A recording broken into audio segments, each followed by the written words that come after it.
Hello. Welcome to my crypt. I've been expecting you. Don't bother leaving. There's no way out. This is your reality now. Follow me.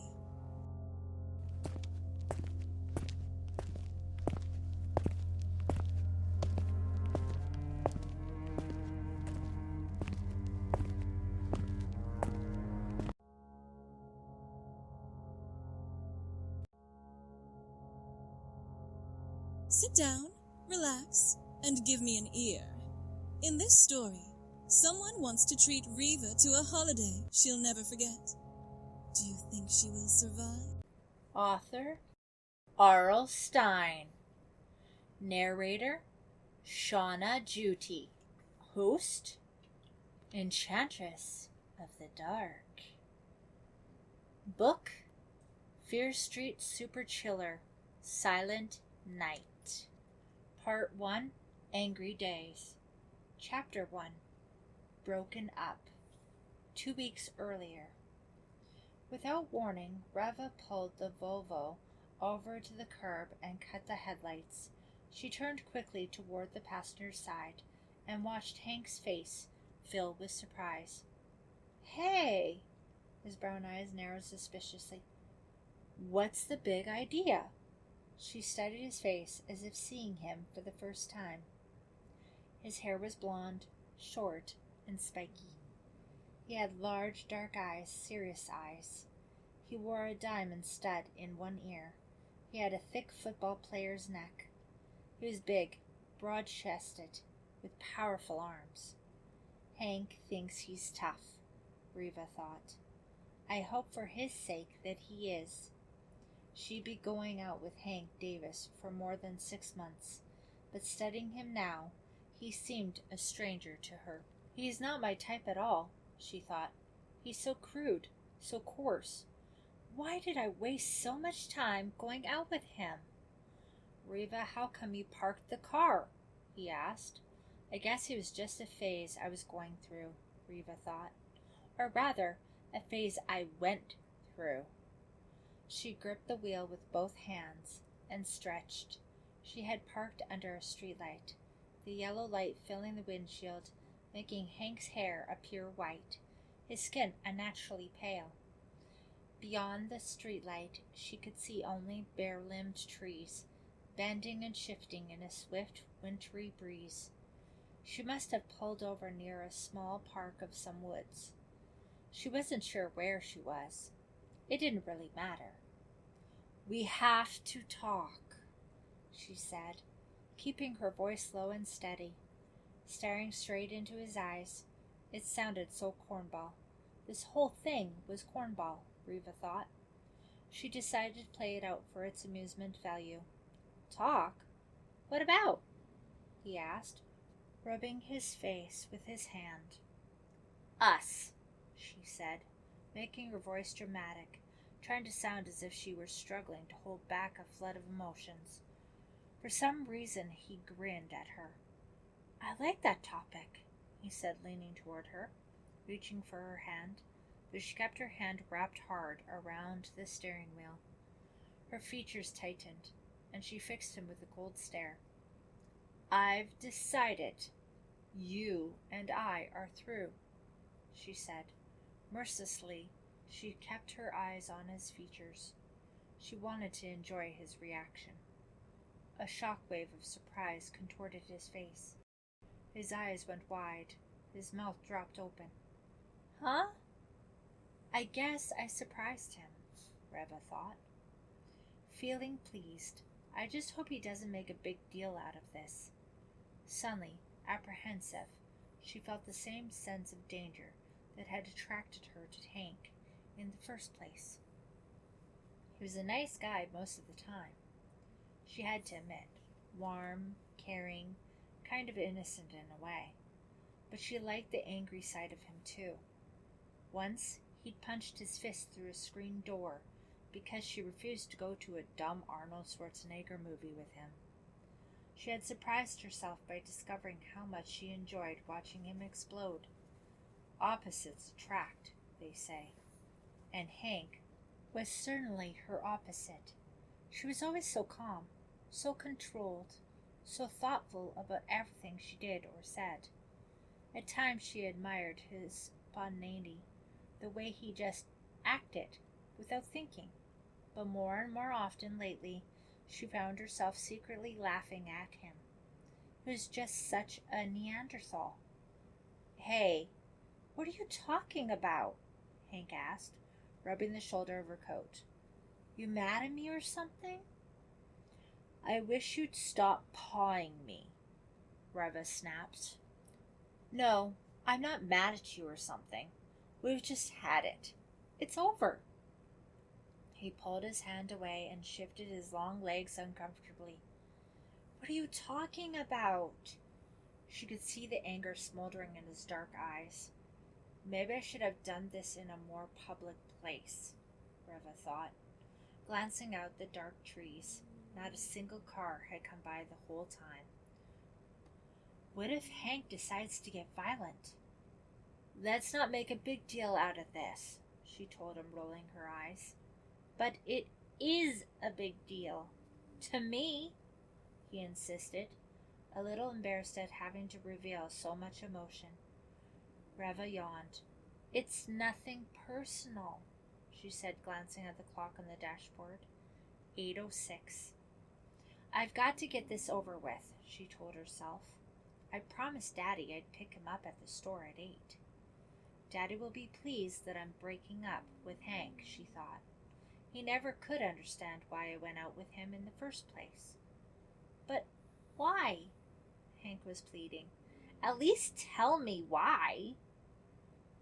"Honey, you're too big to whine like that," Reva thought cruelly. "I like you so much better when you're macho and tough." "Hank, please," she started, acting as if she were the injured party. "Give me a break, okay?" "But why do you want to break up with me?" he insisted, his voice shaking as he started to lose control. "I just decided to start the new year with someone more interesting." What a zinger, Reva thought. She's been rehearsing the line all afternoon. At the last minute she had decided it was much too cruel, but she couldn't resist.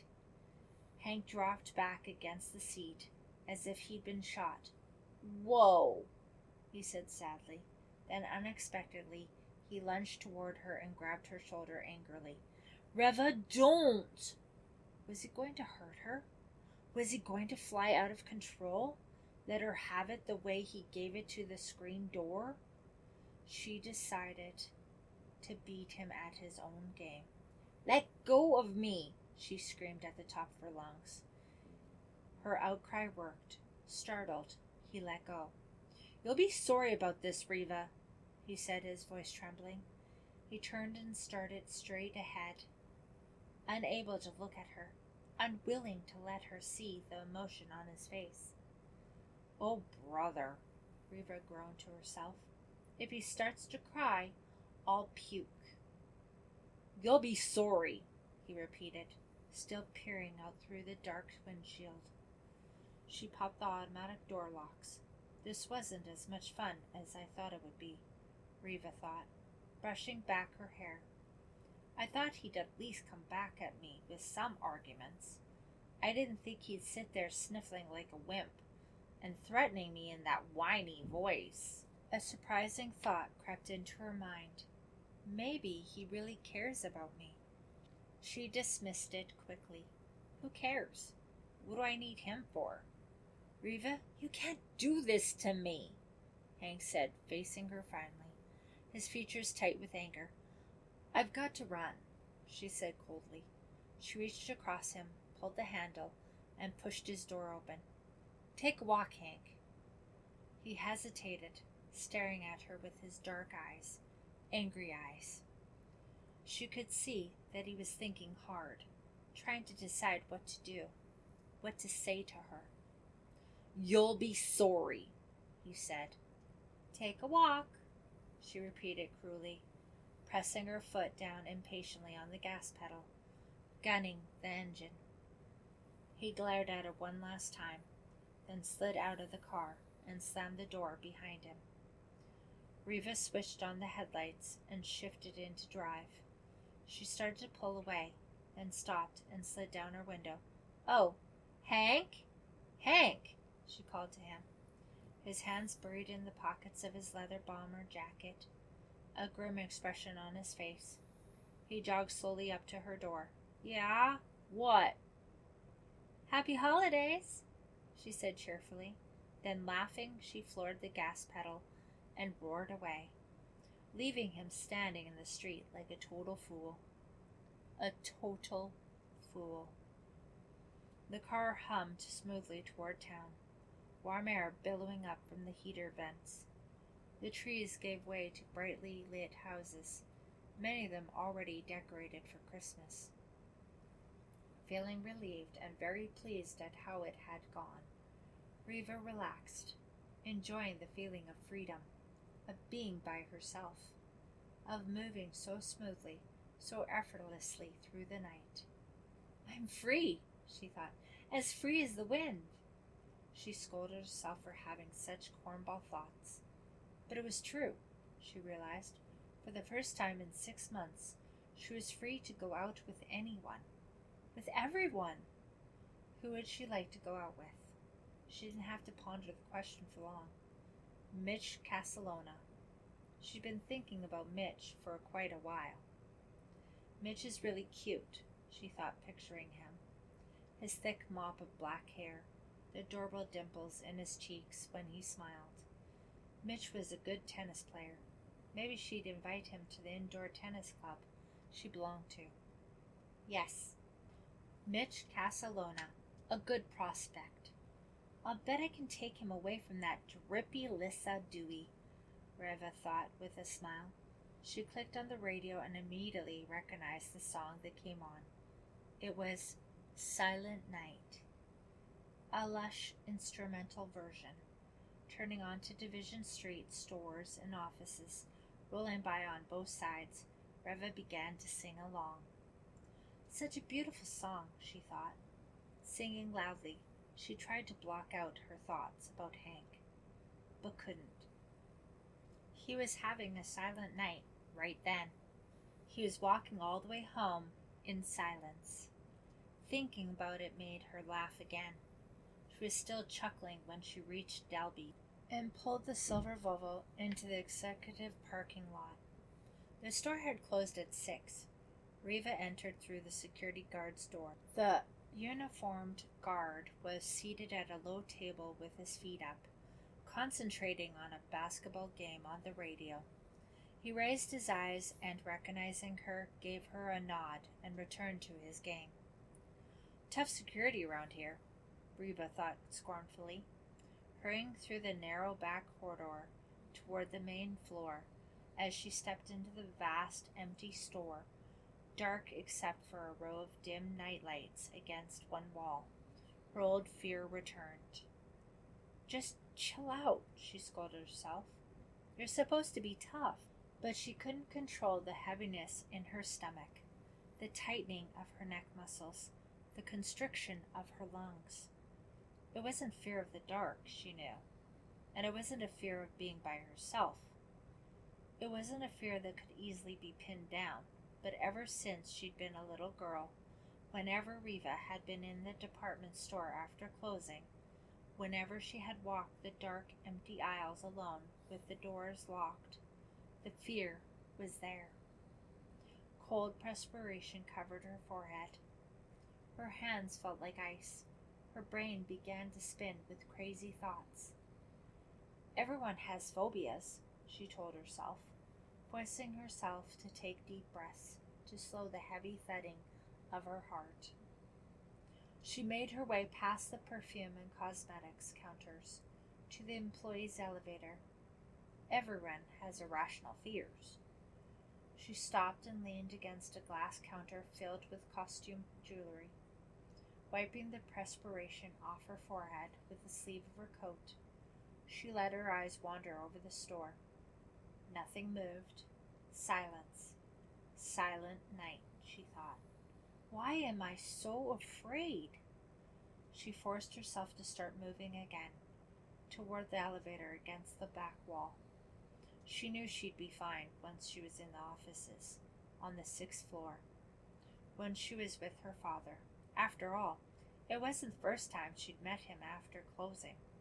She tried to meet him at least once a week at the store, ever since her mother had died in a plane crash 3 years earlier. Reva tried to be close to her father, tried to fill just a bit of the hole that her mother's death had created in his life. Mr. Dalby liked Reva to meet him so they could drive home together. So she forced herself to come, to walk across the vast main floor, her sneakers squeaking on the hard tile floors, her breath choking in her throat, her knees trembling so hard she could barely walk.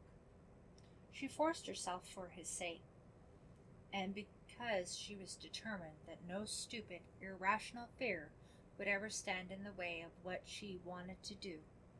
But now, the low shadows against the display cases seemed to move as she approached. Reva heard an eerie whistling sound in her ears. In the dim light, everything seemed so creepy, so unreal. What if someone was hidden in the store? Reva asked herself. It wasn't the first time the question had popped into her mind. What if a deranged person is waiting here in the dark? Or what if some disgusting homeless person is hiding here? What if some creep... She couldn't force these silly, irrational thoughts from her mind. And then, as she turned into the aisle that led to the elevator, a hand bumped her shoulder. Reva gasped and spun around to face the man standing right behind her. Chapter 2. Opportunity Calling. "Leave me alone! What do you want?" Reva cried out and stumbled backward into a shelf of handbags. The man didn't move. He just stared, wide-eyed and still. He couldn't move, Reva realized. He wasn't a man. He was a mannequin. She took a deep breath and let it out. Her throat felt dry. She was still shaking.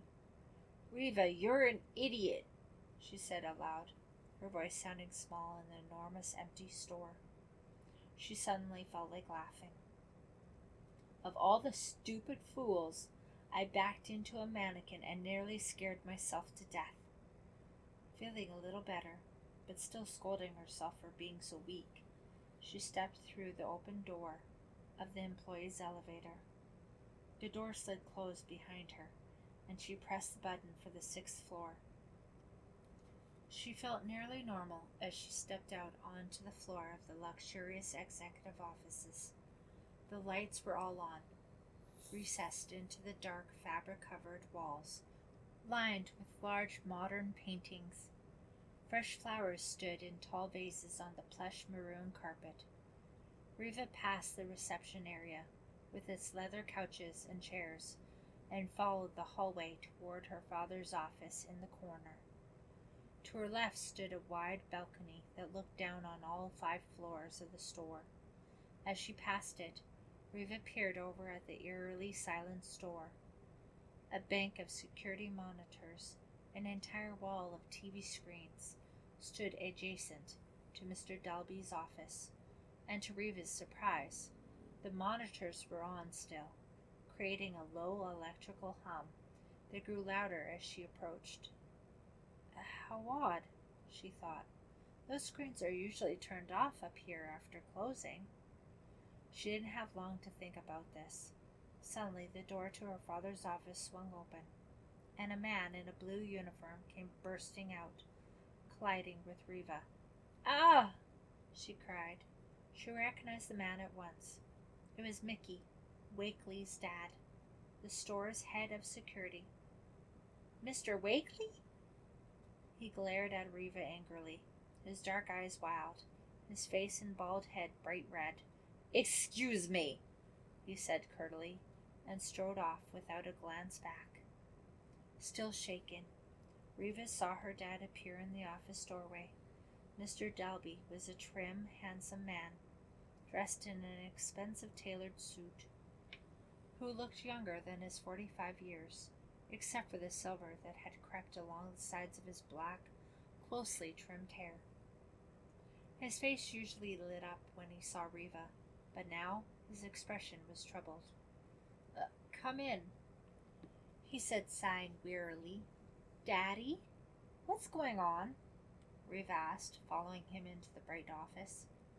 Why did Mr. Wakely come bombing out like that? She sat down in a leather chair that faced her father's blonde wood desk and stared at the back of the photograph in the plexiglass frame on the corner of the desk. She knew it by heart. It was of Reva, her little brother Michael, and their mother on the beach in bathing suits at the Cape. The photo had been taken 4 years earlier, just 6 months before Reva's mother had been killed. Reva always wondered why her father kept the photo there. Didn't it make him sad all day long? What a day, he said, leaning his forehead against the cool glass of the huge office window behind his desk. What a day. So, what was Mr. Welkley's problem? Reva asked, speaking to her father's back. He practically knocked me over. I just fired him, Mr. Dalby said, not turning round. Huh? Her father's words took Reva by surprise. Mr. Wakely had been head of security for a long time, as long as she could remember. She knew his son Mickey from school. He seemed like an okay kid. He wasn't part of Reva's crowd, of course. He lived in a tiny house in the old village. All of Reva's friends lived near her, in North Hills, the expensive section of Shadyside. I had to let him go, Mr. Dalby said, walking over and slumping into his leather desk chair. The chair made a soft whoosh as he sank into it. Mr. Dalby looked as if he had deflated too. Reva thought. This is just between you and me, her father said, leaning across the desk to speak confidently to her. But he was drinking on the job. With the holiday season coming up, I need someone who's going to give 100%. I need someone I can rely on. He sure looked angry, Reva said, remembering Wakely's bright red face as it had loomed over hers. Yeah, well, I was angry too, Mr. Dalby said, tapping his fingers nervously on the desktop. I guess both of us said some things we shouldn't have. But I had to fire him. I really had no choice. You ready to go home? Reva asked, losing the interest in the subject. That wasn't the only thing that happened today, her father said, not hearing her question. One of my Santa Clauses quit. Said his wife convinced him to move to a warmer climate, and I'm having all kinds of electrical problems. Christmas coming up in 4 weeks, and everything keeps shorting out. Why not use candles? Reva suggested. The store would look beautiful by candlelight. People would love it. Yeah, till it burned down, he said sarcastically. You've always had a very particular mind, Reva. She knew he was making fun of her, but she thanked him anyway. Only trying to get you to lighten up, Daddy. He suddenly looked a lot older to her. I didn't even tell you about the troubles in the Cleveland store and the Walnut Creek store. I can't wait, Reva said, yawning loudly. Mr. Dalby laughed. Very amusing. Okay, let's go home. He started to get up, but then sank back in his chair. Oh, wait, I almost forgot. Problems in the Pittsburgh store? Reva asked. No, stop being such a wise guy. I can't help it, Reva cracked. I get it from you. He ignored her remark. Do you have any friends who want vacation jobs? He asked. I already told you, you can have a job this vacation. But I need 4 or 5 stock clerks. They can work weekends and part-time up till your school vacation. Then they can work full-time right up to Christmas. Neat, Reva cried with real enthusiasm. She thought immediately of Mitch Casalona. I'll call Mitch as soon as I get home, she told herself, her mind whirring excitedly. He'll be so grateful that I have a job for him. He'll drop Lissa without hesitating. Thanks, Daddy, she said and leaned across the desk to kiss his forehead. That's way cool. I'll find some kids for you. All the way home, she thought about what she would say to Mitch, how she would offer him the job, and let him know she was coming on to him. This should be an interesting holiday vacation, Reva told herself.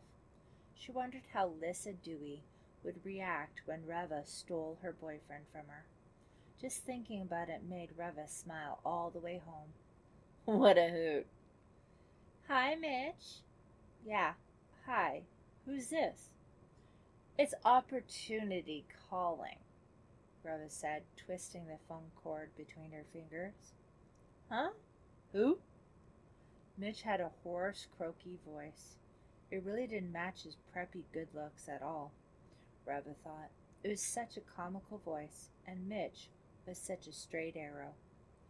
It's Reva Dalby, she said, keeping her voice low, trying to sound sultry. Reva? Hi, how's it going?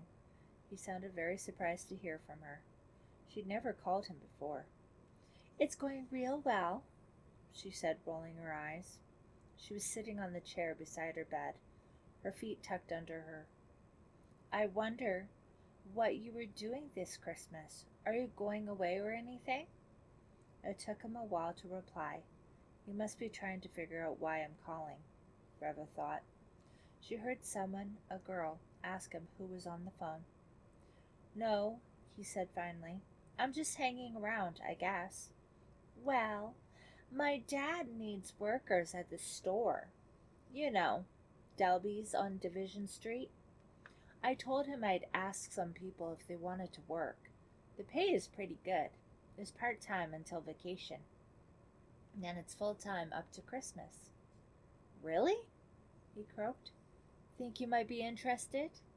Reva asked, pleased by his surprised reaction.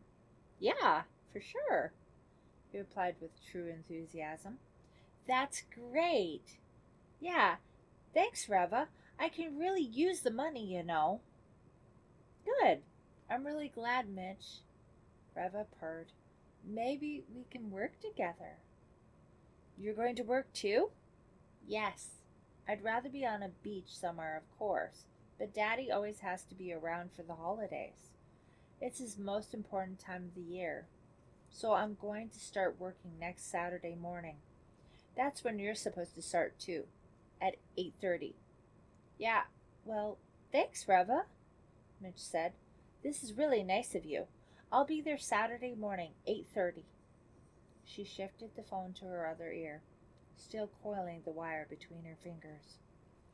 I'm looking forward to it, Mitch, she said sexily, hoping he'd catch her meaning. I think we'll have some fun. She could hear muffled whispering on the other end. Then Mitch came back on the line. Reva? Yes? He seemed reluctant to ask his question, but he finally got it out. Did you say you had a lot of jobs open? Well, I have a few, Reva told him. Do you think Lissa could work there too? She really needs the money, and she's really like to work. You know, Lissa, right? Sure. I know the drippy little bleached blonde with that little girl face who everyone thinks is just so cute, thought Reva. Lissa has about as much personality as a sponge mop. Sure, Reva said. I know her. Well, do you have a job for her too? Mitch asked, sounding very nervous. I mean, you can say no if you want to, but I just thought... No, Reva thought. Yes, she said. No problem, Mitch. I'm sure Lissa can start on Saturday too. Why not? Reva told herself, unable to suppress a cunning smile. Having Lissa right there will make it even more interesting when I take Mitch away from her. Hey, thanks, Mitch said happily. Hold on a minute, Reva. Lissa is right here. I'll put her on. What a thrill, Reva thought sarcastically. A few seconds later, Lissa's little girl voice was in Reva's ear. Oh, thanks, Reva. I'm so glad. Thanks. No problem, Reva said. Daddy needs the help, so I thought I'd... Where do we go? Lisa interrupted excitedly. What will we be doing? Selling or something? Lisa's questions gave Reva an idea, a very mean idea. She decided to play a trick on her. This is inspired. Inspired, she thought, laughing to herself. Well, Lissa, wear your very best clothes Saturday morning, okay? Reva told her, struggling to sound serious. My best clothes? Lisa sounded uncertain. Yeah, you know, something really sophisticated. You've got to look right. You're going to be a salesperson at one of the perfume counters. Chanel, I think. Really? Lissa couldn't hide her excitement. That's great. Thanks, Reva.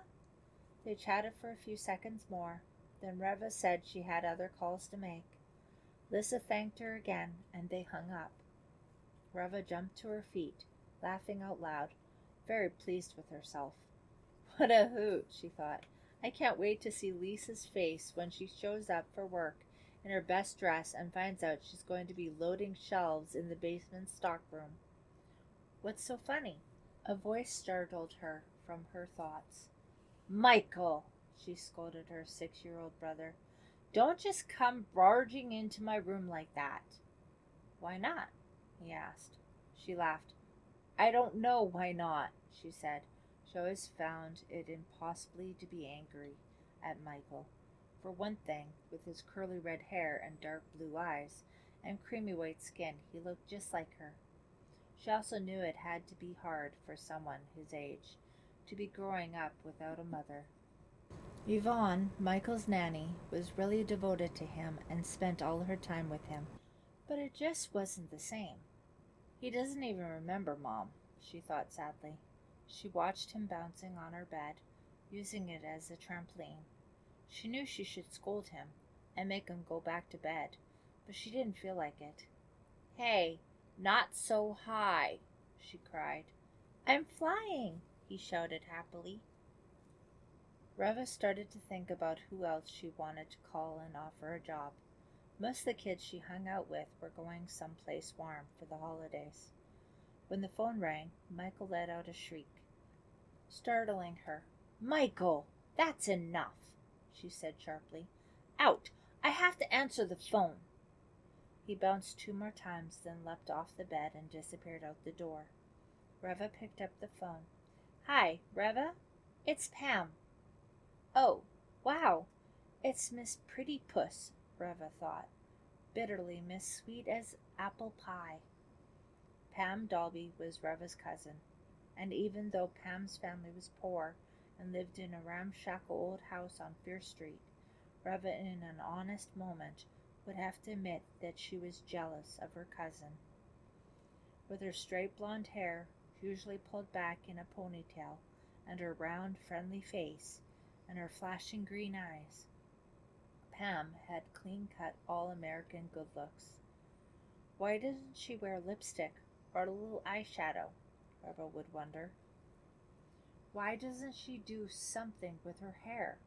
But secretly, and not so secretly, Reva envied her cousin. Envied the way people immediately liked her. Envied her ease with people and all her friends. Of course, she would never admit any of this to Pam, and most of the time, when she thought about her cousin, which was seldom, she thought of her scornfully. She was so pathetically poor, after all, and wore the same pair of jeans every time Reva saw her, and acted so ordinary. Hi, Pam. How have you been? Okay. I have a cold. But who doesn't? Pam replied, sniffling. I don't, Reva thought gratefully. How is Uncle Robert? Pam asked. Daddy's fine, Reva told her. Kind of tired. You know, it's showtime at the store. That's what I wanted to ask you about, Pam said. I was wondering, Reva, she hesitated. This was obviously difficult for Pam. Are there any jobs available at the store? You know, for the holidays? No way, Reva thought, tapping her purple fingernails against the phone receiver. Who needs a poor, tacky cousin lurking about, making me feel guilty? Oh, I'm so sorry, Reva told Pam, making herself sound really upset. I wish you'd called me last week. Pam, all the holiday jobs are taken. I'm such a good liar, Reva congratulated herself. I sound so broken up, even I would believe me. Oh, Pam replied quietly, obviously very disappointed. I wish I had called soon. What a shame, Reva said, sighing sympathetically. I really feel terrible, Pam. Then she brightened her tone. Oh, well, good to hear from you. We'll have to get together before Christmas. Say hi to your parents. Reva replaced the receiver, and pleased smile on her face. All in all, it had been quite a satisfying evening. Pam Dalby slammed the receiver down so hard she knocked the phone off the desk. She groaned unhappily and bent down to pick it up. That liar! Pam cried out loud. She sank down onto her bed and angrily tossed her ragged old teddy bear against the wall. I'd love to pay Reva back some day, Pam thought bitterly. Just once, I'd love to find a way to pay her back. Chapter 3. A Violent Temper. Pam picked up the phone, determined to call Reva back and tell her what she really thought of her. What have I ever done to her? Pam wondered, sitting on the edge of the bed, staring at the phone receiver in her hand. I've always been nice to her. I've never told her how everyone at Shadyside High hates her guts. A strong gust of wind rattled her bedroom windows. Pam felt a breeze, shivered, and reached for a tissue to wipe her runny nose. It's no wonder I have colds all winter, she thought bitterly. This old house is so drafty. The radiator under the windows steamed, but not much heat came up. Another strong wind gust seemed to shake the entire house. Pam put down the receiver. What was the point in calling Reva? Pam knew there was no way of getting through to her. She could never have an honest conversation with her cousin. Reva was too cold, too hung up, too sarcastic to really talk to. Reva only liked to talk about the things she owned, the fancy, exotic places she'd been scuba diving, and the boys she'd broken up with. I can't believe two cousins can have so little in common, Pam thought. She retrieved her old teddy bear from the floor, blew a dust ball off its head, and returned it to the foot of her bed. She still felt edgy, pent up. I'll call Foxy, she decided. Foxy was her boyfriend, and was always willing to listen to her and her troubles. It was one of his best qualities, she knew, of course. Foxy has a lot of good qualities, she added. He's a real teddy bear, too. She started to punch in his number, then remembered that he had a social studies project to finish. Some long research paper on the Brazilian rainforest. Oh, well. She replaced the receiver. I've got to get out of here, she thought. If I have to stay home tonight listening to the wind rattle the windows and thinking about Reva and how I don't have a job and don't have a penny to spend on Christmas presents this year, I'll go bananas. Maybe I'll borrow Dad's car and cruise around for a bit. No, that won't take my mind off anything. I'll just think in the car and end up even more angry. She punched in a different number on the phone and reached her friend, Mickey Wakely. Mickey was going to meet his good friend Clay Parker at the 7-Eleven on Mission Street. I'll meet you there too, Pam said eagerly. The clunky old Pontiac Grand Prix her father had bought third hand protested at first, but on the third try the engine did kick over. Pam let it warm up for a while, the way her father had instructed, then backed out of the gravel drive and headed down Fear Street. It was a blustery night, clear and cold. There were a million stars overhead, and the full moon gave almost as much light as the starlights. The wind howled like a ghost. Pam held her breath as she drove past the Fear Street Cemetery. A silly superstition, she knew, but she did hold her breath every time. As she pulled into the small parking lot in front of the 7-Eleven, Pam could see both boys through the glass storefront. Seeing them immediately made her feel better. She slammed the car door and, wrapping her wool muffler high around her neck, hurried into the store. Mickey had a candy bar in his hand, as usual.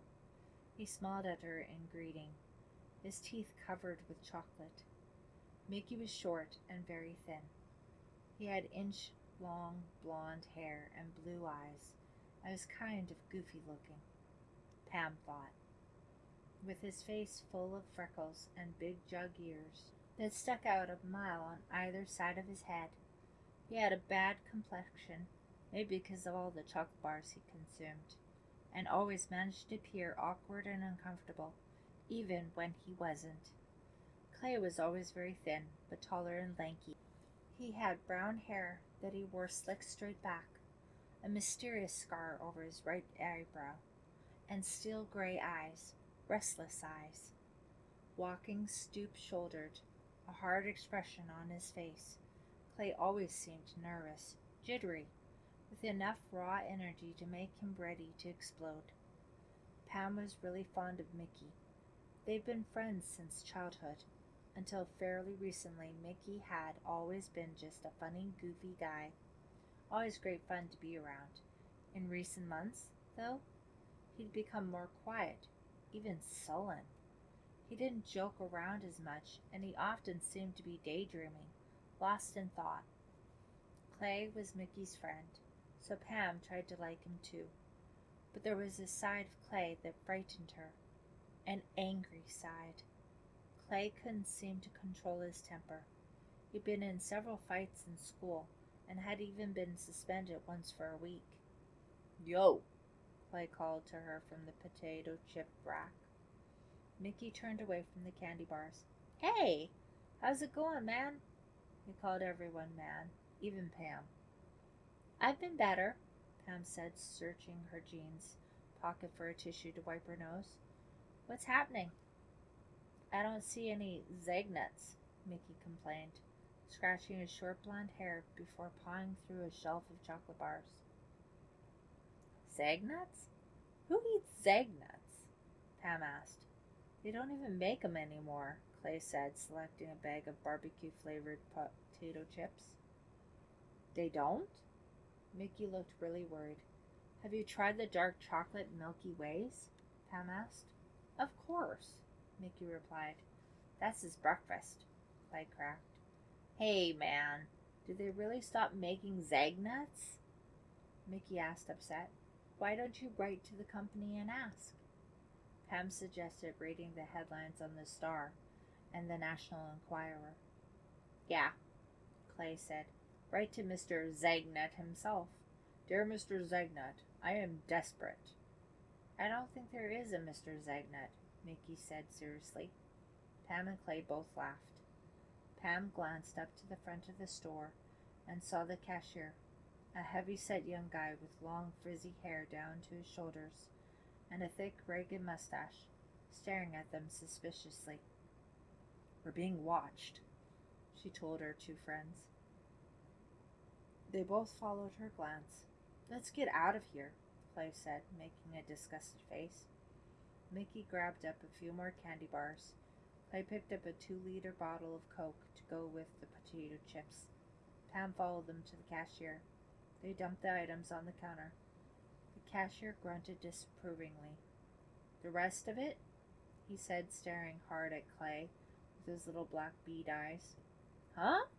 Clay replied.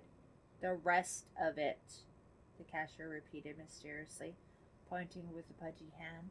Clay glared back at him, his hands resting on the counter. What are you talking about, man? Mickey asked. Empty your coat pockets, please, the cashier insisted in a low voice. Mickey's mouth dropped open. Clay didn't move, but Pam saw that his face had turned bright red. They don't have anything in their pockets, Pam told the cashier. He ignored her, his eyes leveled on Clay. Just empty your pockets, he said wearily. You want to see my gloves? Clay asked, pretending to be confused. That's all I've got in my pockets, just my gloves. Empty your pockets, the cashier repeated. Hey, he's some kind of miracle, Clay said, loudly turning to Mickey and pointing at the cashier. Huh? Miracle? What do you mean? Mickey asked, confused. Well, you ever see a pig that could grow a mustache? Clay asked. He and Mickey laughed loudly, nervously. The cashier didn't move a muscle. Really? They're not stealing anything, Pam insisted shrilly. There's nothing in their pockets. Bring this stuff up, Clay told the cashier, narrowing his gray eyes menacingly, leaning over the counter toward the man. Not till you empty your pockets, the cashier insisted, not backing away from Clay. Empty them now, or I'll call the cops. I'm not going to have you punks stealing from this store. Come on, man, Mickey said to Clay, his eyes suddenly wide with fear.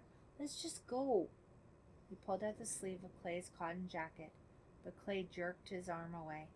I'm not a punk, Clay told the cashier in a low, threatening voice. Eddie, the cashier yelled to the back of the store. Call the police. Come on, let's go, Mickey pleaded. Mickey's right, Pam told Clay. Let's just go. You're not going anywhere till you empty your pockets, the cashier said angrily. Then he shouted toward the back again. Eddie, did you call? Clay moved so quickly that Pam let out a startled shriek. He grabbed the cashier's shirt front with both hands and pulled him against the cash register hard. Oh! The cashier's mouth dropped open in surprise. He raised his hands as if to protect himself. Clay vaulted over the counter, his long legs flying, and grabbed the man again, this time by the throat. Clay! No! Pam screamed. Mickey took a step back, his expression frightened. Clay, let go of him, Pam insisted, but Clay didn't seem to hear her. He shoved the cashier this time, slamming him into the cash register. The fat cashier raised his arms in surrender, but Clay shoved him again harder. Clay, please, Pam begged. Then she heard the police sirens. They seemed to be right outside the store. Chapter 4. Fasten your seatbelts. Pam started for the door, the sirens wailing insistently. She turned to see Mickey right behind her. He was very pale, his blue eyes revealing his fear. She saw Clay finally let go of the cashier. As the shaken man stood staring in disbelief, Clay vaulted back over the counter and ran to join her and Mickey. A second later, the three were racing across the asphalt parking lot to Pam's car. The sirens were louder now. The police had to be only a block or two away. They piled into Pam's Pontiac Clay, taking the wheel, Pam beside him, Mickey in the back, her hand trembling. Pam gave Clay the key. He jammed it into the ignition, turned it, and floored the gas pedal. Nothing. Try it again. Quick! Pam cried. The sirens were right behind them, on all sides of them, over them, under them. The sound seemed to be coming from inside the car. Clay turned the ignition again, his steel gray eyes calmly staring into the rearview mirror, watching for the police black and whites. The engine rumbled. It creaked. It resisted. Then it turned over. Clay shifted into reverse, pulled back, shifted again, then roared toward the exit, all four tires whinnying in its protest on the asphalt. "The cops! They're right behind us!" Mickey shouted, his voice almost as high as the wailing sirens. He was twisted around in the back seat, staring out the rear window. "I think there's only one cruiser." "Fasten your seatbelts!" Clay cried. He trumped down hard on the gas pedal, and the big car shot forward with a jolt that sent Pam's head back against the headrest. "Clay, stop!" she shouted. "It's my dad's car. Clay spun the wheel hard, and the car squealed, making the first sharp turn. He roared through a red light and kept going, his eyes straight ahead, not blinking, not revealing any fear, any excitement, any emotion at all. "Wow!" Mickey exclaimed from the back. "Man, you've got this crate up to 95. The siren was so close it seemed to be coming from the back seat.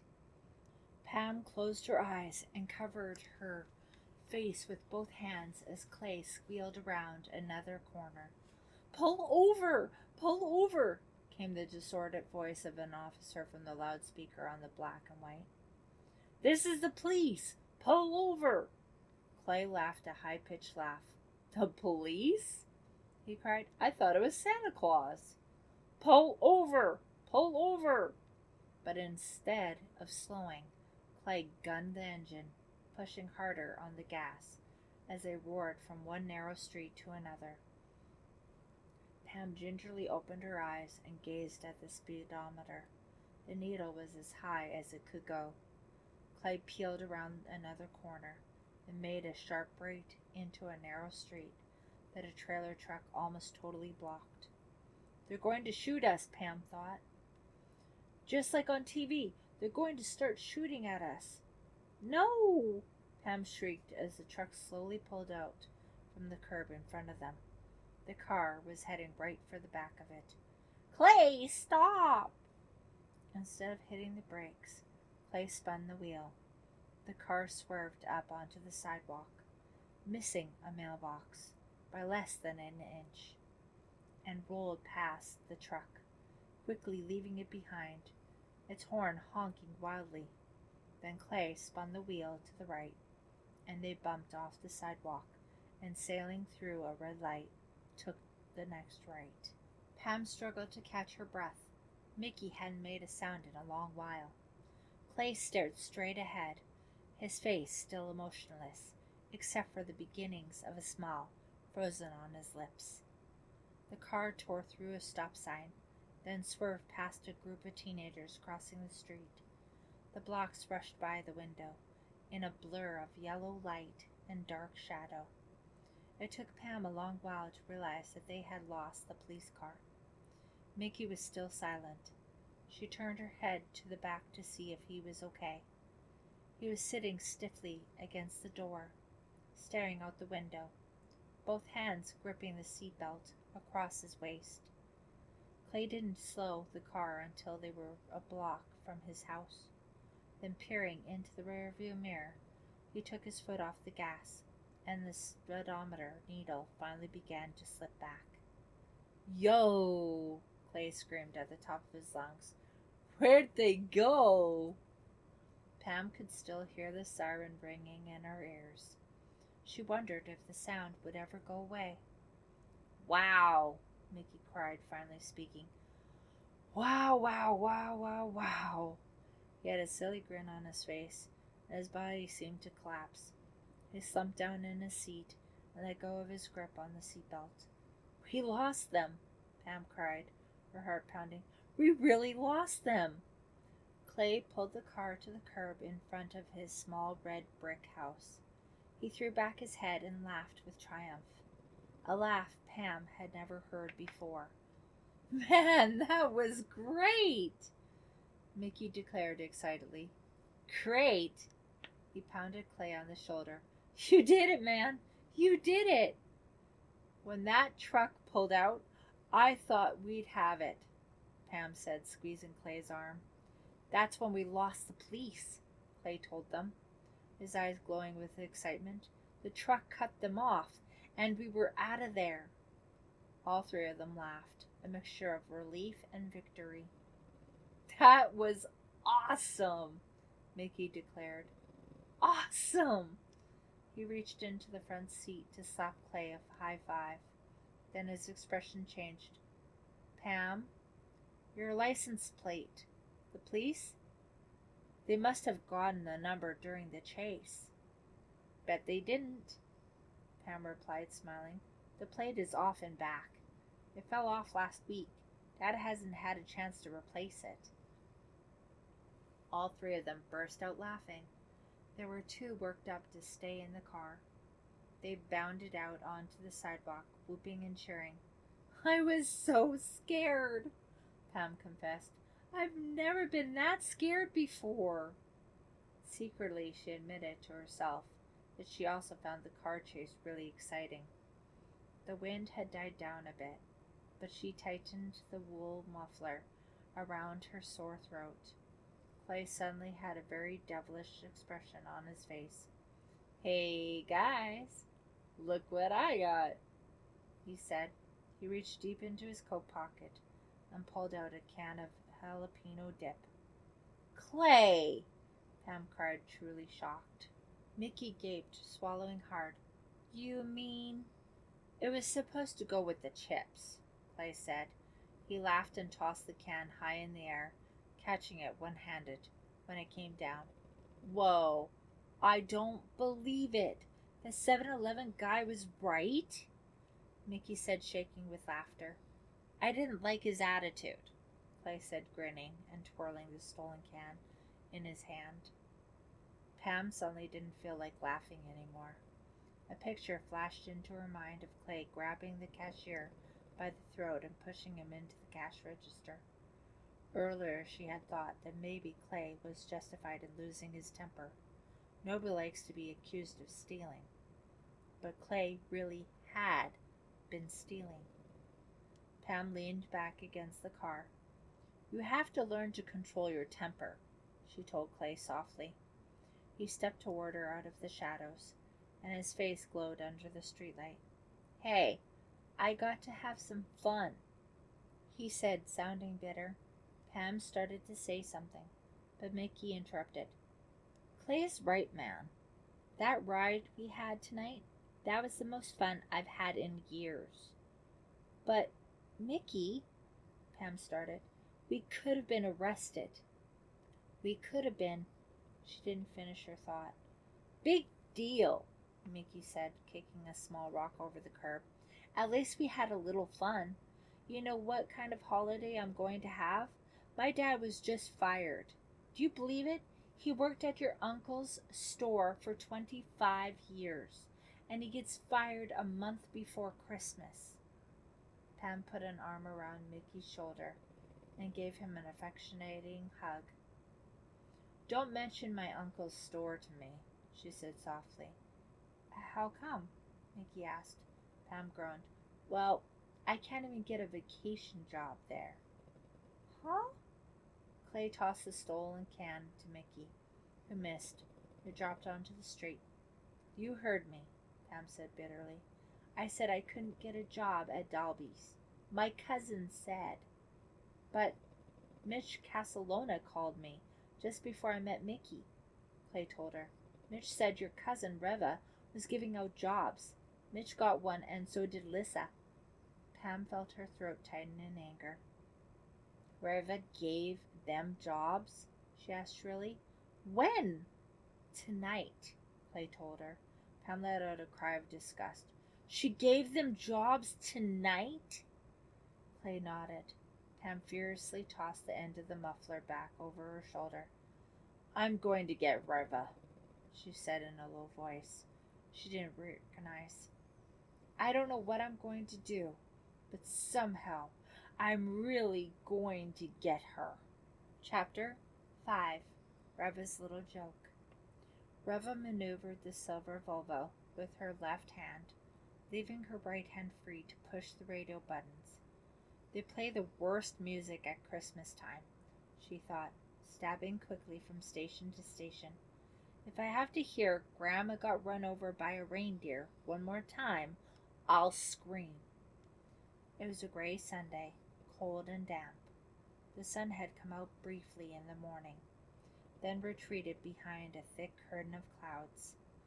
Feeling tense and out of sorts, Reva had driven to her health club, intending to jog and work out for a while and then take a swim. But the pool was closed because of some sort of filter problem, and so her plans were frustrated.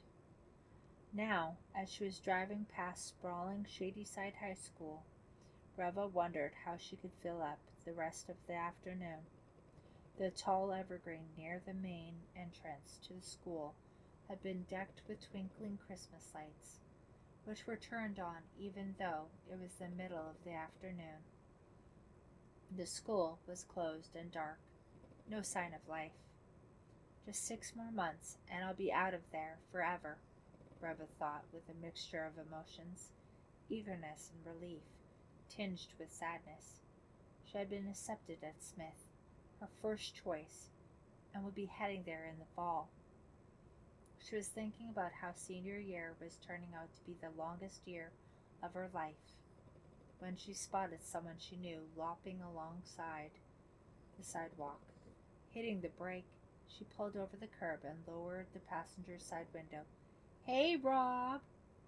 Rob Spring had been walking with his hands in his coat pockets, leaning into the wind, his bare head lowered. He looked up as Reva called to him and smiled when he recognized her. "Hi!" Reva called, smiling back. She had always liked Rob. For years he'd followed her around like an adoring puppy. It was nice and funny, a lot of fun. But she'd never go out with him because he was overweight. "I just couldn't go out with such a buffalo," Reva told herself. She hadn't been very subtle about turning him down, and eventually he had given up. She hadn't really talked with him in months. He had a girlfriend, she knew, and he was very involved with the jazz quartet he had formed. She had heard that he was a very talented pianist, but had never heard him play. "Reva, how you doing?" He came trotting over, his breath steaming, up in front of him. Rob's curly brown hair was unbrushed as usual. His brown eyes, which always seemed to be laughing, peered into her car. "I'm doing okay," Reva said. "How you doing?" He shrugged and laughed. "Okay, I guess. Just running some errands for my mom." "You're such a good boy, Rob," she teased.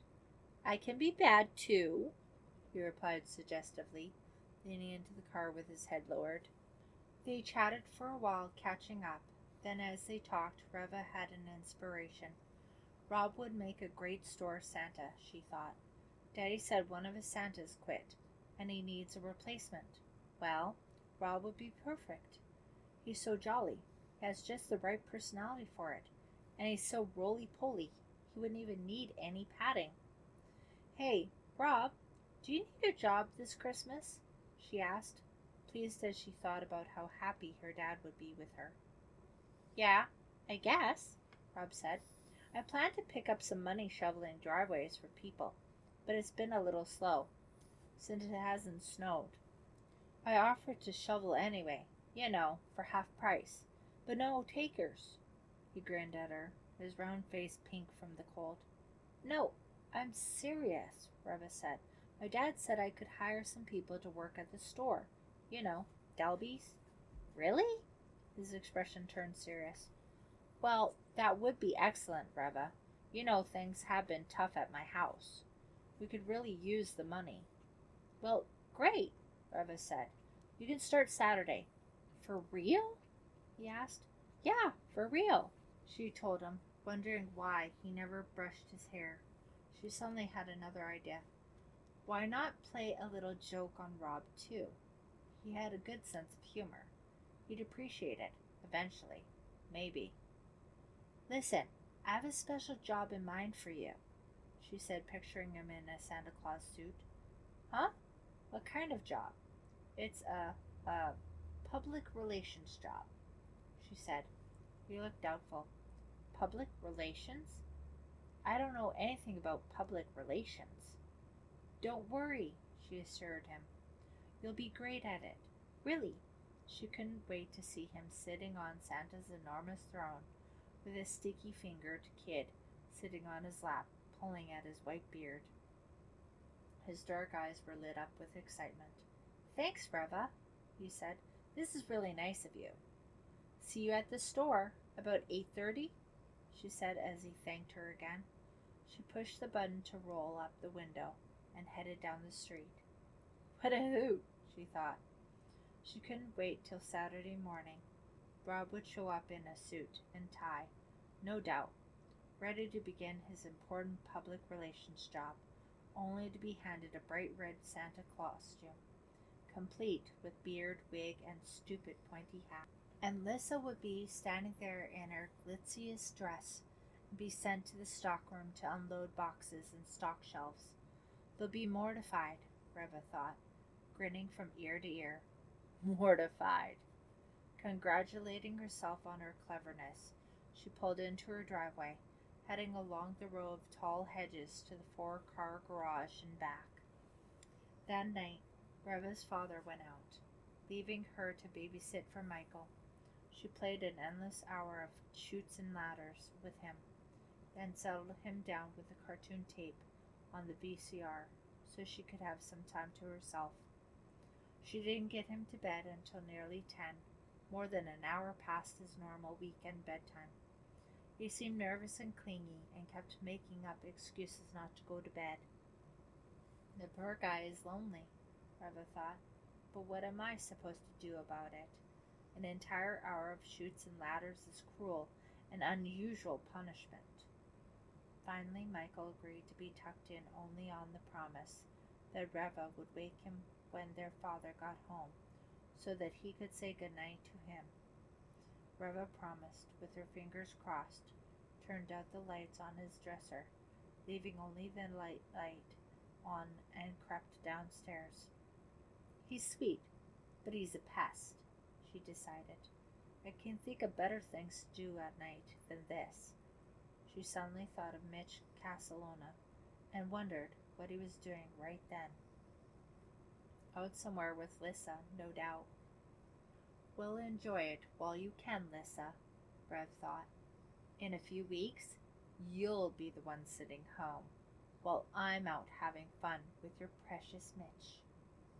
She picked the new issue of Vogue up off the coffee table and sat down in a big, overstuffed armchair by the fireplace to thumb through it. She was nearly done, having stopped to read only photo captions, when she heard a loud knock on the door. Oh!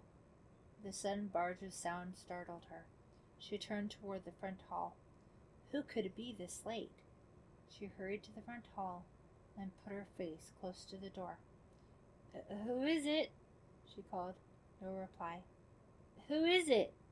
Reva repeated, listening hard to the silence, suddenly filled with dread. Chapter 6. Surprise Attack. Who's there? Reva repeated sharply. It's me, voice said finally, a boy's voice. Hank's voice.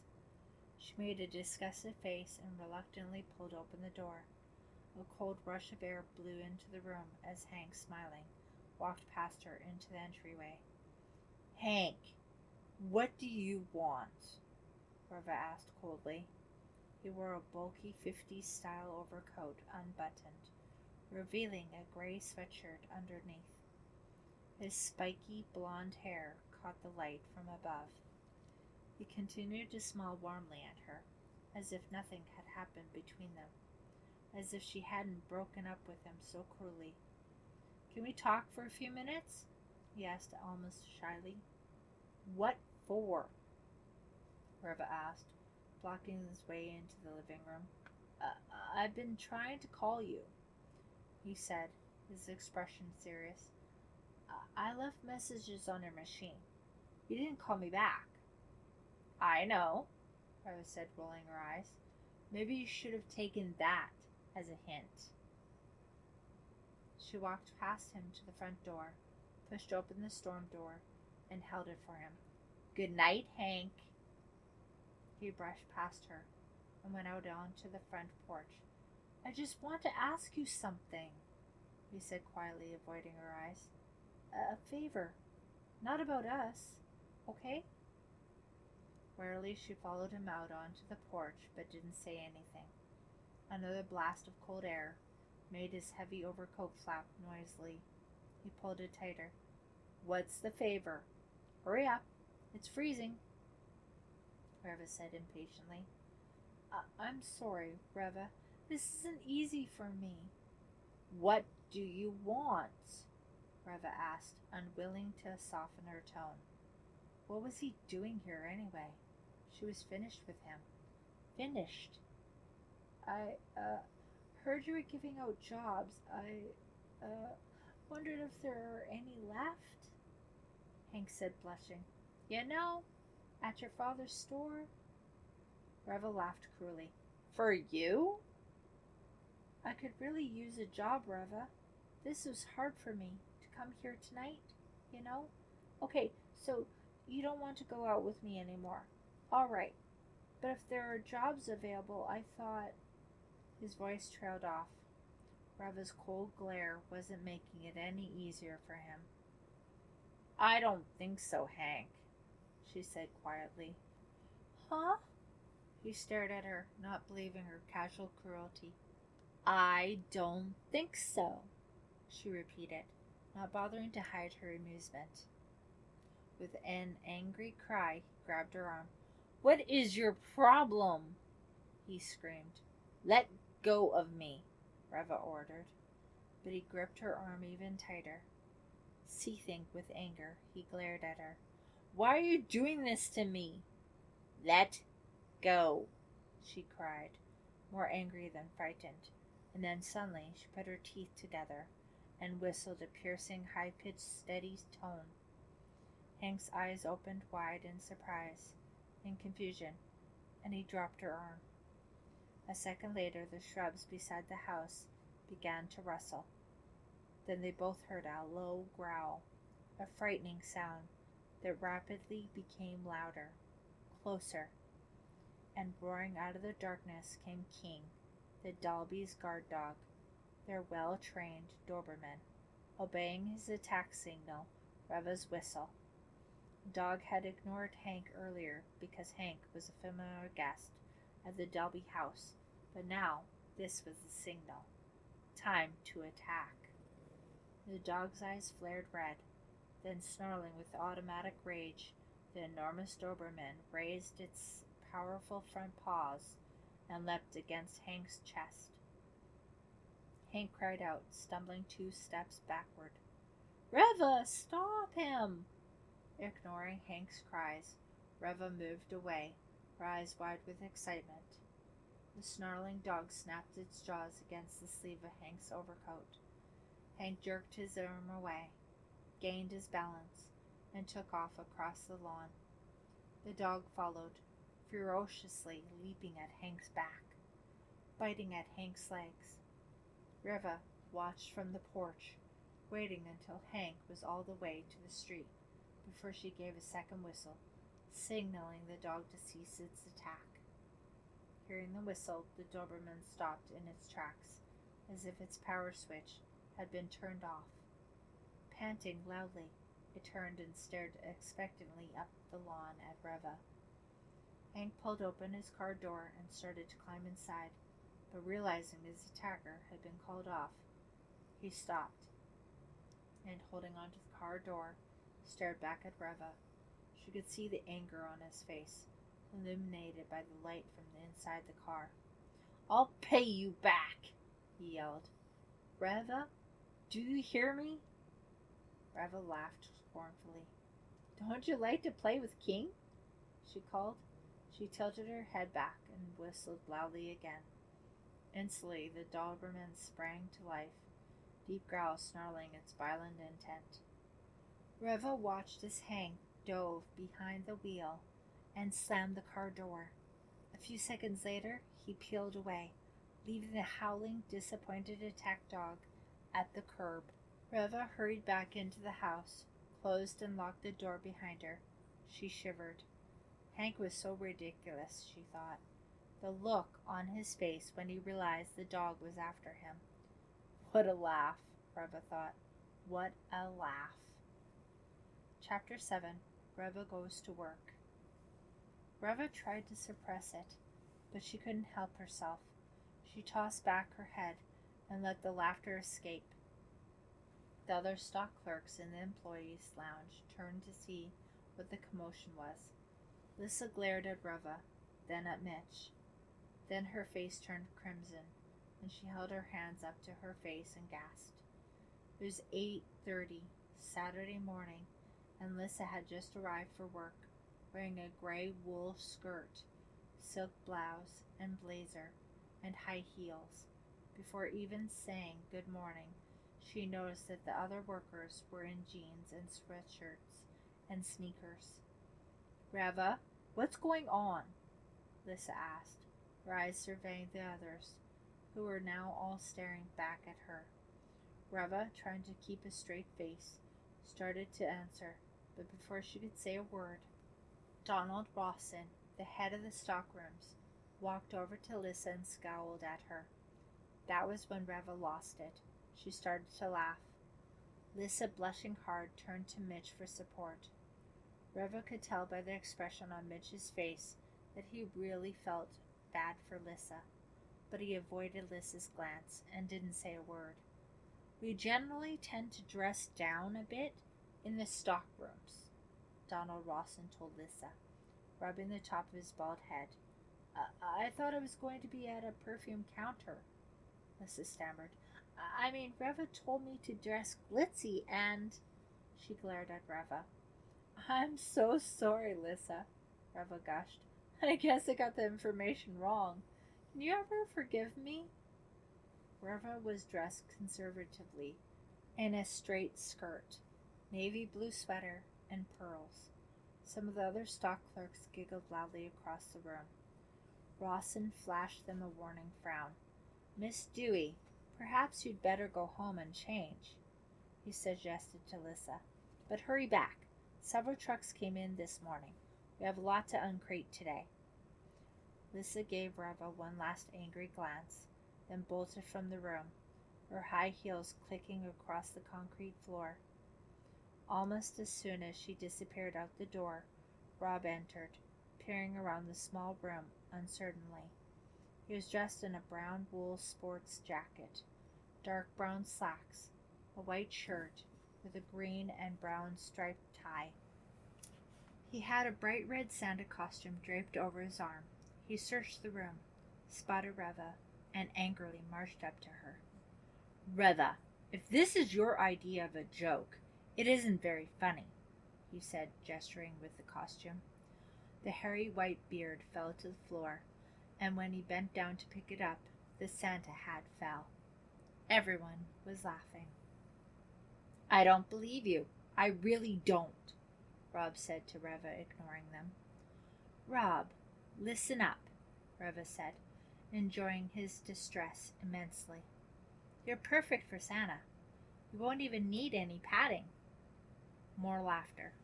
Rob's mouth dropped open, but no sound came out. Reva, I see you're up to your old tricks, Donald Rawson said, shaking his head with disapproval. Who, me? Reva asked with exaggerated innocence. We've got to get to work, Rawson said sternly, glancing up at the large wall clock above his head. The store is opening at 9:30. He turned to Rob, who was standing still and breathing heavily, obviously very upset. Are you going to put on the costume? I guess so, Rob said grudgingly. I'd like to forget the whole thing, but I really need the money, he sighed. Maybe it'll be fun. You were born to play this part, Reva said enthusiastically. That's enough, Reva, Rawson said sharply. Isn't it time for you to get to the cosmetics counter? You're a salesperson? Mitch asked, surprised, the first words he had said all morning. Reva nodded with a smile. Daddy wanted me to start at the bottom, but I refused. Reva, please, Rawson snapped. I have to give the new workers their assignments. He raised the clipboard he'd been holding at his side. Before I go upstairs, I just wanted to speak to you for a moment, Reva said, grabbing Rawson's arm and pulling him aside. She held on to the clipboard and studied it for a moment. Then she leaned forward and whispered confidently to Rawson to just load, enough for Mitch to overhear. I want to make sure that you put Mitch and Lissa in different departments. She watched Mitch's eyes light up, then turned back to Rawson. I see you've already done that. Thanks. She let go of the clipboard and started toward the door. See you later, Mitch, she called softly, giving him her sexiest smile. Reva headed along the narrow corridor toward the escalator that would take her to the main floor. What a morning, she thought, very pleased with herself. Her little jokes had gone off even better than she could have hoped. Lissa's face turned red as a tomato. Reva thought, chuckling, maybe it'll never go back to its natural pasty color. What a drip. Mitch will be much better off without her. She's such a waste of time. The little surprise she had cooked up for Rob had gone very well, too. She had to laugh. There he was, ready to begin a management career, but the only thing he was going to manage was a line of drooling kids from a chair in Santaland. She probably shouldn't have played those jokes, Reva thought, but why not? Why not get a few laughs? Besides, Mitch, Rob, and Lissa were all lucky to have jobs, despite her jokes. Reva was certain they were grateful to her. Of course they were grateful. They had to be. Everything was going so well. Reva had seen on Rawson's clipboard that Mitch was assigned to electronics, Lissa to the book department. Hope she doesn't get too many paper cuts opening the book curtains, Reva thought nastily. She knew that Mitch had overheard her quest to Rawson, so he had to know that Reva was interested in him. She hadn't been very subtle about it, but subtle wasn't Reva's style. Later, she decided she'd pay a visit to Mitch and be even less subtle. Yes, this was definitely starting out to be fun. Walking jauntily, Reva was just a few yards from the escalator when a hand grabbed her from behind and pulled her roughly around the waist. Hey! She cried, trying to pull free. Let go! Another hand clamped hard over her mouth. Despite her struggles, she found herself being dragged into a darkened supply room. Chapter 8. A Little Scare. Reva's heart thudded in her chest. Her eyes struggled to adjust to the sudden darkness. She couldn't break away. She couldn't scream. Then, to her surprise, the hands that had pulled her into the empty room loosened and let her go. Reva spun around, anger overcoming her fear. Hank! She cried. What are you doing here? He laughed, that familiar, high-pitched laugh. His dark eyes glowed in the dim light of the supply room, his expression mirthful, amused. Did I give you a little scare? She stared back at him, unwilling to let him know just how much he had terrified her. Just paying you back for Sunday night, he said, still grinning, his face close to hers. What do you want? She snapped, edging back toward the open door. Did you come here just to pull that dumb joke? His smile broadened. I work here, he said. Reva's mouth dropped open in surprise. Huh? You heard me. I work here, starting this morning. She took another step toward the door. You got a job here? Someone hired you? His smile faded. His eyes burned into hers. I didn't need you to get a job. I did it on my own. She uttered a scornful laugh, twisting her face into a sneer. So where's your broom? Or did they only issue a dustpan? He didn't react to her sarcasm. I'm working in the security department, he said quietly. An assistant. I watch the security monitors. Reva shook her head scornfully. Perfect job for you, Hank. Watching 12 boob tubes all day long and getting paid for it. He jammed his large hands into his jeans pockets. Her remark had gotten to him. Hey, I'm into electronics, he said, sounding defensive. Who fixed your VCR last week? Who fixed your brain? Reva cracked. You're just following me around, Hank. That's the only reason you got a job here. You can't believe that I broke up with you, but I did. Her voice hardened. Her eyes grew cold. It won't do you any good. We're through, Hank, so leave me alone. As much as he tried to conceal it, Hank's face revealed that her words had stung him. I needed a job, that's all, he said, but without conviction. Then he grabbed her arm. Listen, Reva. Let go. I didn't do anything to you, he said heatedly.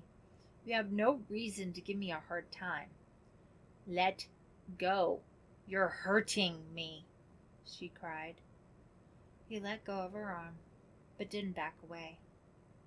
He's so big, Reva thought, so powerful, so strong. If he really wanted to hurt me, he could do it easily. I'll be watching you, Reva, he said with sudden menace. What?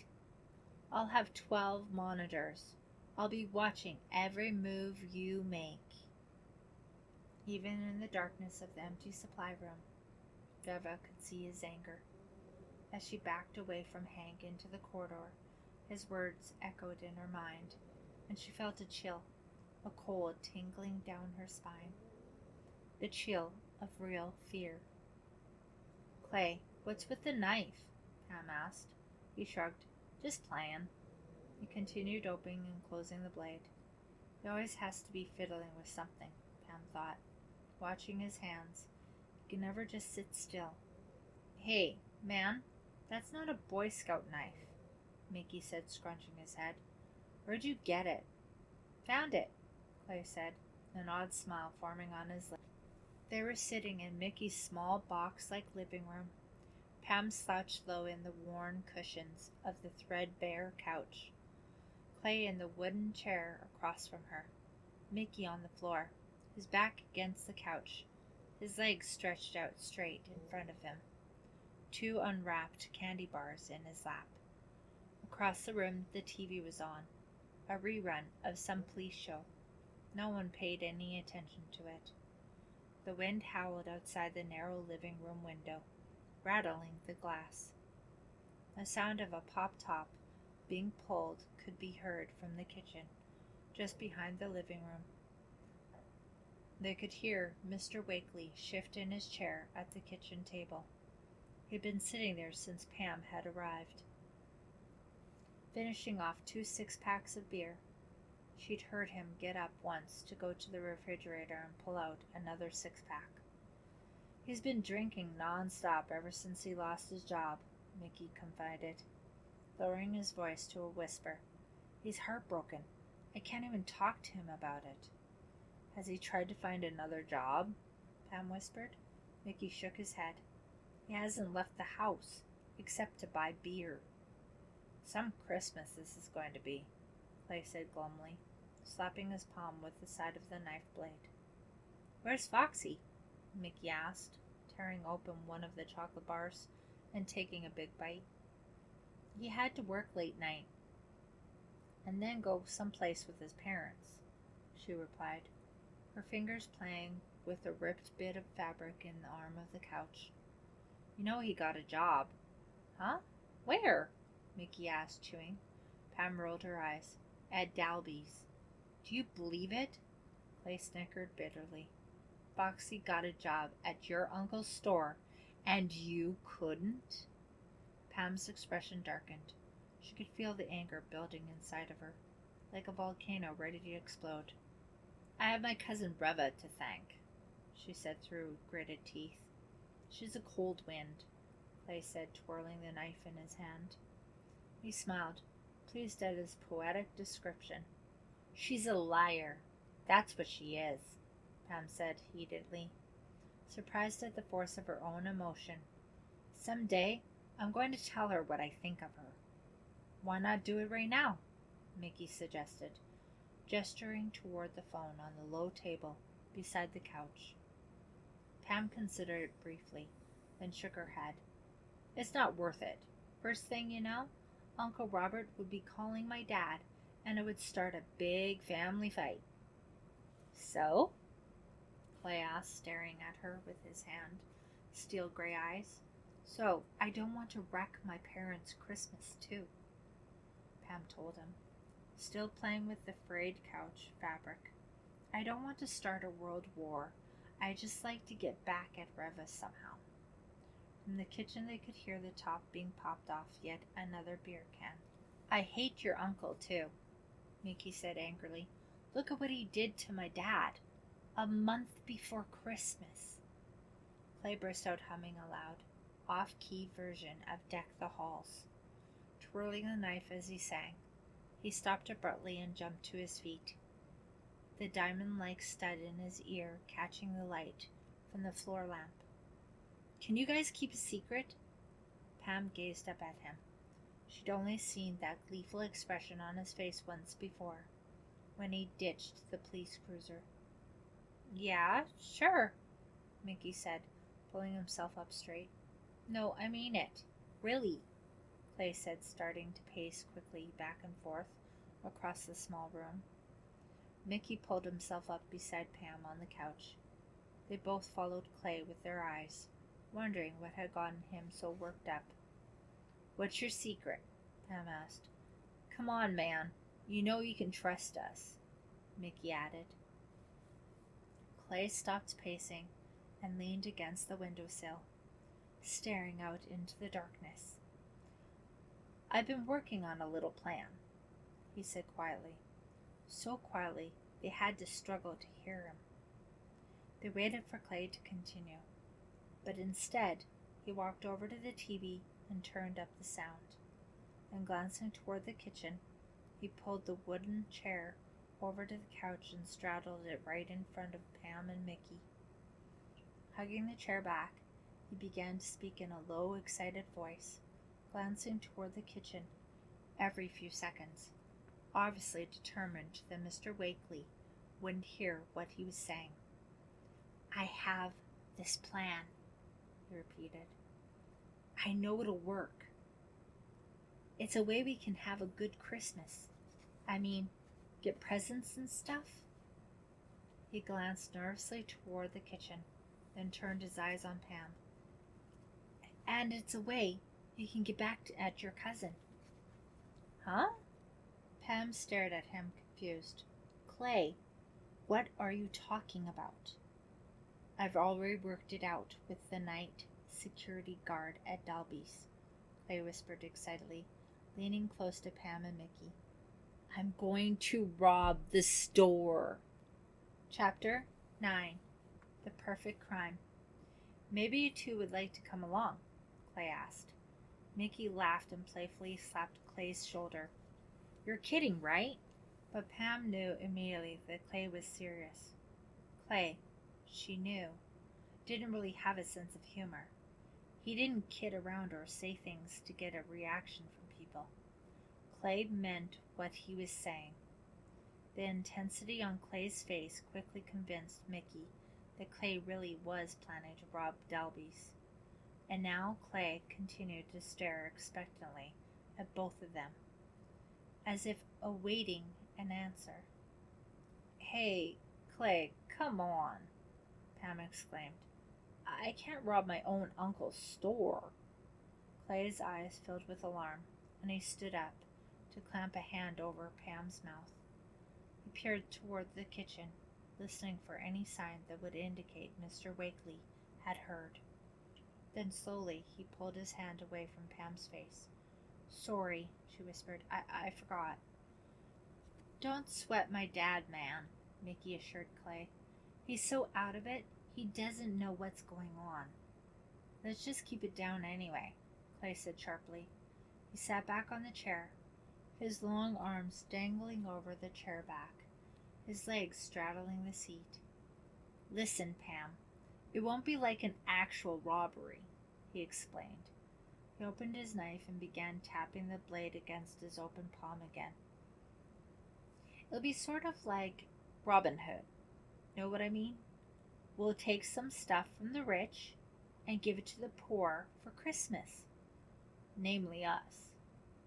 Mickey giggled again, nervous laughter. I don't believe you, man. Well, believe it, Clay said seriously, tapping the knife blade harder against his hand. I can think of easier ways to get back at Reva, Pam said, this time remembering to whisper. Yeah, Mickey said, scratching his jaw nervously. Robbing a big department store could be dangerous, you know. The wind picked up, rattling the window hard. Clay whipped his head around, as if expecting to see someone standing behind him. Seeing no one, he turned back to his friends, his expression still hard and serious. It's not going to be dangerous at all, Clay said in a flat, expressionless tone. It's not even going to be a real robbery. What are you talking about? Pam asked. A chair scraped across the floor in the kitchen. Mr. Wakely let out a groan. Clay raised his hand, signaling the others to be quiet. A few seconds later, they heard quiet snores from the other room. Mickey's dad had fallen asleep. I know John Maywood, Clay said, relaxing a little as the rhythmic sound of the snoring continued to float into the room. He's the night security guard. He's an old friend of my dad's. Your dad must know him too, Mickey. Yeah, sure, I know who John Maywood is, Mickey said, shifting uncomfortably on the couch. Well, Maywood is real sore that your dad got fired, Clay told Mickey. When I told him I had this idea about robbing the store, Maywood just laughed. He thought it was an excellent idea. He hates the Dalbys. He said right away that he'd help me. Help you? How? Mickey asked. Pam sat staring at Clay in silence, wondering how far Clay really would go with this, wondering how far he'd already gone. Maywood said he'd open a back door and let me in. Then he said he'd let me take whatever I wanted. No problem. He'll even stand guard for me. Wow, Mickey exclaimed, twisting the candy bar wrapper in his hand. His expression became thoughtful as he considered everything Clay had said. Won't Maywood lose his job? Pam asked. Won't the police know right away that he let you in? Not if I make it look like a real robbery, Clay replied excitedly. You mean? I mean, I have to make it look like I knocked him out or something. Maybe tie him up, hit him over the head, you know, just hard enough to make it seem real. Maywood said he could handle it from there. But what does he want in return? Pam asked suspiciously. He's not going to go through all this to help you rob the store just because he hates my uncle so much. No, you're right, Clay said quickly. He has a list. You know, some things he wants me to steal for him. Not a whole lot, just some stereos and a fur coat. Toys for his kids. This is crazy, Clay, Pam said. It's just crazy. What about the alarm? Mickey asked. Is Maywood going to help with that too? Clay nodded. Pam could see that Mickey had already cast aside any doubts, was ready to join Clay in this plan. In a way, she couldn't blame Mickey. She knew how upset he was seeing his dad fired like that, and then watching his dad fall apart the way he had. She could understand Mickey's desire to carry out a plan that would avenge his father. Pam had a lot of the same feelings, not just because Reva had lied to her once and said there were no vacation jobs at the store. It wasn't the first time Reva had lied to her, had kept her down, had made sure that Pam knew her place. Their entire lives, Reva had treated Pam as an inferior, as a poor relation, as a nuisance to be snubbed, to be looked down upon. to be taken advantage of. Well, thought Pam, maybe Reva hadn't been like that for their entire lives. There had been a time when they were friendly, when they confided in each other, when they did things together. All that had changed when Aunt Julia, Reva's mother, had died. Everything changed, especially Reva. She had cut off any close ties they had had. Overnight, she had turned cold to Pam, had become cruel and superior. Is she angry? Pam wondered. Because my mother is still alive and hers isn't? No, that was too crazy. The idea that Reva, who had everything, could be jealous of Pam was just too absurd. Pam refused to believe it. But then why was Reva always so horrible to her? Pam realized that in the past 3 years she had grown to hate her cousin. Reva's refusal to let Pam have a job was the final straw. The final straw. To Pam's astonishment, she found herself seriously considering Clay's plan. But how do we get into the safe? Mickey asked. Maywood can't get us into that safe, can he? No, no safe, Clay told him flatly. We're not going to steal money. I promised Maywood that. He'll just take clothes and radios and CDs and stuff. Anything you want for Christmas. That bit of information made Pam feel a little easier. Robbing a safe seemed much more serious than grabbing some jeans and CDs. And there's no way the police will know we've been there, Mickey asked. A loud snort from the kitchen made all 3 of them jump. They froze, listening hard until the regular and gentle snoring resumed. There's no way the police will know, Clay assured Mickey. If the alarm doesn't go off, the police don't come. And Maywood told me he won't trip the alarm till we're gone. And then, asked Mickey, thinking hard. When the cops finally do show, Maywood tells them he didn't see anything. He can't identify us. That's right, Clay replied, a grin slowly forming on his narrow face. Pam saw that Mickey was grinning too. Neat, he exclaimed. He turned to Pam. It's an excellent plan, isn't it? Pam shook her head. I don't know, she said softly. Come on, Pam, Mickey urged. There's no danger, really, Clay told her. And think of how much you hate your cousin. Think of all the presents you can't buy because she wouldn't give you a job. Think of how rich she is and how poor you are. No, Pam cried suddenly and jumped to her feet. Both boys were startled and jumped. No, Pam repeated. I couldn't do it. I just couldn't rob my own uncle's store. She walked over to the window and peered out past her own reflection in the dark glass. A storm of wet sleet had started. I'd be too afraid anyway, she added. Okay, that's cool, Clay said, raising both hands in a gesture of calm. You don't have to be part of the robbery. Good, because I won't be, Pam said emphatically. But maybe you could just drive Mickey and me there, Clay suggested. Pam realized he had this all worked out. He probably figured Pam would refuse to help, but Pam was the only one who had a car. He needed her. Pam suddenly chilled, moved away from the window. What are you asking me to do, Clay?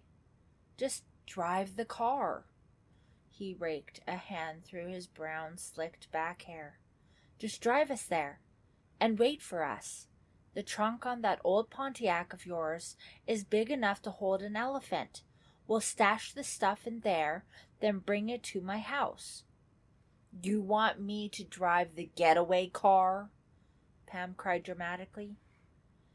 There won't be anything to get away from, Clay reminded her patiently. No one will be chasing us, remember? Pam swallowed hard. Okay, I'll do it, she said, and then she thought, Did I really say that? Did I really just agree to drive the car for a robbery? It isn't really a robbery, she told herself. Besides, if anything goes wrong, Uncle Robert won't press charges against me. At least, I don't think he will. A knock on the front door startled them all. Pam cried out. Clay nearly topped off the wooden chair. "Oh, that's Foxy," Pam said, her heart still pounding. "I forgot. I asked him to pick me up here." She started for the door, then stopped and turned back to the two boys. "Be quiet about this. I don't want Foxy to know." They both nodded in agreement. Foxy was a nice guy, and a bit of a straight arrow. He definitely would approve of Clay's plan, especially since he had just started working at Dalby's too. Pam pulled open the door, and Foxy hurried in on out of the sleet and raging wind. "What a storm!" he cried, shaking the water off like a dog after a bath. "Hi, Foxy." Smiling, Pam led him into the small living room. "Hey, man.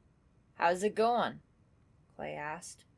Foxy, his dark hair drenched and matted against his head, shrugged his broad shoulders. "You know." "How was work?" Pam asked, searching the closet for her winter coat. "Did you see Reva?" Foxy groaned. "Yeah, I saw her. Let's talk about something pleasant instead." As Foxy took a seat by the window, Pam found her mind wandering back to the robbery plan.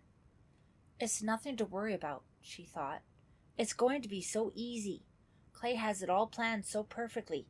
What could go wrong? Chapter 10. Kiss, Kiss. "You're so lucky, Pam," Reva said, wedging the phone receiver between her chin and her shoulders so she could let her newly polished nails dry. "Huh?" Pam reacted on the other end of the line. "You get to hang out. Take it easy," Reva continued. "I'm stuck in the stupid store practically every day for the last 2 weeks. Pam was silent at the other end. Reva chuckled to herself. "My cousin's such a wimp," she thought. Why doesn't Pam ever speak up? Why does she ever have the nerve to tell me what she's really thinking? "I've got to get off, Reva," Pam said. "My dad wants to use the phone." "You should get your own line," Reva said cruelly. "Anyway, my dad wanted me to invite you for Christmas Eve. As usual." Reva stifled a yawn. Why does Dad insist on having them over every year? Doesn't he get tired of pretending we're all one big happy family? She chatted a few minutes more with Pam, blowing on her nails, checking her hair in the mirror over her dressing table. Pam seems distant, Reva thought. Maybe she's decided to give up pretending we have anything in common. Reva had heard that Pam had been hanging out with Mickey Wakely and Clay Parker, just about the worst kids at Shadyside High. What was she trying to prove anyway? Reva wondered. Doesn't she care about her reputation? Doesn't Pam even want to pretend that she has a chance to make something of her life? After all, Reva thought, Pam didn't have it so bad. Sure, she didn't have a big house or good clothes, but at least she still had a mother, someone to talk to, someone to share things with. Tenderly running a finger along her cut lip, Reva said goodbye to her cousin, and glancing at the clock, replaced the phone receiver. Feeling the nearly healed lip gave her a shiver of dread, and, for a moment, she considered not going into work. She was already half an hour late, after all. But then she thought about Mitch and changed her mind. Mitch, what's your problem? She thought, feeling exasperated. It was more than 2 weeks since they'd started their vacation jobs at Dalby's. 2 weeks of dropping Mitch subtle hints and not so subtle hints. Still, he hadn't made a move. Was he so attached to that drippy Lissa that he was choosing to ignore the fact that Reva was coming on to him? Was he just impossibly shy? Today's the day, Reva decided. I'll make the first move myself. It's time for a very direct approach. And then poor little Lissa can start searching for a new boyfriend, someone as wimpy and washed out as she is. Reva pulled off the sweater she was wearing and changed into a white cashmere turtleneck. She knew it looked great on her. It really showed off her figure, and the soft white cashmere brought out her blue eyes and dramatic red hair. After rearranging her curls, she grabbed her bag and started toward the door, and was surprised to see that she'd had an audience. "Michael, what are you doing here?" she asked her little brother. "I wanted to ask you something," he said, gripping the doorknob with both hands and leaning against the door. "How long were you standing there?" Reva asked sharply. "You know you're supposed to knock." Michael shrugged. "Will you take me to the store today?" "What?" She tried to push past him into the hallway, but he moved quickly to block the door. "Take me to the store, please." "Why, Michael?" "To see Santa Claus." Reva suddenly remembered that she had promised to take him to see Santa. It had completely slipped her mind. She gazed down at him. She could never get over the fact that he looked so much like her. "I can't today," she said softly, reaching out and affectionately playing with his curly red hair. "I'm late for work." "Will you get fired?" he asked seriously. Reva laughed. "No, I don't think Daddy will let them fire me," she told him. "So why can't I come see Santa?" he insisted, still blocking the doorway. "I'll take you, Michael," Reva assured him, "but not today." "When?" "Soon." "When is soon?" "Soon." She took his arm and pulled it aside so she could get by him. Then she hurried down to the front closet to get her coat. Poor kid, she thought. He misses having a mom more than I do. I think he's really lonely. Pulling on her coat, she vowed to spend more time with him. Then she stepped outside into a sunny but cold morning. The sudden cold made her sore lip throb. It had to be Hank who did this to me, she thought angrily. Who else could it have been? Such a vicious trick. Starting up the Volvo, she forced it out of her mind. She wanted to concentrate on Mitch.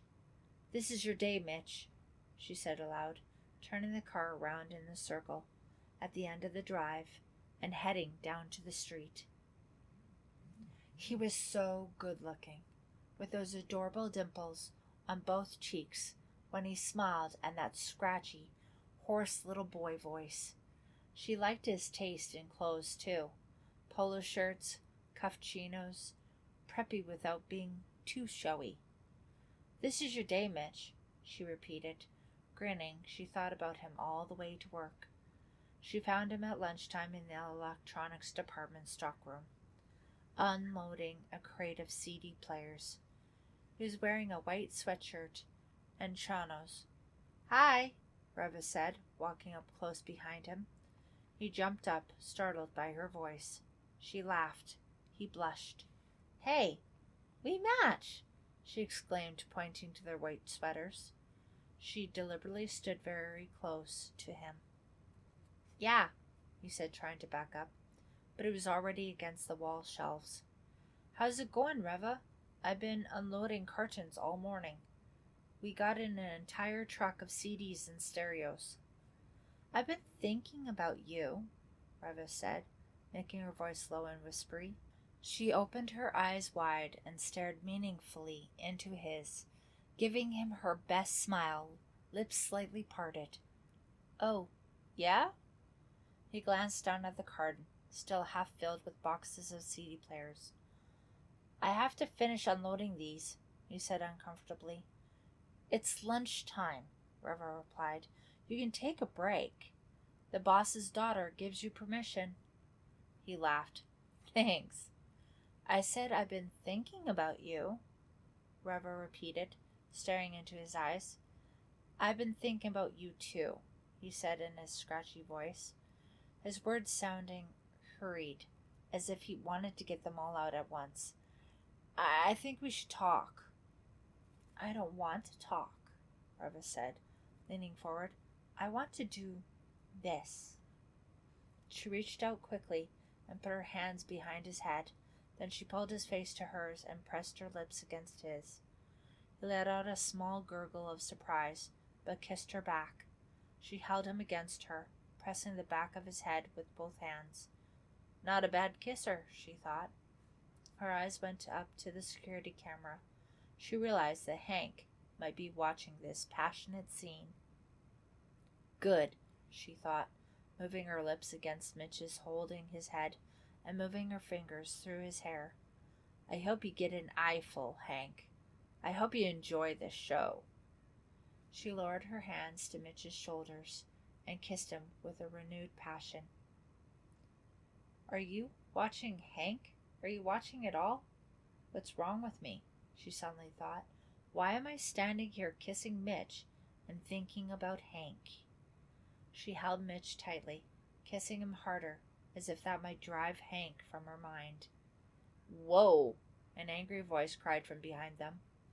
Mitch pulled out of her grasp. Reva spun around to see who had the nerve to interrupt them. Lissa! Mitch cried, his eyes wide, his open mouth smeared with Reva's magenta lipstick. Chapter 11. First Blood. Oh, hi, Lissa, Reva said calmly. What do you want?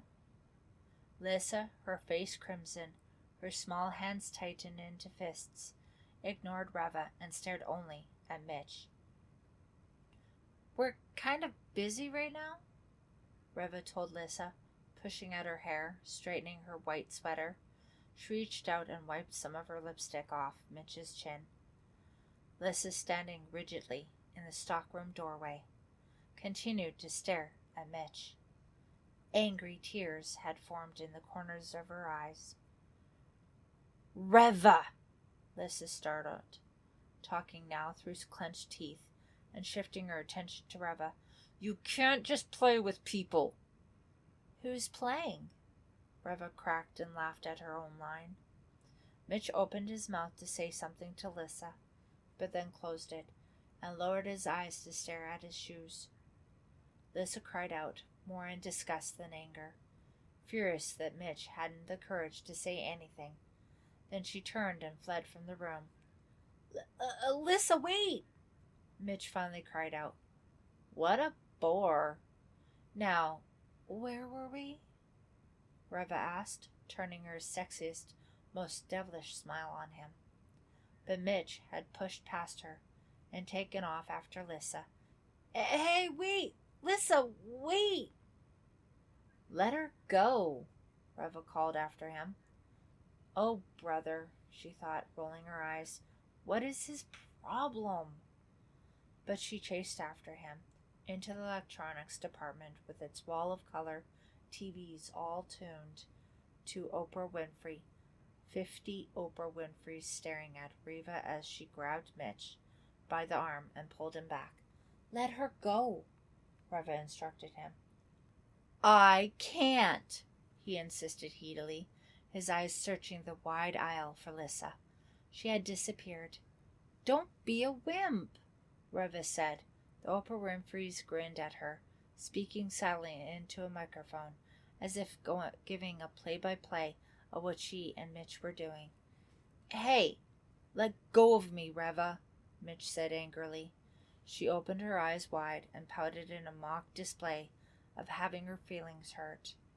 Come on, Mitch, she urged in her low, sexy voice. Let's go back to the stock room. We can talk about it there. Mitch, still searching for Lissa, shook his head no. Reva turned away from the smiling Oprah Winfreys and saw Hank coming around the corner from the freight elevators, heading toward her. Quickly she stepped closer to Mitch and draped her arm affectionately around his shoulder. She nuzzled against Mitch, who was momentarily too startled to react.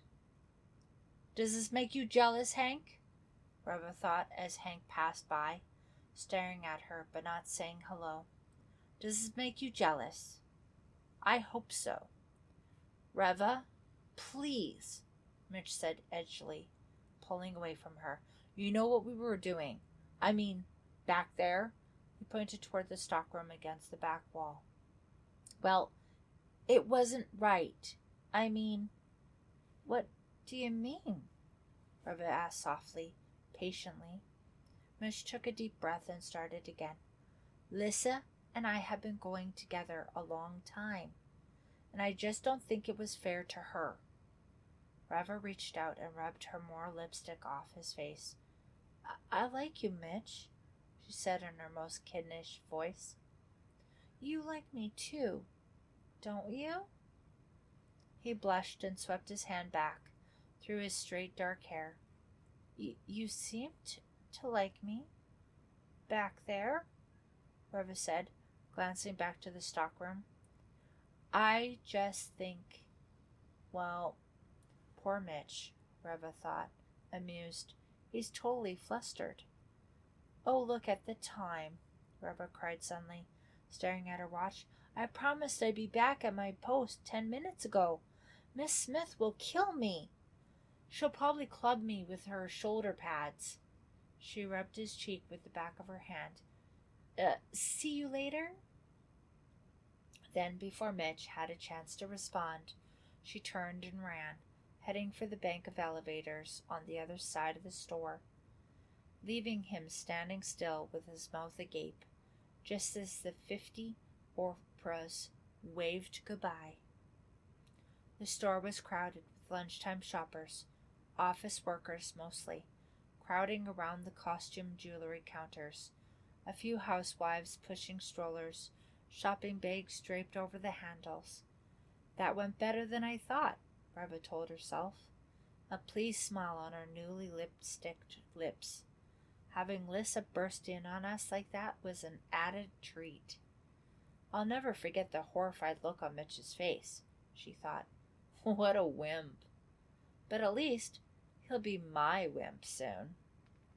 A line of 5 or 6 kids dressed in snowsuits and wool caps made Reva realize she was passing Santaland at the front of the Dalby Department. Sure enough, there was Rob up in Santa's big red and white candy-striped throne, a scared-looking toddler on his lap. As Reva passed by, the kid tilted his head back and then exploded a wet sneeze right in Rob's face. Reva laughed out loud. What a riot! Poor Rob will be wiping snot off his face for a week.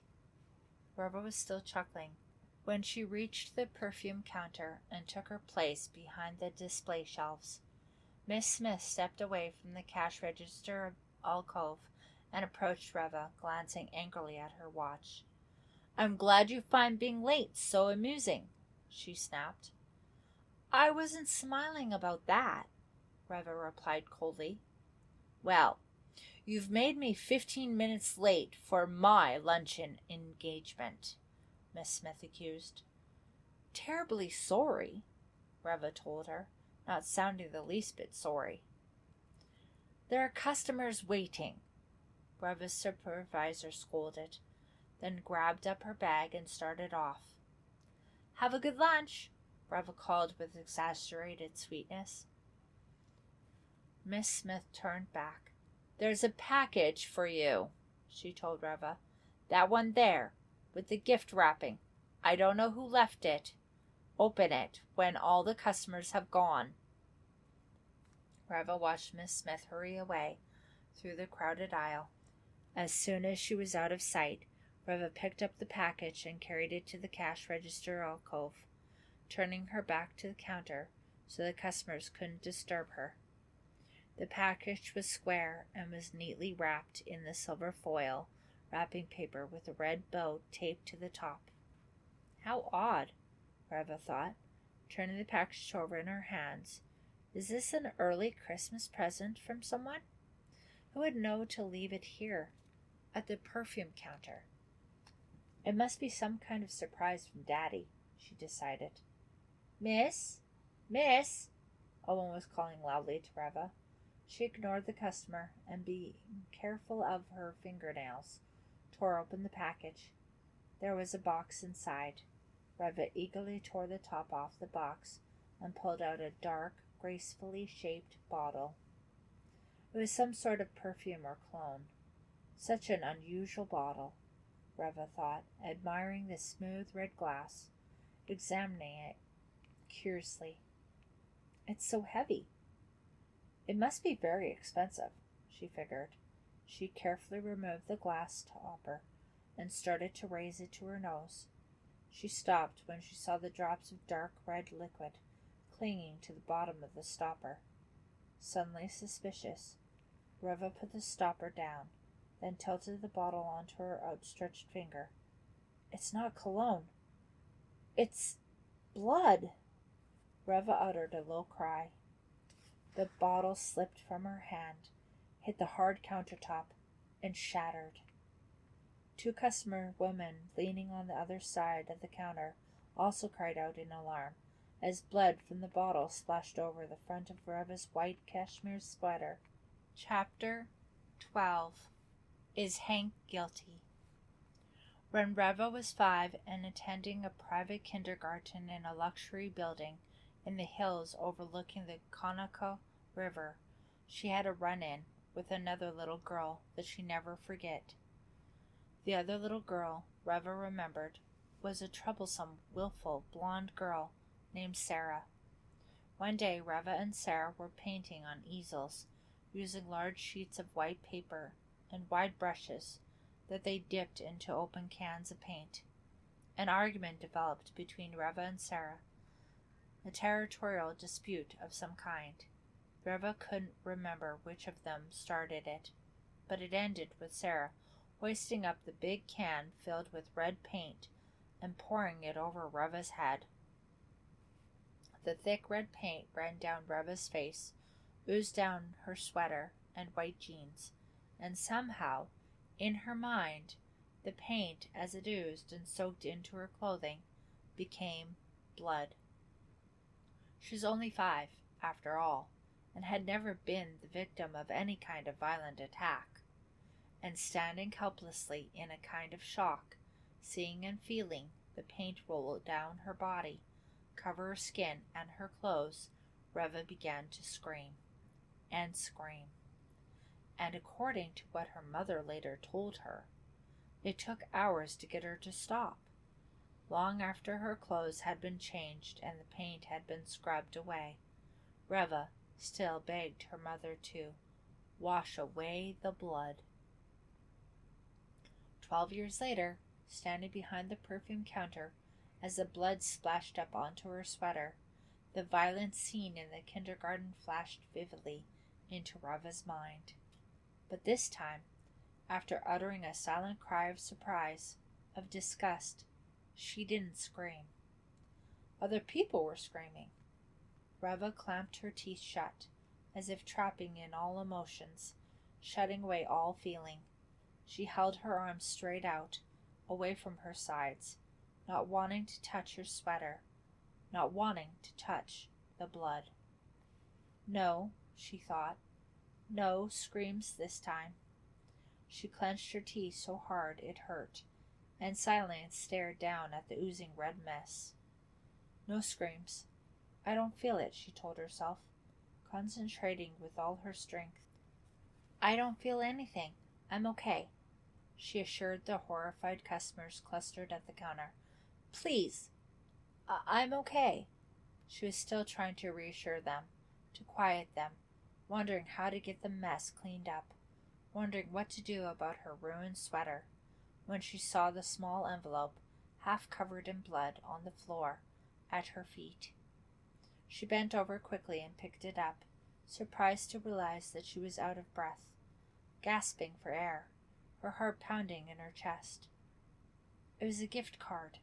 It must have fallen out of the package. Reva ripped open the envelope with trembling, bloody fingers. A small white card tucked inside had a message print on it in red ink. Happy holidays from a friend. Some friend, Reva thought bitterly. The same friend who hid the needle in my lipstick? Some friend with a very sick sense of humor? Hank. Yeah, probably Hank. This is the kind of dumb juvenile thing that would really appeal to him. His stupid way of paying me back. What a dork, Reva thought, feeling the anger rise up from the pit of her stomach. What a total creep. Does he really think I'll be terrified because he pulls a couple of dumb jokes like this? Does he think I'll go screaming hysterically out of the store and never return?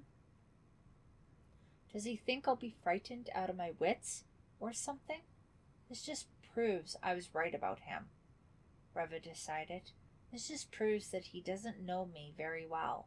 In fact, he doesn't know me at all, because I'm not going to scream and cry. No way. What I'm going to do is go right upstairs and get him fired. You're out of here, Hank, Reva thought, allowing a smile to cross her face. No more idiotically cruel jokes. You're out of here.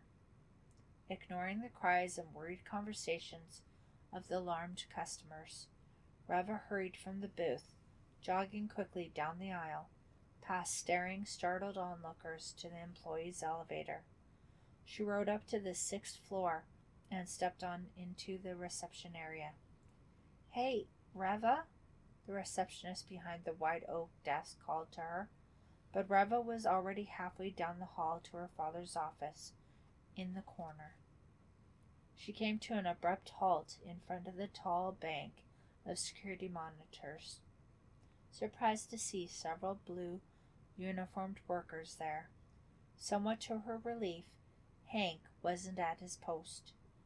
The tall stool in front of the monitors was empty. He's probably goofing off somewhere, Reva thought, or maybe cooking up another joke to ruin more of my clothes. But then she saw him, on his back on the floor, behind the bank of monitors, attentively attaching several cable wires. The other workers were fitting what appeared to be VCRs into new shelves beside the monitors. Hank looked up as she started to pass. Reva? She glared angrily at him, her blue eyes clear and cold as ice, her teeth clenched. She wanted to accuse him. She wanted to scream at him. She wanted to let him know why she was on her way into her father's office. She wanted to hit him and tear at his blonde, spiky hair and make him hurt bad for embarrassing her, for frightening her, for tricking her. But she didn't want to make a scene in front of all of these workers. Instead, she leaned over Hank, who was still on his back hooking up cables, and in a low voice she said, I know it was you. He sat up with a start, his dark eyes wide with surprise. Huh? Don't act dumb, she said, forcing herself to keep her voice low and calm. What happened to you? You're a mess, he said innocently, his eyes narrowing with concern. Are you okay? You never were a very good actor, Reva insisted. I know it was you, Hank, and it's going to cost you. Listen, Reva, I'm kind of busy here, Hank said impatiently, ignoring her threat, gesturing to the swarm of workers in the area. We're installing a VCR for each monitor. We'll have everything the security cameras pick up on tape every day. Thrills and chills, Reva said sarcastically, rolling her eyes. The blood had soaked through her sweater to her skin. It felt wet and sticky and uncomfortable. She studied his face, trying to decide if he was putting on the innocent act, or if he really didn't know what he was talking about. Staring at him, she began to feel less certain. You're saying you didn't leave a package for me at my perfume counter? Reva asked. He shook his head. I've been here since morning. Haven't even had lunch yet. Ask these guys. He gestured to the workers, were fitting the last of the VCRs onto the shelves. "You're lying!" she shouted. Several of the workers turned to gape at her, startled by her bloody appearance and loud outburst. "You're lying!" she repeated, this time in a whisper. "I heard you the first time," Hank said dryly. "Look at my sweater," she cried, feeling her anger rise again, feeling herself slipping out of control despite all of her attempts to hold herself together. "Is that blood?" he asked, sliding out from under the console. "Or is it paint?" "You know what it is," she cried, and unwillingly to let him see her out of control, fled.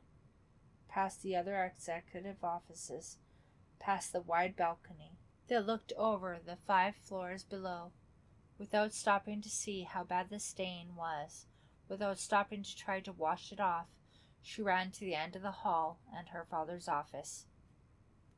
"You're out of here, Hank. I don't care if you play dumb or not. You're out of here. One word to my dad, and you're out of here. And happy holidays to you, too." She caught a glimpse of herself in the mirror on the wall outside of her father's office and gasped, seeing all of the blood-smeared sweater for the first time. How could he do this to me? She wondered. Mr. Dalby's office door was closed. Reva raised her hand to knock, just as Josie, her father's secretary, came out. "Is my dad in there?" Reva asked breathlessly. "Yes, but he's in a very important meeting," Josie told her. "I'm not allowed to interrupt him for anything." "Oh," Reva sighed. She could feel her energy begin to drain. Her conversation with her father would have to wait. She knew better than to interrupt him while he was in an important meeting. "Guess I'll go home and change," she said. Josie stared back at her, her eyes on the huge, dark stain. "You might be able to bleach that out. Is it paint?" "No, it's blood, and it's ruined," Reva muttered. She headed back to the elevator, walking slowly. Dispiritedly now, she had just passed the balcony when a terrifying sound, a deafening pop, pop, pop, shattered the air. Reva cried out in frozen fear. She knew that sound from TV, the sound of machine guns. Chapter 13. Squealing Tires.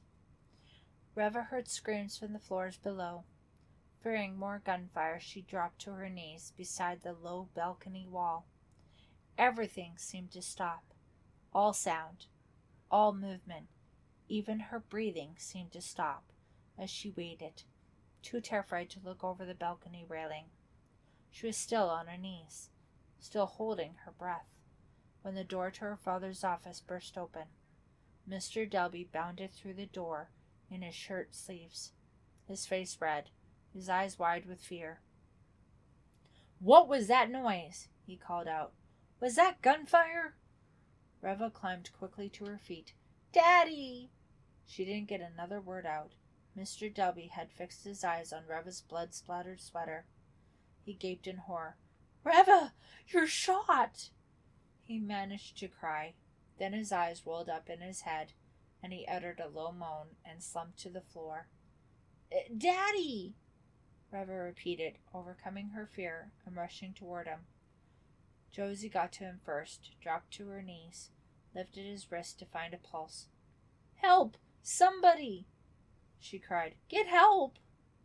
Reva dropped down on the other side of her father, her heart pounding. She felt helpless and frantic. Silenced footsteps hurried across the carpet. People were running out of the offices, making hushed phone calls, howling over her father.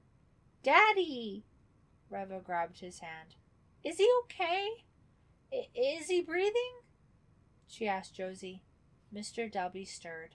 He opened his eyes and fixed them on Reva, his expression dazed, confused. "Daddy?" She squeezed his hand. "Are you okay?" he asked. "Were you shot?" "No, I'm fine," Reva said, squeezing his hand. "I'm okay. Really, I'm okay. Mr. Dalby sat up and rubbed the back of his head. Ouch! Did I faint or something? Josie nodded her head. It was the blood, Reva's father said. First I heard the gunfire, then I saw Reva. I spilled something, Reva explained, deciding not to tell the truth, deciding that her father had had enough of an upset for one day. He stood up shakily, holding on to Reva's shoulders for support. His face, which had gone as white as cake flour when he fainted, began to get its color back. He ran a hand back through his graying hair. Suddenly, a blue uniformed store worker pushed his way through the crowd of onlookers. Mr. Dalby, that sound you heard? Yes, Mr. Dalby, his strength seemingly restored, released Reva's shoulder and stepped eagerly toward the man. It was the Christmas tree lights, the man reported nervously. What? A power surge, sir. A string of lights shorted out, the worker explained. I guess it started a chain reaction. The lights started to pop, dozens of them all at once. Then the whole thing just shorted out. Mr. Dalby, obviously somewhat relieved, took a deep breath, then blew the air suddenly out through his mouth. These electrical problems are driving me nuts, he said, shaking his head. Is this power surge connected to the other problems we've been having? Probably, sir, the worker replied, shifting his weight uncomfortably. We're not sure. Any idea what caused the power surge? We're checking, came the reply. Let's all get back to work, Mr. Dalby told the crowd of onlookers. I'm okay. Everything seems to be okay. He told the worker to get the tree lights back on as soon as possible, then started back to his office, rubbing the back of his head. Reva followed him to the door. You sure you're okay? She asked. You gave me a real scare, he said suddenly, looking very old. What on earth did you spill on your sweater? She was tempted to tell him, but held herself back. I'll tell you later, she said. You came up to see me, he asked, glancing at his watch. I just wanted to tell you I was going home to change, Reva replied. Why don't you just pick out a new sweater here in the store, he suggested. She laughed. Shop in this tacky store? She asked with exaggerated horror. Please, Daddy, give me credit for better taste than that. He chuckled, kissed her on the forehead, and headed back into his office to resume his meeting. Always leaving him laughing, Reva told herself, as she waved goodbye to Josie, who was back on the phone, and headed past the low balcony, past the bank of security monitors, without even looking to see if Hank was still there. To the employees' elevator. She was eager to get her coat and go on home. The afternoon sun was high in a cloudless sky. The air was brisk, but not uncomfortably cold. Reva started up the Volvo, then sat listening to the steady hum of the engine for a short while before pulling out of the employee parking lot. What a day, she said out loud. She snapped on the radio, listened to a few seconds of a loud commercial, then snapped it off again. The silence felt good. She turned the corner, shielding her eyes from the sudden burst of sunlight that spread over the windshield. She thought about Mitch, about kissing Mitch, about kissing him hard and long. She pictured Lissa bursting in again, catching them, the expression on poor Lissa's face. Everything was worth it, just for that one look of horror, that one look of defeat. Too bad Mitch was such a wimp, but Reva thought, I can amuse myself with him for the time being. Her thoughts had turned to Hank and to the cologne bottle filled with blood when she noticed the car behind her. It was a white Taurus.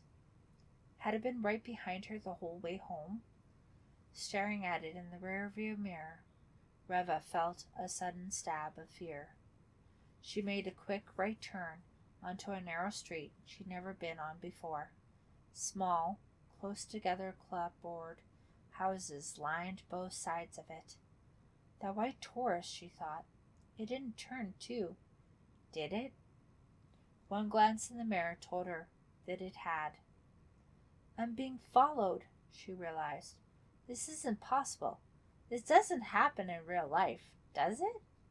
This only happens on TV shows. Her heart pounding, she sped up, then made a quick left turn without signaling. Reluctantly, she checked the mirror, hoping that the car wouldn't be there. But it was still there, and close behind.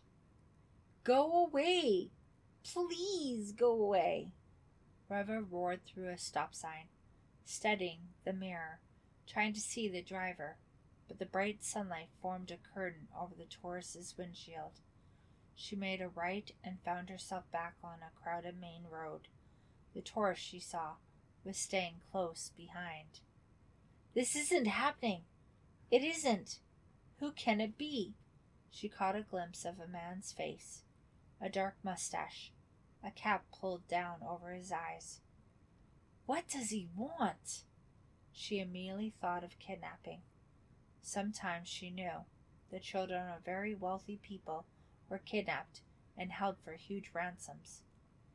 He'll drag me to some abandoned house and tie me up, and if my dad won't pay, he'll kill me and leave me there. No! She floored the gas pedal and made a decision. She'd be safer at home. She'd pull right up the drive into the garage and run into the house through the garage entrance. That was her best chance. Struggling to calm her breathing, struggling to hold back her terrified thoughts, Reva made another sharp turn and headed for home. The white Taurus squealed around the corner and followed, only a car length behind. What do you want? What do you want? Reva screamed over the roar of the car engine. She swerved around a school bus. A horn honked loudly. The Taurus kept the pace. Did this guy send the bottle of blood? The thought flashed into her mind, sending fresh fear down her spine. Is it possible that it wasn't Hank?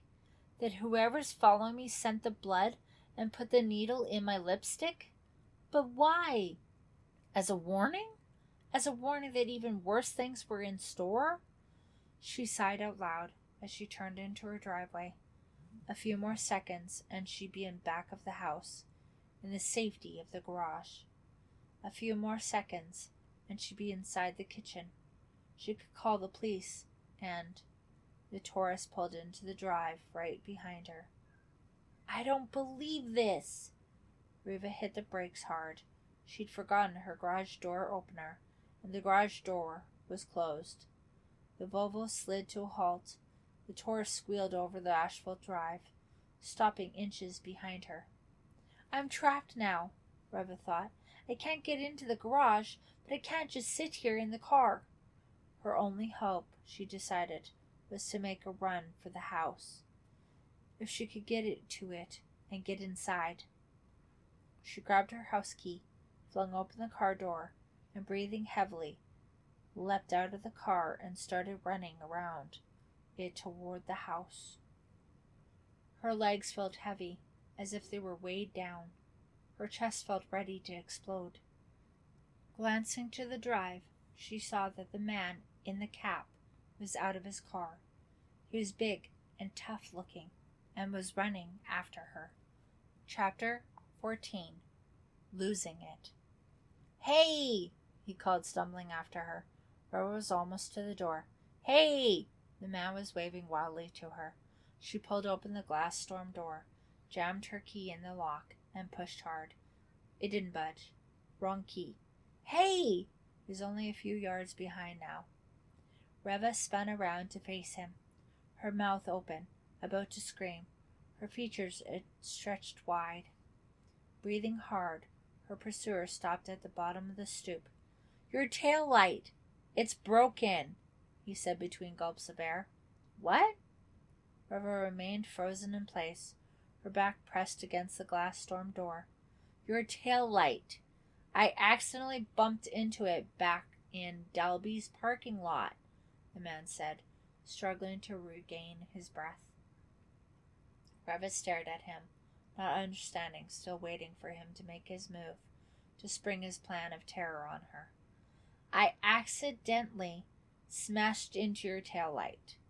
I'm really sorry, the man said, taking off his cap and wiping his perspiration off his broad forehead. Come here, I'll show you. He started back toward her car. My taillight? Reva cried, not recognizing her own terror-tight voice. You followed me all the way here? Because of my taillight? Still feeling shaky and uncertain, she followed him back to the driveway. Sure enough, her left taillight was exposed, the plastic over the bulb knocked off and gone. I hate it when people bump your car and then just drive off, the man explained, replacing his cap. So I followed you. I was trying to signal you. Didn't you see me? No, Reva replied, feeling very foolish. Here. The man shoved a small white card into her hand. That's my insurance agent. Let me write my name and number on the other side. The insurance company will take care of everything. I'm sorry about it. Just careless, I guess. Reva's hand was still trembling as she took the card from the man. She felt weak, totally drained. How could I have let myself get so scared over nothing? She asked herself. She thanked the man for being so thoughtful. What a waste of time, she thought. Daddy'll just have the car fixed at his garage. Why bother involving an insurance company over a stupid taillight? Thanks again, she called as the man climbed into his car and backed down the long drive. I'm losing it.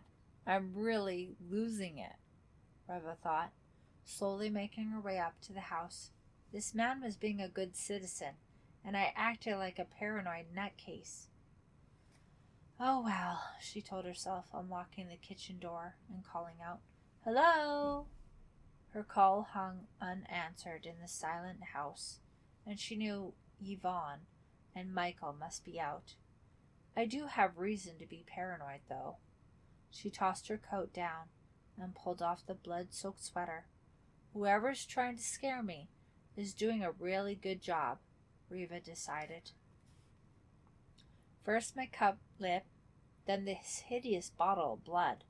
She opened the cabinet under the sink and shoved the sweater into the wastebasket.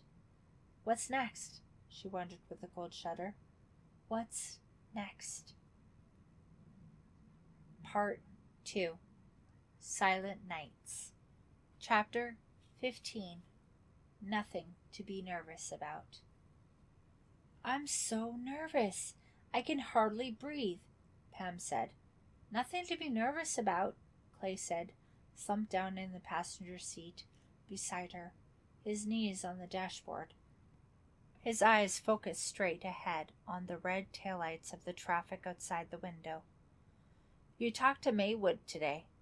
Mickey asked from the back seat, clearing his throat, his voice sounding choked and scared. No, not today, Clay replied tensely. But I told you. It's all worked out. Every detail. We lucked out, too. The new video security system hasn't been hooked up yet. They were using some kid to set it up, and he blew it. The big Pontiac rolled to a stop at a traffic light. The front seat was suddenly flooded with light from a street lamp above the intersection. Pam glanced over at Clay, who was dressed in black denims and a black turtleneck. No coat despite the temperature in the 20s outside. We want to be able to move fast, he had explained as they were preparing for the robbery, going over the plan one last time in Mickey's living room. Gotta stay light, stay agile. Clay smiled as he talked. He really isn't nervous, Pam had realized, struggling to tie her sneakers with trembling hands. He's excited, terribly excited. He's eager.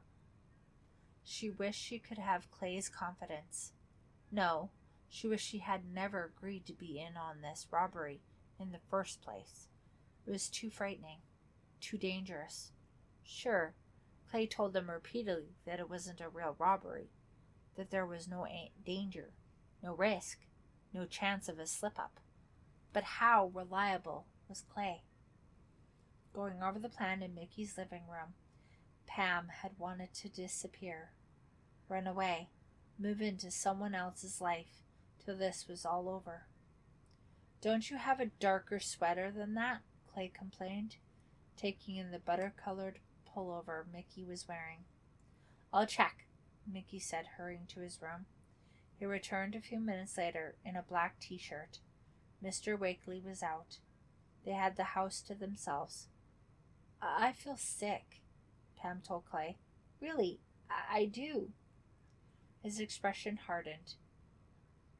"You just have to drive," he had said, his steel-gray eyes narrowing as he studied her face. Now, here they were, half an hour later, a little past 11:30 on a Friday night, driving to Dalby's. The light changed to green. Pam pushed down on the gas, and the big old Pontiac rumbled forward. "Wow, man, not many cars on the road for a Friday night," Mickey said quietly from the back seat. "We don't need a traffic report," Clay snapped. "I really feel sick," Pam said. "My whole body is shaking." "Maybe you should pull over till you feel better," Mickey suggested. "Just drive," Clay insisted. "Concentrate on driving and you won't feel sick." "Thanks, Doc," Pam said sarcastically. Clay groaned, plainly annoyed at both of them. "Are you two wimps going to be any help or not?" "Come on, man. Chill," Mickey said, reaching up to the front seat to pat Clay on the shoulder. "We're fine. We're all fine. Aren't we, Pam?"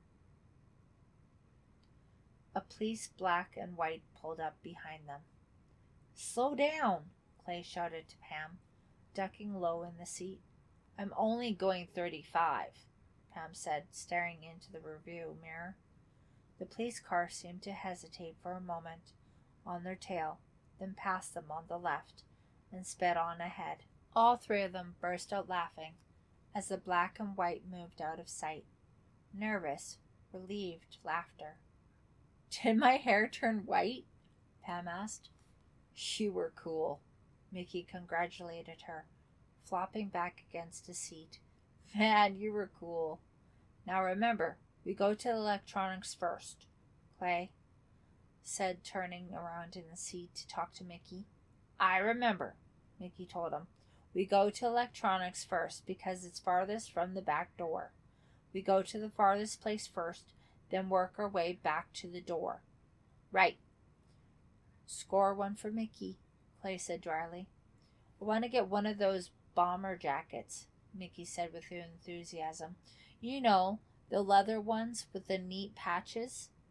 "Yeah, get one for me too," Pam said. Then, without warning, she hit the brakes, pulling the car to the curb across from an empty lot. "Hey," Clay cried angrily, "what are you doing?" "I can't do this," Pam said, gripping the steering wheel tightly with both hands, staring straight ahead through the dark windshield. "Come on, Pam," Clay said, softening his tone a little, turning to face her. "You just have to drive, remember?" "That's right," Mickey chimed in, leaning forward. "You just sit in the car and wait for us, Pam. That's all." He stared at Clay as if seeking Clay's approval for what he had just said, but Clay was concentrating all his attention on Pam. "I don't think I can do that," Pam said, not meeting either of their eyes. Her hands began to ache. She loosened her grip on the wheel. "I don't think I can just sit there and wait. I'll go crazy. I won't be able to take it." "Well, what do you want?" Clay asked, unable to hide his impatience. "You want to come in with us?" Pam considered it for a long moment. Yeah, she finally answered. Yeah, I guess so. She turned to Clay. I'll go in with you, but I won't take anything. Huh? I'll go in with you. I think I'll be less nervous that way, but I won't take anything. I'll just wait inside for you two. Okay, swell. Clay settled back in the seat. If it'll make you feel better. That way, if something goes wrong, Pam conjured, I won't be sitting in the car all night, worried sick, wondering what happened. Nothing will go wrong, Clay said sharply. How many times have I got to tell you? Pam took her foot off the brake, and the big car started to roll forward again.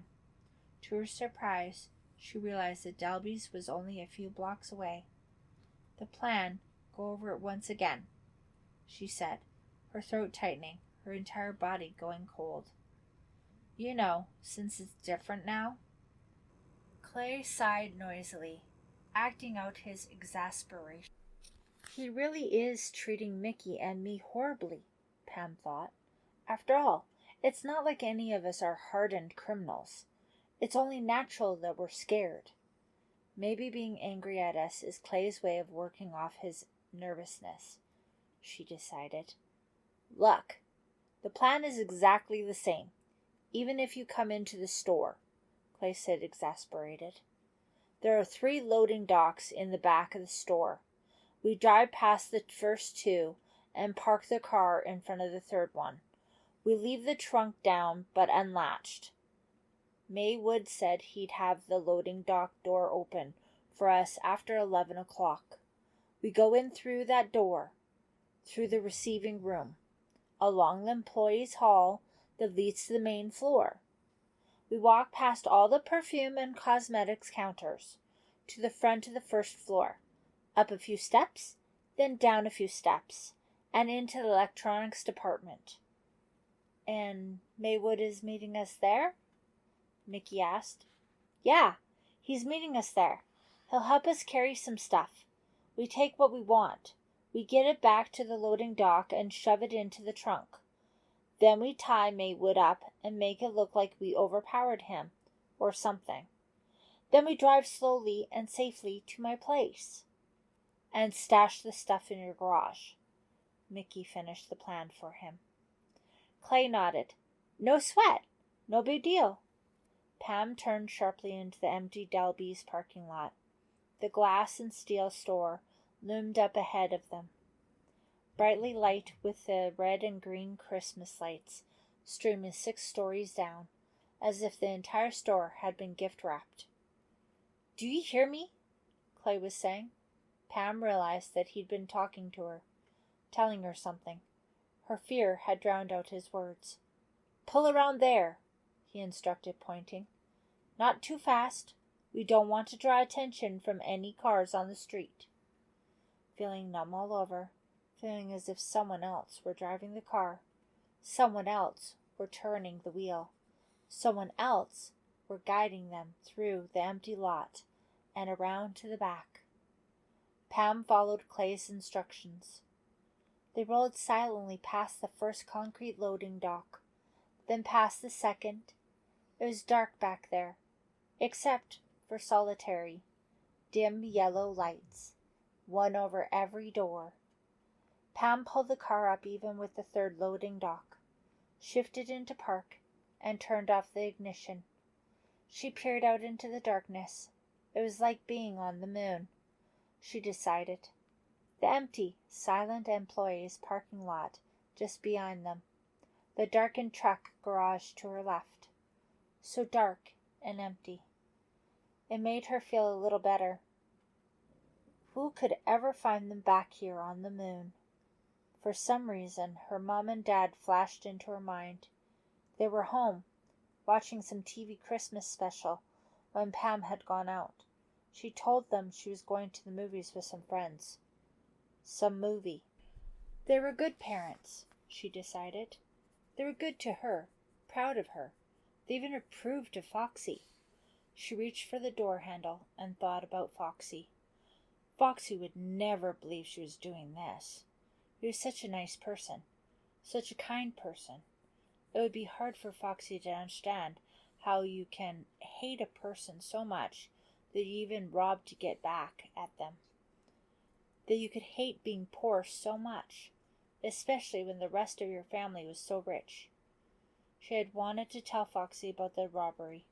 She had even started to tell him a few nights before, but she stopped herself in time.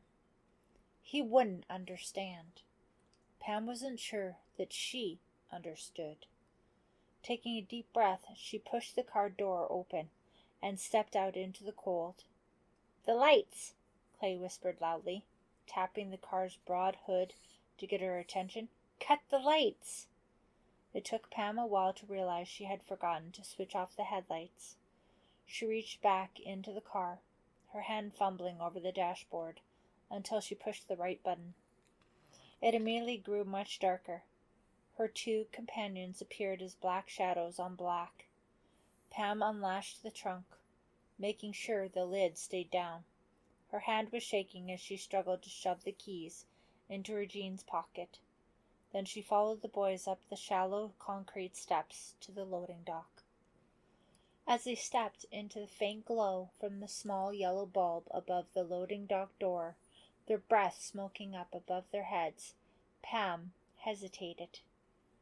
Would the door be unlocked as promised? And then she saw it. Something gleamed in Clay's right hand. "Clay!" she whispered, even though there was no one around. He had one hand on the door, ready to turn the knob. "Clay!" she called a little louder, not sure he had heard her. He turned around as she moved past Mickey, who was shivering in his thin black t-shirt. "Clay, what's that?" Pam asked.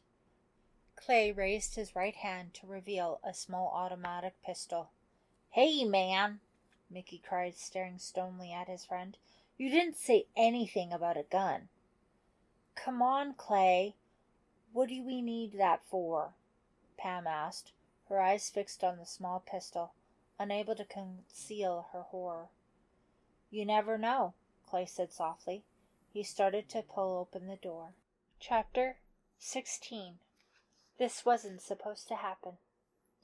The door opened easily, and they each slipped into the dark receiving area. Silence. "It's so quiet," Pam thought. "I can hear the boys breathing. I can practically hear them thinking." Her eyes adjusted quickly to the dark. The receiving area, she could see, was just a long, empty space, with a concrete floor, the place where cartons were stacked when they came off the trucks. She crept up beside Clay, who stood stiffly, the pistol down at his side. "Didn't Maywood say he'd meet us here?" she whispered. Clay shook his head.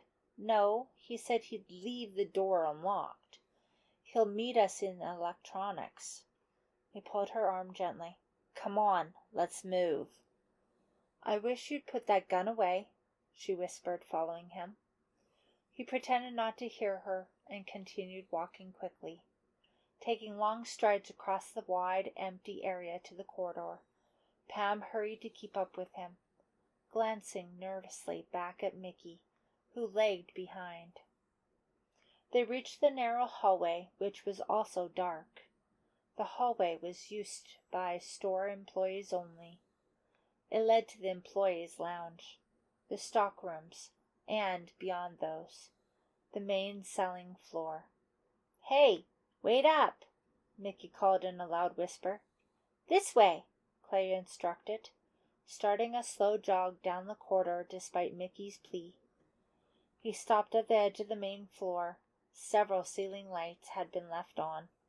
The store was about half as bright as normal. Pam took a deep breath. The fragrances of a dozen different perfumes floated through the air.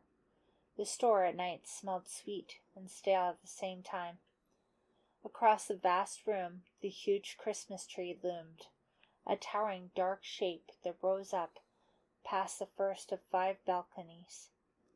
Silence. All 3 of them stood at the entranceway, their eyes ranging over the width of the store. Nothing moved.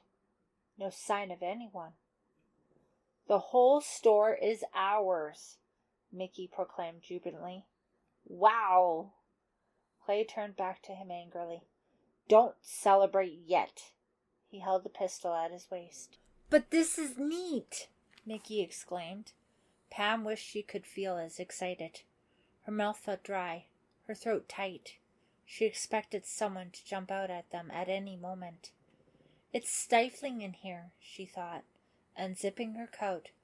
"They turn off the air at night. We're breathing this afternoon's air, leftover air. We're going to suffocate. I can't breathe." She scolded herself for starting to panic. "It's too late for that. You've come too far to panic now." Taking a deep breath, and then another, she followed Clay and Mickey through the aisles of perfume and makeup counters, their sneakers squeaking softly on the hardwood floor. Silence. The silence is thick, Pam thought. I can feel it. Strange thoughts, but who could blame her? She stared up at the dark Christmas tree, then to the side of it, to the balconies that overlooked them. Was someone standing on one of those balconies? Was there a security guard somewhere up there watching them make their way through the store? No, of course not. Maywood would have thought of that, wouldn't he? Clay's voice interrupted her thoughts. "Up the stairs," he whispered, pointing with the pistol. "We go past Santa Land up there, then down another set of stairs, and we're in electronics." "Wow," Mickey whispered, just behind Pam. Someone was standing at the foot of the stairs. Pam gasped and held back, grabbing onto a glass counter, ready to back away to run. But after a second of breath-stopping fright, she realized it wasn't a person, but a mannequin. Behind her, Mickey let out a high-pitched giggle. He must have been frightened by the same mannequin. They hurried up the low stairway, crossed the Santa area with its fake snow, its wooden, toy-laden sleigh, complete with a single stuffed reindeer and a tall, jutting barber pole, labeled North Pole. Then down another low stairway into the large electronics department. "We don't need Santa Claus, man," Mickey exclaimed, rushing ahead of Pam and Clay, picking up the first VCR he found. Clay scowled. He and Pam approached more cautiously. Pam's eyes searched the area, from the wall to the TV on one side, past the CDs and stereos to the cordless telephones and video game players on the other. No one there. Silence. The only sound was the crackling of a faulty ceiling light above her head. "Where's Maywood?" Pam whispered nervously, grasping Clay's sleeve. He shrugged. "We can't stand around and wait for him." He set his gray eyes hard and steady. "Let's get busy here." Mickey had already picked up 2 cartons from behind a display shelf. "Hey, Clay!" he called. "What do I do with these VCRs?" Clay uttered a low cry and slapped his own forehead. "I'm an idiot," he said. "We should have brought big bags or something to carry this stuff in. Why didn't I think of it?" The boys were talking too loudly, Pam thought, feeling her muscles tighten. Every sound they made frightened her more. She felt as if she were wearing her nerves outside her body. The crackling of the overhead light was driving her crazy. Mickey and Clay seemed to have forgotten about her entirely. They were huddled together, trying to solve the problem of how to carry the stuff they stole. Clay kept cursing himself out, telling himself how stupid he was for messing up this detail in the plan. "Hey, I know, man. Maybe we can make several trips," Mickey suggested, still holding the 2 VCR cartons. "Yeah, of course," Clay replied, somewhat cheered. "We're in no hurry, right? We've got all the time in the world. We can take all night. Make as many trips as we want." "Yeah," Mickey agreed happily. "Okay, let's pile up the stuff," Clay said with renewed enthusiasm. "As much as we can fit into Pam's car." Pam looked behind her, searched the long aisles, then stared back at the wall of TVs, dark and silent. "I should be home watching TV," she thought. "Home safe, and sound with my parents, watching the Grinch or something." "Oh!" she cried out as she heard a sound. Clay and Mickey froze in the aisle in front of her, staring back at her. "Did you hear that?" Pam cried. She turned toward the sound. It seemed to have come from a small office to the right of the TVs. "Hear what?" Clay asked, irritated. "A noise, like somebody dropped something," Pam managed to say, still staring at the office. "I didn't hear anything," Mickey said. "But it was loud," she insisted. Clay, the pistol raised, followed the direction of her gaze. "It came from over there." "That office?" she said, holding on tightly to a countertop. All three of them listened. Silence now. "That office is completely dark," Clay said, eyeing her suspiciously. "So?" she cried. "So don't scare us again," he warned coldly. "Listen, I didn't make it up," Pam insisted. "If you're not going to help, at least don't mess us up," Clay told her, pulling out a carton of Walkmans. "Well, can't you hurry it up?" Pam asked anxiously, her voice so high-pitched she didn't recognize it. Clay didn't reply. He only glared. She glanced back at the office. It was completely dark, as Clay had said. She listened hard, but heard only Mickey and Clay pulling out CD players and the annoying crackling of the ceiling light. When she turned back to her two companions, she saw the blue uniformed security guard.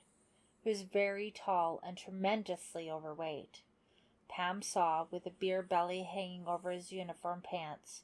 He was walking slowly, cautiously up the aisle, behind Clay and Mickey. He had one hand resting on top of his gun holster. Pam opened her mouth to warn her companions, but no sound came out. She could only point. Her fear began to ebb when she realized the intruder must be Maywood. The guard stopped a few display cases behind Clay and Mickey.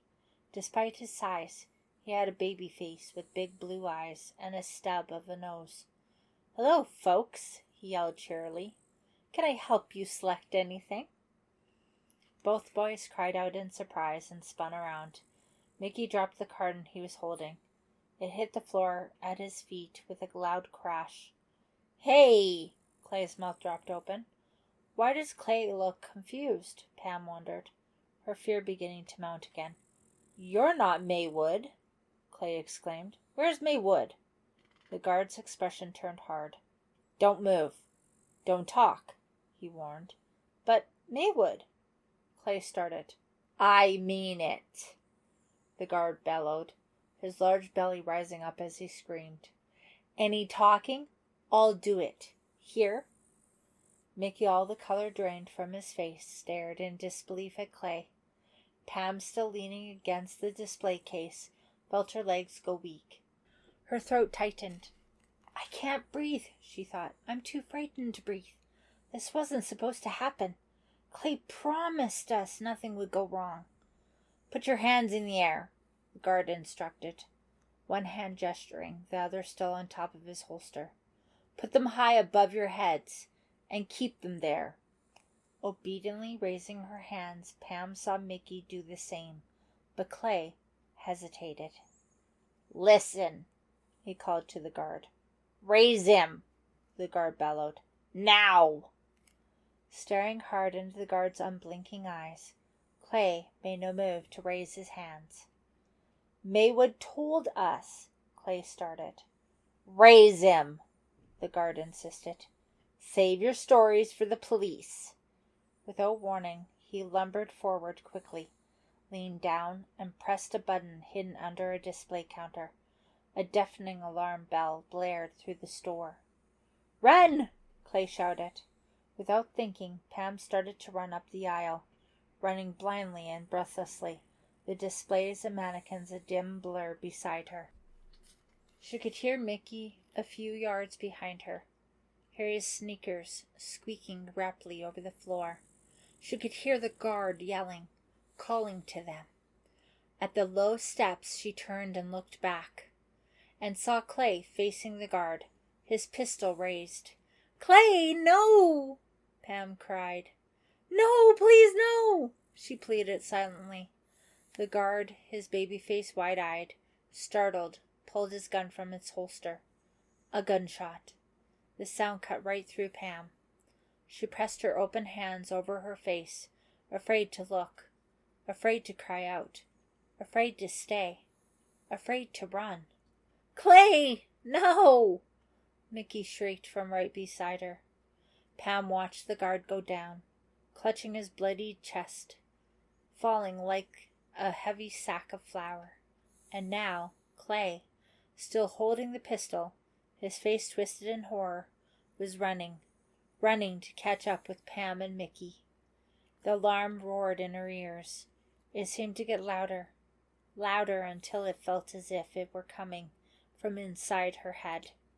And she thought her head would explode from the sound, from what she had just seen, and then the silence would return. The cool, soft silence. But no, Clay caught up to them, pushed them both, forced them to start moving again. Up the low steps, past the North Pole, past Santa's gilded throne. Goodbye, Santa Land. Goodbye, Christmas. Goodbye, childhood, forever. We're criminals now. Clay shot the guard, and now we're running. Pam couldn't control her thoughts. Everything was out of control now. They pounded over the floor, through the aisles of sweet-smelling perfumes, past the smartly dressed mannequins. Goodbye to everything sweet-smelling and good. And still the alarm shrieked, following them, staying with them, behind them, ahead of them as they ran. Through the narrow employees' corridor, then through the empty darkness of the receiving area. The sirens surrounded them, captured them, held them. Pam saw the gray door up ahead, the door that led out and away, the door that led to the dark, cool night, the silent night. She reached it first, pushed hard, and the door swung open. Out onto the loading dock, the cold air rushing at her face. Mickey and Clay were right behind, gasping mouthfuls, their chests heaving as they struggled to breathe. And still the roaring siren followed her, even louder out there. Gotta get away! Got to drive away! Got to go! Hey! Mickey saw it first, then Pam. My car! She cried. It's gone! Chapter 17. Murder. Trapped! Who could have taken the car?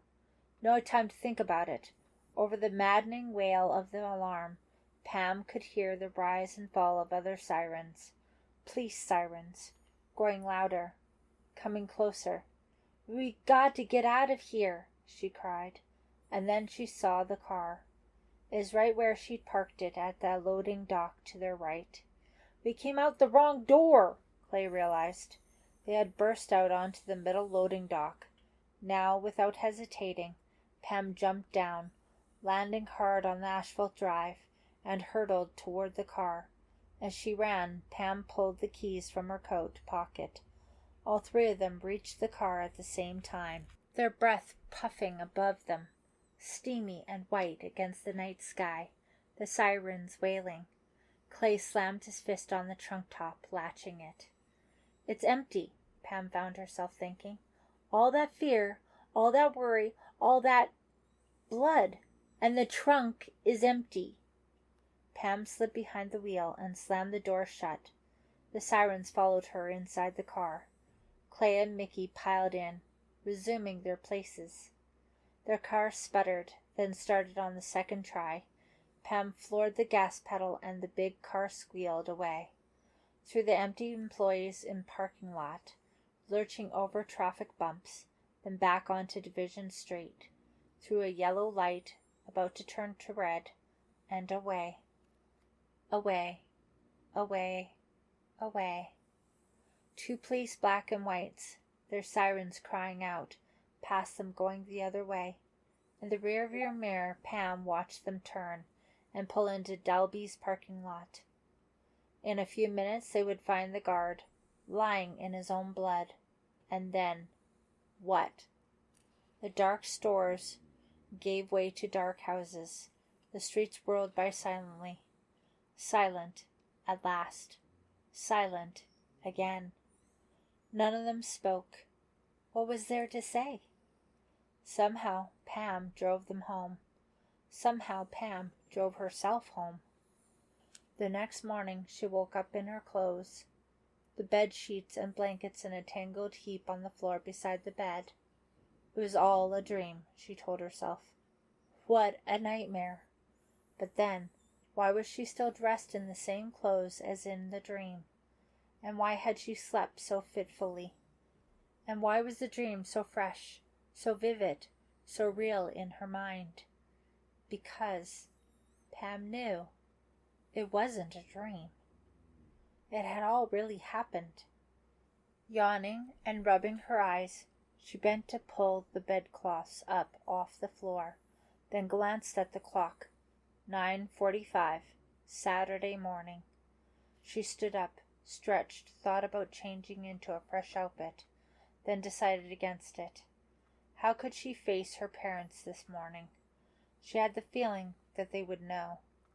That they would know everything that had happened just by looking at her, by peering into her eyes. She thought of Foxy. He would know too. Everyone would know. Her life was ruined.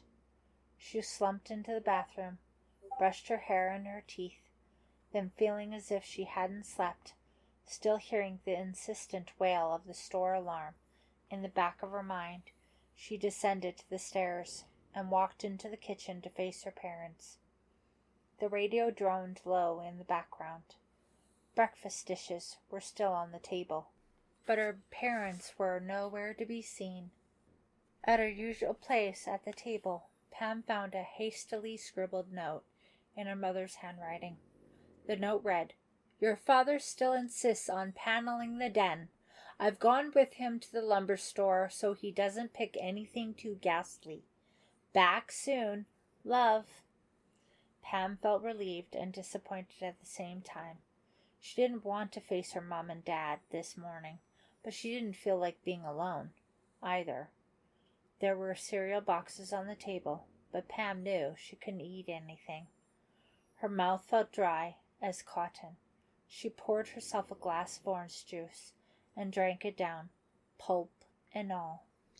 She was about to go back up to her room when the voice on the radio caught her attention.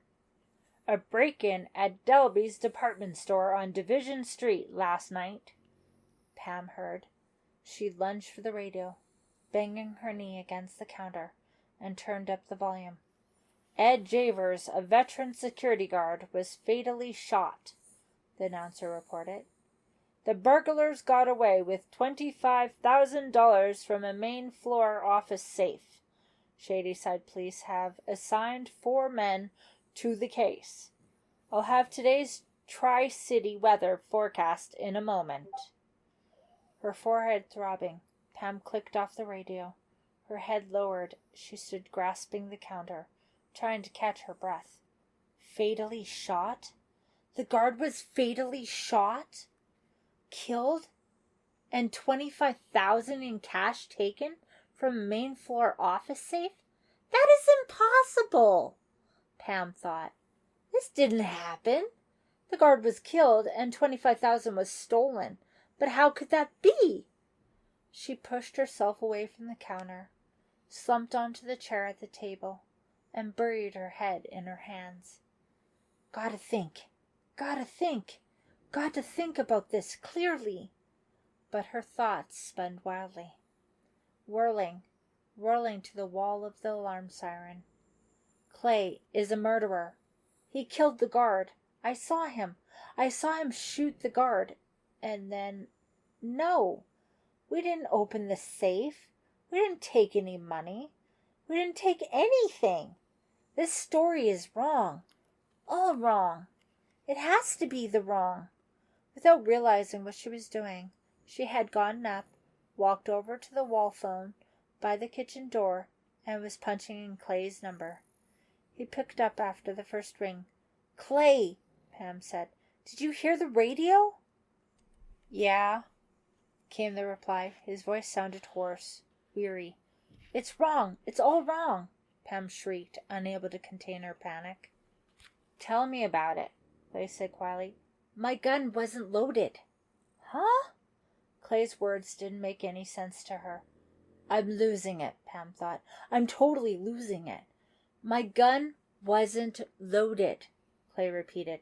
I just carried it for show. You didn't shoot him? No way, Clay said, sighing loudly. No way. That means, Pam started, closing her eyes, trying to think. That means someone else killed the guard. Clay finished her sentence for her. And someone else took the money. Clay, we've got to go to the police. We're not murderers. We didn't take anything. We've got to tell them the truth, Pam pleaded. Clay didn't reply for a long moment. Then he said, Pam, no one would believe us. Chapter 18. Another present for Reva. Please, please, Michael begged. He lunged across Reva's bedroom, threw his skinny arms around her waist, and hugged her. Please, you're the best sister, the best. Reva struggled out of his grasp. Michael, give me a break, she cried impatiently. I'm trying to get dressed. You're going to make me late for work. It was Monday morning, and Reva had promised her father that she'd be ready on time so they could drive to the store together. But you promised, Michael whined. You promised. I know I promised, Reva told him, studying her face in the mirror as she brushed her hair. I'll take you to see Santa, just not today. Why not? He insisted, pouting comically, his hands on his hips like a crotchety old man. Because today isn't a good day, Reva said briskly, adjusting her sweater, then stepping past him and striding out to the hallway. I've made my list, her brother called, chasing after her. He caught up with her at the head of the stairs, pushed his way past, and slid down the wooden banister. Dad helped me. I said what I wanted, and he wrote it down. How many presents are on your list? Reva asked, thinking about which coat to wear. 30, I think, he said. That's why I've got to see Santa right away, before he runs out of stuff. Reva was only half listening. She was already wondering how she'd ever get through another long week behind the perfume counter. Maybe tomorrow, she told her brother, patting him on the head. His curly red hair felt even softer and silkier than hers. You're a butthead, he said angrily, and scrambled off to find Yvonne. Ready to go? Mr. Dalby appeared in the hallway, already in his overcoat. His eyes were bloodshot and tired. His expression was troubled. He's been obsessing about the break-in all weekend, Reva thought, allowing him to help her into her coat. I wish there was some way I could cheer him up. They stepped out into a gray day, heavy charcoal-colored clouds hovering low. It's cold enough to snow, her father said, sniffing the air. Smells like snow. We haven't had a white Christmas since I was little, Reva said, climbing into the passenger seat of the BMW. You sure you won't need your car today? He asked, glancing at the silver Volvo in the garage. No, maybe I'll wait around and come home with you, Reva said, settling into the seat. The heater came up right away, the air warm and soothing. Reva snuggled deeper into her coat, watching the familiar houses roll by in the gray morning light. I might be there a while, Mr. Dalby said thoughtfully. I mean, what with the robbery and all. I imagine there will be more police around today. More questions to answer. I talked to the insurance company for an hour on Saturday and 2 hours yesterday. He shook his head unhappily. Can you imagine? On a Sunday? They were all upset because our surveillance wasn't working. I know my premiums are going up now." They slowed for a four-way stop. Small, wet snowflakes began to fall onto the windshield, sticking for just a second before turning to water. "What's their problem?" Reva asked, gazing at the windshield. "There are just so many unanswered questions," Mr. Dalby said, driving with one gloved hand, scratching his smooth jaw with the other. "For instance, how did the robbers get into the store?" "They broke in, right?" Reva asked. They drove past her school, dark and empty. In front, someone had decorated one of the trees with a roll of toilet paper. "Kids are so immature," Reva thought. "No, they didn't break in," her father said, his expression troubled. "There were no doors broken, no windows smashed, no sign of a break-in. And that's not the only question." He slowed to a stop at Division Street and clicked on the windshield wipers. The snowflakes hitting the windshield were larger now, sticking longer. "How did they know we had a safe on the first floor?" he asked, talking as much to himself as to Reva. "That safe is hidden. Very few people know about it. The main safe is on the 6th floor, in my office." "So, what do you think?" Reva asked. She hated to see her father so troubled, so upset. "Well, I have to think it could have been an inside job," Mr. Dalby said, turning down the heat a little. "One of my employees. But that doesn't make sense either. If it was an employee, they wouldn't have killed the guard, would they? Ed Javers was a friendly, well-liked guy. If the robber was an employee, he'd most likely know Ed, so I don't think he'd kill him." "Strange," Reva said. They were nearly to the store. "Javers was shot in the back," Mr. Dalby revealed, lowering his voice nearly to a whisper. "That doesn't make sense either." "How do you mean?" Reva asked. "Let's say Javers entered the electronics department and discovered the burglary taking place. Why would he turn his back on the burglars?" "Maybe he was running away from them," Reva thought, but she didn't say it out loud. She didn't want to think about the robbery or the murder. Guard. She had her own problems. As if reading her thoughts, Mr. Dalby asked, "What was all over your sweater Friday? I've been so preoccupied with the robbery, I never talked with you about it. What a scare. I thought it was blood." It was blood, Reva thought, but she was determined not to upset her father any more than he already was. "It was just a stupid practical joke someone played on me," she said. Should she tell him she was pretty sure it was Hank? Should she ask him to get rid of Hank? No, Reva wasn't the most thoughtful person in the world, but even she knew that this wasn't the time. "Who?" he asked. "Who would do such a dumb thing during working hours?" Reva shrugged. "Beats me." "Well, I wish the person would stop," he said sternly. "I have enough trouble in the store without stupid jokes." He pulled into his private parking space, shifted into park, and cut the engine. "Worst Christmas season I've ever had," he muttered. He was still muttering as Reva followed him up to his office. She gave him a quick kiss on the forehead, asked to deposit her coat in his closet, then headed back to the elevator to take her down to the main door. Hank was at his post in front of the bank of security monitors. He raised his head expectantly as she approached, but she cut him dead, sharply turning her face toward the opposite wall as she passed. The morning dragged on forever.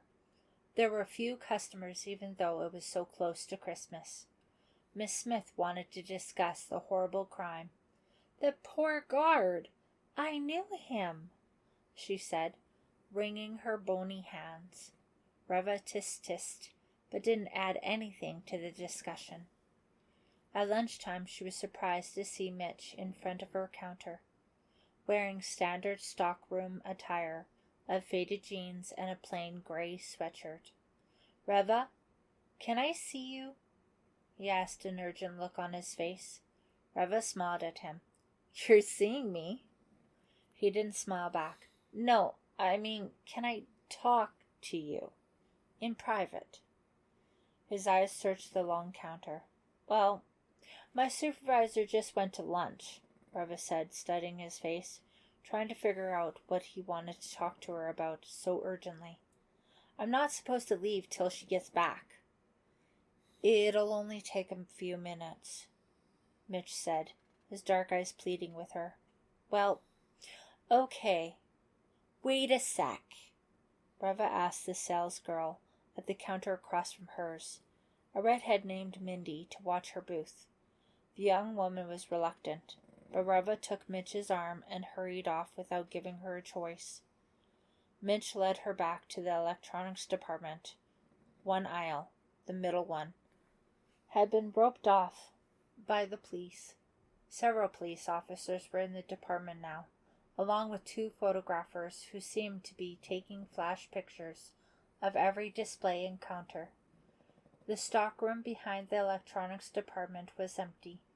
Reva shivered as she followed Mitch to a low bench in the corner.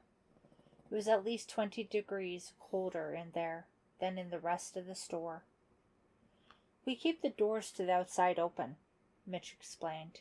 "It makes it easier to work if you're a little cold." "Fascinating," Reva said sarcastically. She sat down on a low bench.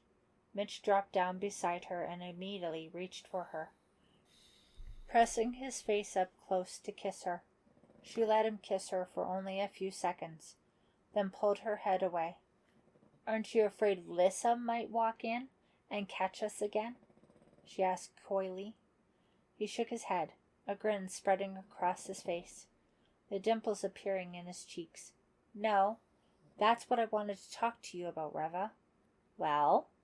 "Well, Lissa broke up with me." He stared at her, expecting a big reaction, but Reva decided not to give him the satisfaction. "Why'd she do that?" she asked, playing innocent. "Because of you," he blurted out. "I mean, because of me and you." That was easy, Reva thought, enjoying her triumph over Lissa secretly. If only Mitch weren't such a wimp, she thought, I'd enjoy this even more. But the sight of him running after Lissa the other day, ready to beg Lissa to forgive him, he made Reva decide that Mitch wasn't worthy of her attention. "That's too bad," she told Mitch, pouring on the sympathy in her voice. "Huh?" His face filled with surprise at her reaction. "Well, Lissa was really mad, but I guess it's for the best," he said, recovering quickly. He put a hand on her shoulder.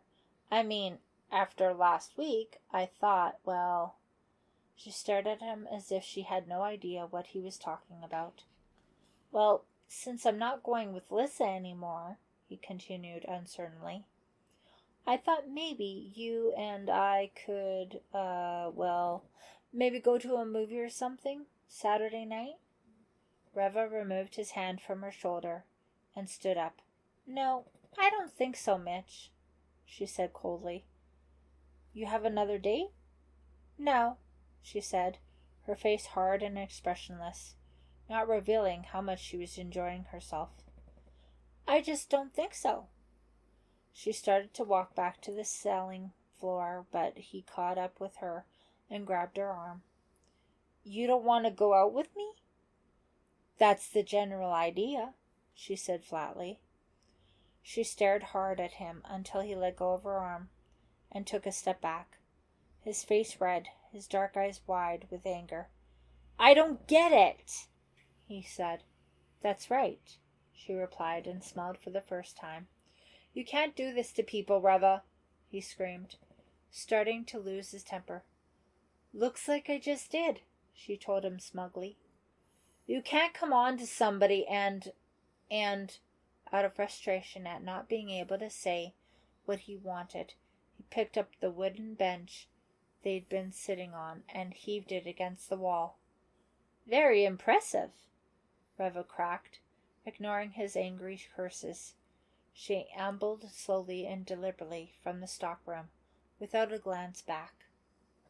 What a baby, she thought scornfully. What on earth did I ever see in him? When she got back to the perfume counter, Mindy was on the phone. It's for you, she told Reva, after pushing the hold button. Your cousin Pam? Reva waved her hand, refusing to take the receiver. Tell her I'm not in today, she said. Tell her you haven't seen me. Mindy hesitated for a moment, gave Reva a curious look, and spoke into the phone, giving Pam the message. I don't feel like having a boring lunch with Pam today, Reva thought, glancing at the big clock on the wall next to the Christmas tree. Pam is such a downer. She'll just want to complain about her life. She always making me feel guilty for having more than she does. Well, I'm just not in the mood to feel guilty today. Not about Mitch and Lissa, and not about Pam. Mindy was off the phone now and hurrying across the aisle to her counter. That package? It came for you, she called back to Reva, pointing. Reva turned to see an enormous brown carton behind her in the cash register alcove. The carton was nearly as tall as she was. It wasn't gift-wrapped, but it did have a wide red ribbon tied around it, with a large bow on top. Oh, no, Reva thought dispiritedly. Another stupid practical joke. Who's doing this to her? What kind of dumb, obnoxious gag was it this time? Shaking her head, she found a pair of scissors in the supply drawer beneath the register, cut open the carton, pulled back the lid, and peered inside. It took her a second to realize that she was staring at a stiff, folded-up human corpse. Then, still gripping the carton lid tightly with both hands, she started to scream. Chapter 19. I Saw What You Did. Reva was still screaming when Miss Smith appeared. She and Mindy pulled Reva away from the carton and peered inside. It's a mannequin, Mindy shouted. Reva didn't seem to hear. It's a mannequin! Only a mannequin, Miss Smith repeated, taking Reva firmly by the shoulders. It sure looks real, Mindy said, shaking her head. Reva, trembling all over, watched in silence as Mindy tilted the carton onto its side and pulled the lifelike mannequin out. Who sent this? Miss Smith snapped angrily, staring at Reva as if accusing her. Reva was still too overcome to speak. The mannequin stared up at Reva with wide, pale blue eyes, a wiry smile painted on its face. It looks as if it's laughing at me, Reva thought. Everyone is laughing at me. I've made a complete fool of myself. But it looks so real, so dead. Look, there's a gift card, Mindy exclaimed. She pulled a small white card off the mannequin's wrist. Miss Smith grabbed it out of Mindy's hand and tore open the envelope. She read it silently to herself, then held it up to Reva. In scrawled block letters were the words, Happy Holidays from a Friend. What's going on here? Reva wondered, staring at the card. This isn't funny. This isn't funny at all. When she raised her head, she noticed a blur of faces. The perfume counter was surrounded by a huge crowd of people. Their expressions troubled, curious. All of them were staring at her.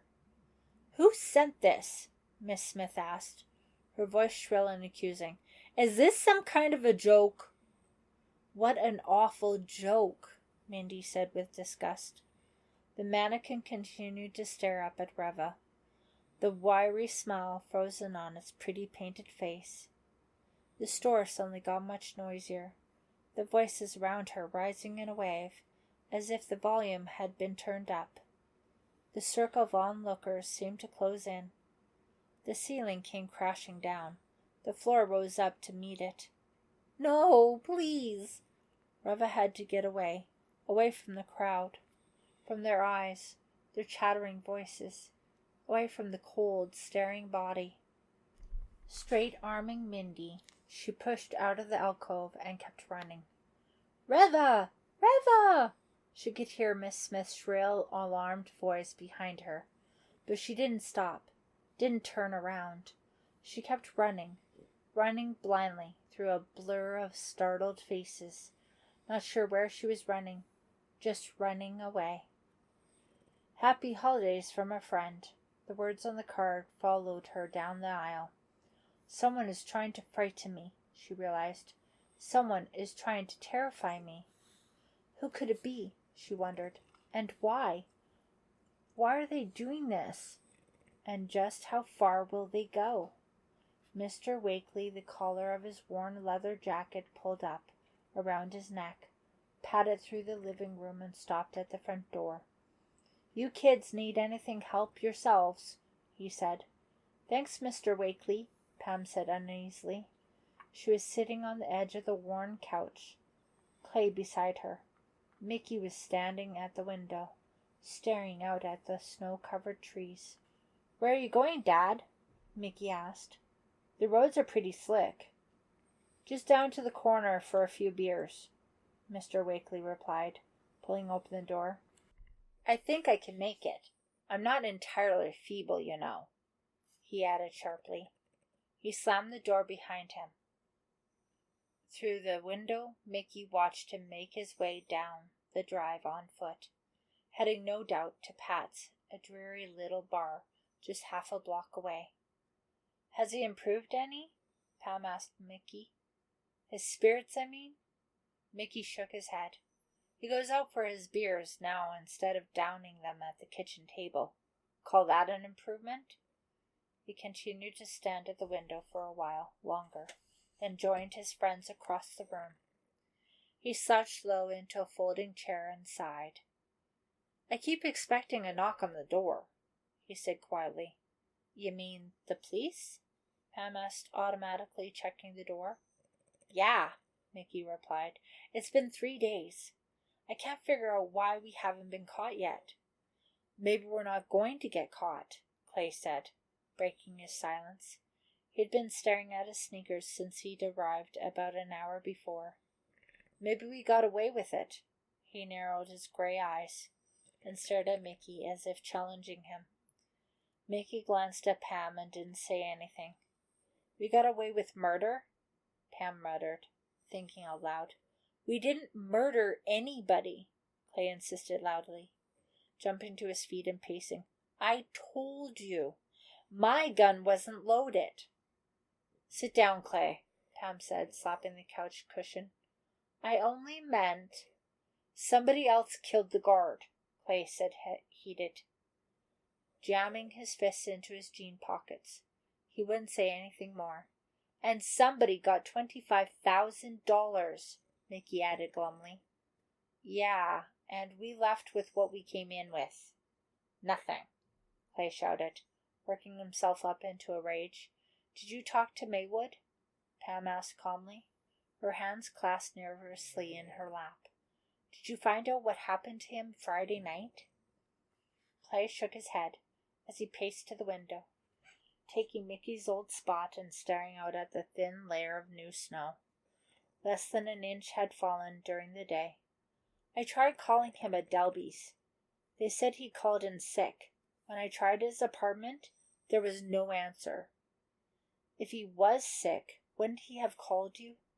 Pam asked, playing nervously with the frayed fabric on the couch arm. "I just don't understand why he let us go through with the robbery if he knew he wasn't going to be there. I mean, if he knew it was going to be a different guard, why wouldn't he—" "How should I know?" Clay interrupted wildly. "Give me a break, will you?" "Pam wasn't accusing you or anything," Mickey cried, coming to Pam's defense. "You both think it's my fault the thing got messed up," Clay said, his eyes darting back and forth between them. "Well, there was nothing I could do." He moved to the center of the room, breathing hard, his chest heaving. "We don't blame you," Mickey said, trying to calm Clay. Mickey was obviously frightened. He knew what Clay could be like if he lost control. "Look, we're all in this together, right?" Pam quickly added. "Come on, Clay, sit down." He crossed his arms over his chest, refusing to budge. "Did you call your cousin?" Mickey asked Pam. "Does her father suspect anything? Does he know anything?" "I tried to reach her around lunchtime, but the girl at the perfume counter said she wasn't there," Pam said, making an annoyed face. "I think I heard her in the background before I was put on hold. She just didn't want to talk to me. Because she knows that we... Mickey couldn't finish his question. "Nobody knows anything," Clay insisted loudly, as if trying to convince himself. "If anybody thought it was us three there Friday night, we wouldn't be sitting here talking about it. We'd be in a hot little room somewhere being grilled by the cops." "Clay's right," Mickey said, brightening. "It's obvious that no one saw us. No one has any idea we were there."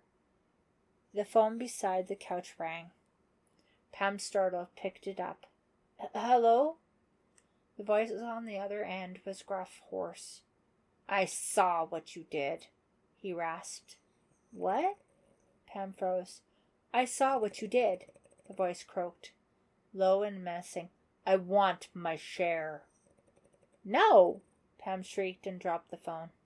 Chapter 20. I'll Kill Him. "Where were you last night?" Foxy asked. Pam hesitated for a moment. "I told you. I went over to Mickey's," she said uneasily, avoiding his eyes. "I offered to help him and Clay. They've got a big math project due at the end of vacation." "Oh, I didn't remember." Foxy stared at her thoughtfully, pulling at the neck of his blue sweater. "Are you okay, Pam?" Yeah, fine," she lied. Forcing a smile, she squeezed his arm tenderly, reassuring him. "He knows me too well," she thought. "He can tell that something is troubling me. If only I could tell him. But I won't. No way. No way I want to get him involved." It was Tuesday night. Pam's parents were out grocery shopping, and she and Foxy were sitting on the living room couch. Some sitcom was on the TV across the room, but neither of them was paying any attention to it. "How's work?"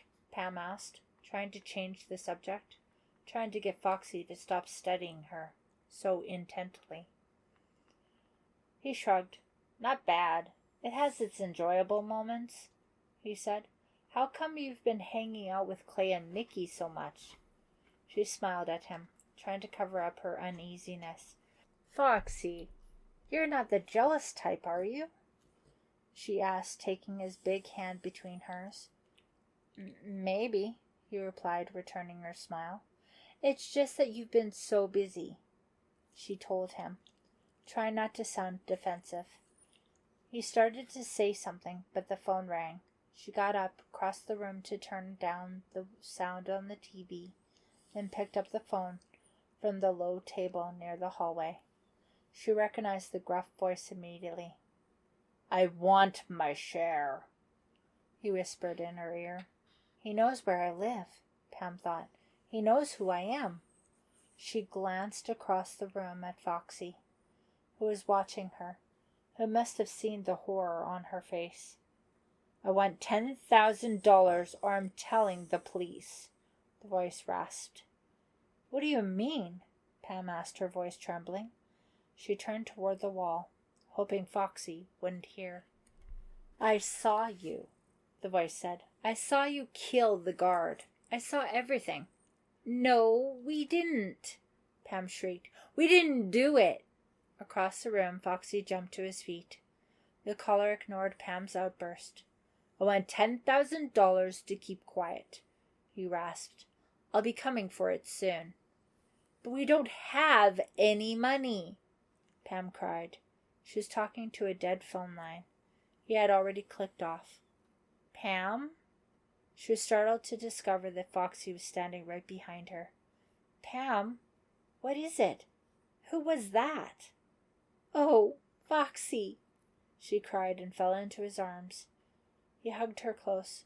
What? What? Tell me," he insisted. "I'm so scared," she confessed, her head against his chest. "So scared." "Who was that?" he repeated. "What's happening, Pam?"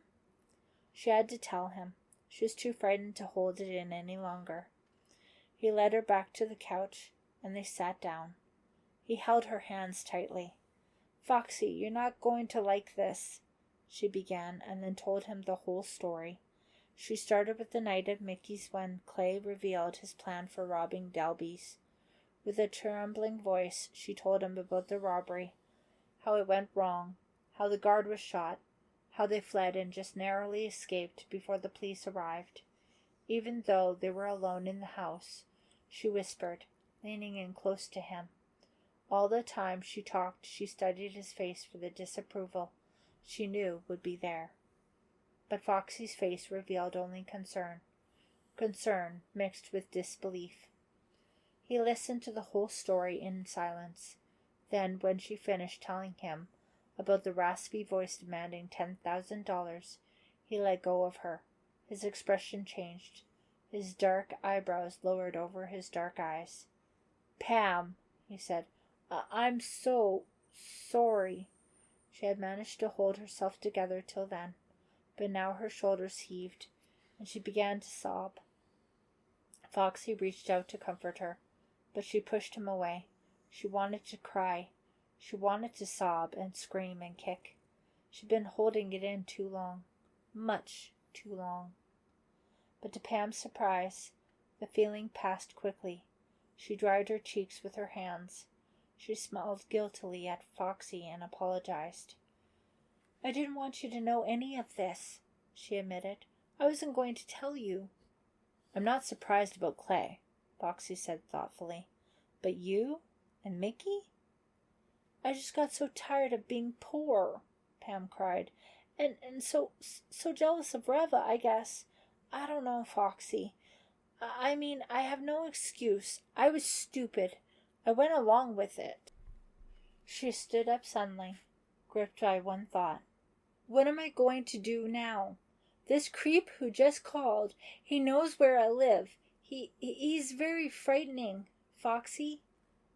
"You have to go to the police. Tell them everything. Just what you told me," Foxy said. "No, I can't," she shouted. "Don't you see? The police won't believe us. I'm amazed that you do." "But, Pam—" "No," she cut him off firmly. "We can't tell the police that we were there, but didn't kill the guard or take the money. They wouldn't believe us in a million years. Besides, Clay would never agree to go to the police." Foxy got up off the couch and grabbed Pam's hand. "Let's go see Clay," he said. A few minutes later, they were in her mother's car, driving toward Mickey's house, where Clay and Mickey were hanging out as usual. Earlier in the day, the snow had started to melt. Then the temperature dropped again, and the roads froze over. Foxy gripped the passenger door handle tightly as the car slipped across the ice. "Can't you drive a little slower?" he asked nervously. "I'm only going 15, Pam told him. "And I'm still sliding all over. It's really treacherous. Maybe we should turn around and go back." "No," he insisted. "We're almost there. We've got to talk to Clay and Mickey and figure out what we're going to do about this. Blackmailer." "You're being very understanding about this whole thing," Pam said, pulling out of a skid. "I'm a saint, remember?" Foxy cracked, holding on to the door handle for dear life. They slid most of the way to Mickey's house, where Pam parked by the curb. To walk up to the front door, they had to lean into the frigid north wind. Mickey was surprised when he saw Foxy. "Hi, how's it going?" he asked Foxy, staring at Pam. "He knows," Pam told Mickey. "I told him all about it." "Let us in. It's freezing out here," Foxy cried. "It isn't much warmer in here," Mickey said, shaking his head. I don't think Dad paid the heating bill. They stepped into the small living room. Yo, join the party, Clay said glumly. Clay, I got another phone call, Pam said anxiously, the words spilling out of her. The same guy with the croaky voice.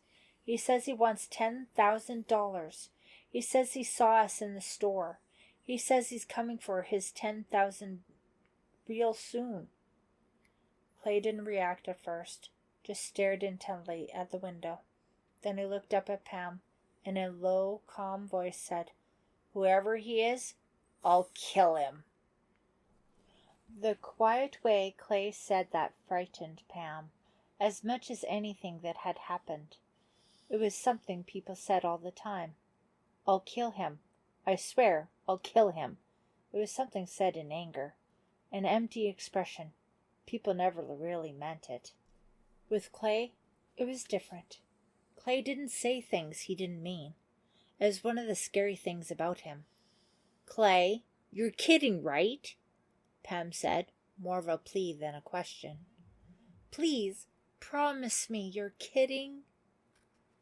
Chapter 21. Everyone hates you, Reva.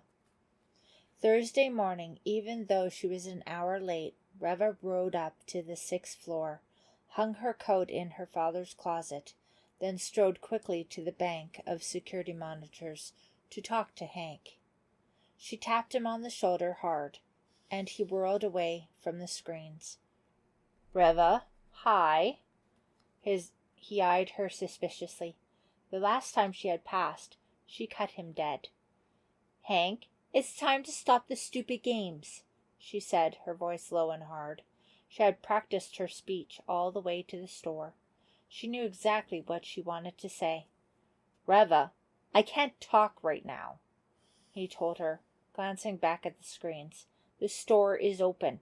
I'm supposed to monitor these screens. She grabbed his arm and tugged, pulling him off the high stool. Hey, let go, he protested, unconvincingly. What's your problem anyway, Reva? This will only take a few seconds, she said. But my job. You won't lose your job. I promise, she said, her face still cold and expressionless.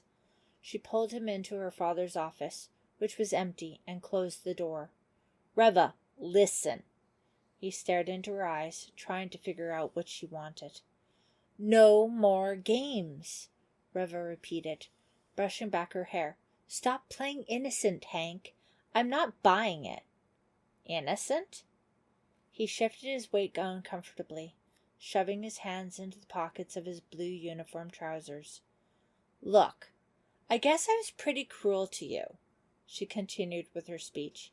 I mean, I said some things I shouldn't have, and that night with the guard dog, well, I apologize. He continued to study her face, his expression unchanging. I hope you'll accept my apology, Reva went on, returning his stare, because I'm asking you for a truce now. I want you to stop trying to frighten me. Huh? His mouth dropped open in exaggerated surprise. You heard me, she said sharply. I want you to stop all that stupid jokes. They're not funny, and they're getting out of control. Hank shook his head. He removed his hands from his pockets and raked one back through his spiky, blonde hair. Have you totally lost it, or what? Hank! She didn't want to lose her temper, but she couldn't help it. I know you're the one who sent me the dummy in the box, and the bottle of blood. Huh? You're not a good liar, Hank, Reva said, glaring angrily at him. You put a needle in my lipstick. You've been trying to frighten me, trying to terrorize me to pay me back for the way I broke up with you. But no way, he said softly. He took a step toward the closed office door. No way. You're denying it? Her eyes burned into his. No way, he repeated. Hank, I know you hate me, Reva blurted out. She surprised herself. That wasn't her prepared speech. It appeared to surprise Hank, too. His expression changed, softened. His dark eyes narrowed. "Hey, I don't hate you," he said. "I feel sorry for you." His words stung like a slap in the face. She uttered a low cry. "You feel sorry for me?" She felt like laughing and crying at the same time. "I don't understand," she managed to say, confused by her strong feelings. "Anyone could have sent you those things," Hank explained. "You don't have a friend in the world, Reva. Everyone hates you. Everyone. I can think of 10 people who hate you enough to put a needle in your lipstick." "You're crazy," she screamed. "You're really sick." "I'm not saying it to be cruel," he replied heatedly. His normally pale face flushed, his dark eyes excited. "I'm explaining why I feel sorry for you." "But it's not true," Reva started. "Tell me one good friend you've got," Hank demanded, moving toward her, looming over her, powerful in his blue uniform. "Come on, name one." Well, why couldn't she think of anyone? How stupid, she thought. Of course I have friends. I have lots of friends. "Name one, Reva," she challenged herself. "Name one." "I feel sorry for you," Hank repeated, not backing off, not letting her off the hook. "You don't have a friend in the world." Reva let her head drop. She raised it and stared at Hank. He was right. She felt deflated, as if someone had popped her with a pin, and everything holding her together had been blown apart. "You're right, Hank," she said, her voice a whisper. He stared back at her expectantly, waiting for her to continue. "Ever since Mom died, I haven't had time for friends. I had to be hard," she said, talking more to herself than to Hank. "I had to keep to myself, keep my feelings to myself. I knew if I let my feelings go for 1 second, I'd lose control and... Her voice caught in her throat. They stared at each other, standing close now. Hank's expression softened, his dark eyes searching her face. I didn't even cry at Mom's funeral," Reva said. "Even then, I knew I had to hold myself in. Had to harden myself. Otherwise..." Before Reva knew it, she was in Hank's arms. He felt so warm, so strong, so protective. But even now, pressing her face against his, feeling his arms wrap tighter around her, she couldn't cry, didn't want to cry. And even now, allowing herself to be comforted, allowing Hank to hold her, allowing herself to let go just a bit, to loosen the reins that had held her in so tightly, even now Reva felt the fear. Even now she wondered if Hank wasn't the one trying to frighten her. Even now she wondered, what's next? Pam slammed down the phone. No answer at Reva's house, and the line was still busy at Foxy's. Who could he be talking to all this time? She glanced at her watch. It was 8:35, Thursday night. She still wanted to talk to Reva, to find out what was being said in the store, if there were any theories as to who the culprits were, who robbed the store and killed the guard. But Reva obviously wasn't home. And Foxy, what was Foxy doing on the phone all this time? Talking to some secret girlfriend? The thought tickled her. She couldn't imagine Foxy sneaking around with another girl, but she realized anything was possible. She couldn't imagine herself burglarizing a department store, and yet she had. "I'm going to go see what Foxy is doing," she decided. She pushed open the storm door and peered out across her small square of a front yard. It was warm out, almost spring-like. The ice and snow had all melted. The air smelled fresh and piney. Pam decided to walk to Foxy's. It was only 5 blocks. She hadn't had any exercise all day. having hung around the house unable to do anything or concentrate on anything but how sorry she felt for herself. Foxy being so understanding about this, she thought, crossing the street and walking with quick strides along the sidewalk, past familiar silent houses. He seemed to realize right away that I didn't need him to scold me, or disapprove of me, or tell me what an idiot I was. He'd been so supportive, like a real friend, and he's so cute and cuddly. A lot of girls wouldn't appreciate Foxy, she thought, but I knew right away that he was special. 2 blocks later, she was smiling to herself, thinking about Foxy, when the hand grabbed her from behind. Before she could scream, the gloved hand slid down over her mouth, holding her too tight to scream. She tried to pull away, but overwhelmed by panic. Her muscles locked. All of her strength seemed to die. She felt hot breath against her cheek. Another arm was now locked tightly around her waist. She was being dragged off the sidewalk into a dark yard, behind a tall hedge, where no one could see her. No one could help. Chapter 22. What are you going to do to me? I can't breathe, Pam thought. I'm too terrified to breathe. Who is it? What is he going to do? The tall hedge seemed to surround her, bend in on her, suffocate her. Don't panic! Don't panic! Don't panic! Gotta think. Gotta find a way to get free. Her eyes darted to the house above the sloping lawn. Please! Somebody be there! Somebody help me! But the house was dark. The curtains were pulled. The gloved hand loosened a little over her mouth. Don't scream. Don't try to turn around. The raspy voice was right in her ear. Again she felt his breath, hot and wet, against her cheek. He shoved her then into the prickly hemlock hedge, still holding on to her. I'm warning you. Don't turn around. Don't yell for help.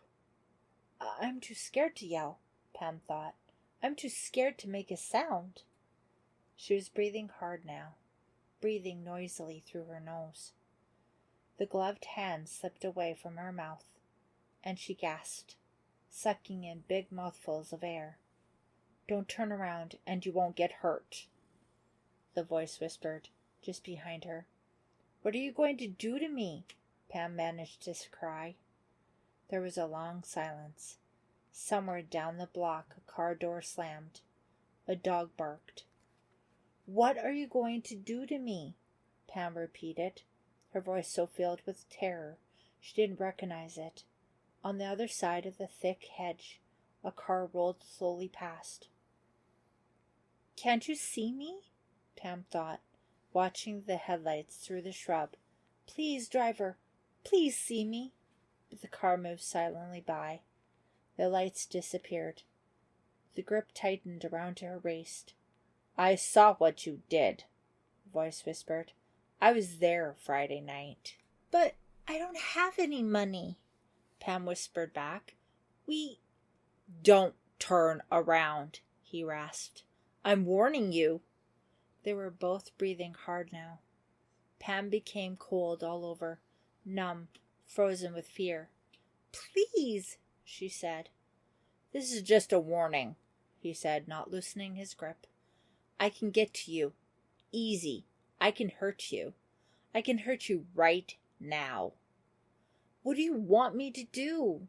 Pam whispered, staring at the dark ground. I want $10,000. That's all. And I want it tomorrow night. But I'm trying to tell you, Pam whispered, choking out the words. We don't have the money. We didn't take any money. Ow! She screamed as both his hands dug into her waist, and he pushed her face into the hedge. Don't lie to me. I was there. I saw you. I'm not lying, Pam insisted. I want $10,000 tomorrow night, or I'm going to the police. Do you hear me? Instead of replying, Pam took a deep breath. Then, with a burst of strength, she ducked low and twisted out of his grasp. With a cry, she lurched away from the hedge and stumbled down the drive to the street and spun around and saw who it was. Pam recognized him immediately. "You?" she cried. "I don't believe it." His eyes flashed with fear for just a moment. Then anger drove out of all the other expression. As she gaped at him in shock, he caught up with her, grabbed her by the shoulders, and tossed her hard to the asphalt driveway. He stood over her, then dropped down, pinning her to the drive. "Too bad you turned around," he whispered. Chapter 23. Another practical joke. Everything went white. Pam shut her eyes. When she reopened them, the light was still there. As she stared into it, it seemed to divide in two. It took her a few seconds to realize she was looking at car headlights moving slowly toward her. Where was her attacker? He was already running away. She spotted him darting along the hedges, keeping low until he reached the corner. Then he turned and disappeared in the heavy darkness. Pam got to her knees, and the earth seemed to tilt and spin. Still on the ground, she raised a hand and waved to the car. It stopped. The door on the driver's side opened. "Here, please," she managed to cry. "Stand up," she told herself, but the ground was too slanted. She wasn't sure she could get all the way up. She heard footsteps, heavy, hurried footsteps. Then 2 hands had her by the shoulders. "Pam?" She raised her head, tried to focus. "Foxy?" Confused and concerned, he held on to her. "Pam, what's going on? Who was that?" She shook her head. The ground was tilting back to normal. The hedges weren't spinning quite so rapidly. "Foxy, I'm so glad to see you," she managed to say. She allowed him to pull her to her feet. Then she leaned against him as he walked her to his car. "Who was that? I saw someone running," he said, supporting her against his side. "Foxy," she said, "you won't believe who is blackmailing us. You just won't believe it." The next morning, Reva congratulated herself on arriving at the store on time. In fact, she was there 10 minutes before the doors opened. "I hope I'm not turning over a new leaf," she thought. "Promptness is such a boring virtue." It was bound to be a busy day, she realized.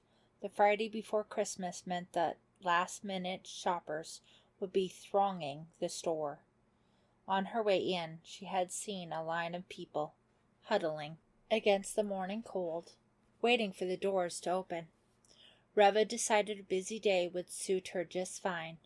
Maybe having to wait on a lot of customers would keep her mind occupied, so she could stop thinking about her conversation with Hank. She had thought of little else since the day before. At first she had thought Hank was being cruel, but the more she considered what he had said, the more she realized that he had spoken out of concern for her, and she decided that he might have been right. She had always thought there was something stupid and thick-headed about Hank, but that was only because it was necessary for her to feel superior to other people. Hank, she knew now, was a lot more sensitive than she had given him credit for. Could it really be Hank who was playing those disgusting, cruel jokes on her? Reva couldn't think about that now. She had been pacing around the first floor, as she thought, and had made her way to the electronics department, when she heard shouting in the electronics stockroom. Reva stopped. She heard loud cursing and then grunts and groans, shoes scraping against concrete, boxes falling, the sounds of people scuffling. She hurried to the doorway of the stockroom and peered in. "Hey!" she cried in alarm. "What's going on? Stop it!" The 2 boys wrestling in the middle of the floor ignored her and didn't even look up once from their fight. "Mitch, what on earth?" Reva cried. Mitch, red-faced, his thick black hair wild about his face, was wrestling with Rob, who was in full Santa costume, except for the beard and red hat, which were on the floor. "Stop it! Come on, stop it!" Reva pleaded. The two boys continued to ignore her, cursing each other angrily as they rolled on the floor, throwing wild punches. Reva stormed to the middle of the floor, leaned down, and tried to pull Rob off Mitch, but he wriggled out of her grasp and landed a hard punch on Mitch's jaw. "What's going on here?" All three of them turned around as Donald R.L.Stine, the stockroom manager, burst into the room. R.L.Stine reacted quickly and strode over to the struggling boys. He quickly pulled Rob away. Mitch climbed slowly to his feet, rubbing his already swollen cheek. "Rob's crazy," he told R.L.Stine. "He started it for no reason." Rob glared silently at Mitch, gulping air, his face nearly as red as his costume. "I don't want to hear about it," R.L.Stine said angrily. "Just get to work." He turned to Rob. "Pick up your stuff and get your costume together. The doors are opening in less than 5 minutes. "But he—" Mitch started. R.L.Stine raised a hand to cut him off. "I said I don't want to hear about it. Sell it after work, okay? Go out to the parking lot and beat each other senseless, but at least wait until Rob is out of costume, okay? That's all we need is for kids to see the Dalby Santa Claus in a fist fight with a stock clerk." The two boys looked as if they wanted to continue their fight, but R.L.Stine stood between them, waiting with his arms crossed. Finally Rob bent down and picked up his costume pieces before lumbering out of the stockroom. "I don't believe you guys," R.L.Stine muttered to Mitch. Then he, too, hurried out. Mitch avoided Reva's stare. He was still rubbing his swollen cheek. "What was that all about?" Reva asked, shaking her head bewildered. Mitch shrugged. "What do you care?" he muttered.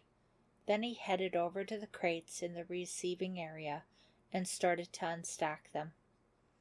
Reva watched him for a few seconds before heading for the main floor. "Is everyone going crazy?" she wondered. "I couldn't find my list, but I still remember everything I want," Michael said excitedly. Holding his hand tightly, Reva led her little brother through an aisle, mobbed with late afternoon shoppers. As they climbed the short flight of stairs, Santaland came into view, a long line of kids against one wall, clinging to their parents, hopping up and down, chattering excitedly. "Oh, there he is!" Michael exclaimed, his eyes lighting up. "We have to wait in line," Reva said, pointing to where they had to go. "Is that beard real?"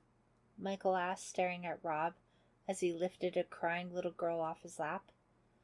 "Why don't you ask him?" Reva replied, laughing.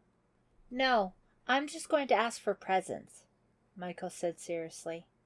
They stepped to the end of the line. A tiny little girl, 2 at the most, was seated on Rob's lap, tugging hard on his beard. "Do I have to sit on his lap?" Michael asked, and he seemed anxious all of a sudden about the experience he'd been looking forward to. "Couldn't I just stand up next to him?" Rob would probably appreciate that, Reva thought, but she told Michael, "No, it's a law. You have to sit on his lap if you want to get the presents you ask him for." Michael thought about this earnestly, biting his lower lip. Reva laughed at how serious he appeared and ran her hand through his silky red hair. "You don't want to hurt Santa's feelings, do you? He likes boys and girls to sit on his lap," she said. "He likes it about as much as a toothache," she thought, chuckling. The line inched forward. Kids were climbing all over their parents, impatient to get their Santa visit over with. Several mothers fussed with cameras. ignoring the squawking kids at their feet. Finally, Michael was next in line. "Do you think he knows my name?" he asked Reva, still grasping her hand. "I think you should tell him your name," Reva suggested. "What about my address? Does Santa know my address?" Before Reva could answer, one of Santa's elves, a young woman in a truly ridiculous costume, with bells on her cap and on her soft, pointy shoes, came to usher Michael up to Santa's throne. He immediately let go of Reva's hand and, half walking, half skipping, followed the elf, an eager smile on his face. "I should have brought a camera too," Reva thought, moving out of the line to the waiting area on the other side of Santa Land. Daddy should see this.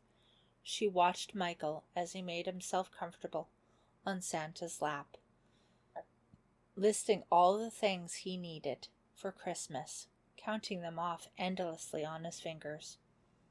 He had indeed memorized his entire list. When it was finally finished, he ran back to meet Reva, perplexed. "That Santa's a fake," he told her. "Huh?" She took his hand. "What are you talking about? It's not his real stomach. There's a pillow in there. I felt it." "Well, he's just Santa's helper," Reva explained, guiding him toward the elevators. "The real Santa is up at the North Pole, but Santa's helpers get all of the information up to the real Santa in time." This seemed to satisfy her brother. Feeling glad that she'd finally kept her promise to him, Reva dropped Michael off on the 6th floor at her father's office. Then, humming to herself, she returned to the perfume counter. There, behind the counter, she found another enormous carton waiting for her, like the one before. It, too, was tied in a broad red ribbon with a bow on the top. Reva sighed. "When did this come?" she asked Miss Smith. "Please, I'm with a customer," her supervisor snapped. "Some of us here actually wait on customers." Another stupid, mean trick, Reva thought, staring at the big curtain. "Only this time, I'm not going to scream and carry on. I'd have to be pretty stupid to fall for the same thing twice in a row." She snipped the ribbon with a pair of scissors, and then cut off the tape that secured the lid. "Someone has really juvenile sense of humor," she told herself. "Sick and juvenile. I suppose another poor mannequin has been sacrificed in an attempt to scare me to death." She pulled back the lid and stared inside, and froze. Her breath caught in her throat. She started to choke. She spun her head away, but the sight didn't leave. It seemed to be burned into her eyes. This was no mannequin. No mannequin. No mannequin. No mannequin. It was Mitch, crumpled up in the bottom of the carton, and the blood that had dripped down his back and made a small puddle on the carton floor was real, because there was a large kitchen knife shoved between Mitch's shoulder blades. Chapter 24. Who Murdered Mitch? Every time Reva closed her eyes, she saw Mitch, saw his knees pressed against the side of the carton, rising up over his bowed head, saw his shoulders slopped forward in the carton, arms hanging limply at his sides, saw the back of his neck, so pale, his shiny black hair, usually so carefully brushed, matted against his head, saw the dark stain on the back of his shirt, the puddle of coagulated blood on the carton bottom, soaking through his jeans, saw the knife handle, the tiny gleam of blade protruding from it, placed so perfectly, so symmetrically, in the middle of his shoulder blades. Every time Reva closed her eyes, she saw all of this, and when her eyes were open, she couldn't see clearly, couldn't think clearly, couldn't think of anything else. When the police questioned her, 2 soft-spoken police officers, one not much older than Reva. She couldn't think, could barely speak. Why would anyone murder Mitch? Why would someone murder Mitch and gift-wrap him for her? Reva had no answers, and there was Lissa, leaning her head on the glass of the perfume counter, sobbing and smearing the glass with her tears. She couldn't help the police either. After the questions, after what seemed like hours of police milling and poking around, after the photographers, after the reporters, the paramedics, the hushed crowds of muttering onlookers, after the bent, lifeless body had been covered and carried away, and the carton had been dragged away, leaving a wide scum of blood in its wake, Reva still saw the body, still saw poor, slumped-over Mitch. She remembered kissing him in the stockroom. She remembered Lissa breaking in on them. She remembered laughing at Mitch after Lissa broke up with him. And she saw Lissa, her face red and puffy from crying so long, cast an accusing glance at Reva. Accusing. Deserved.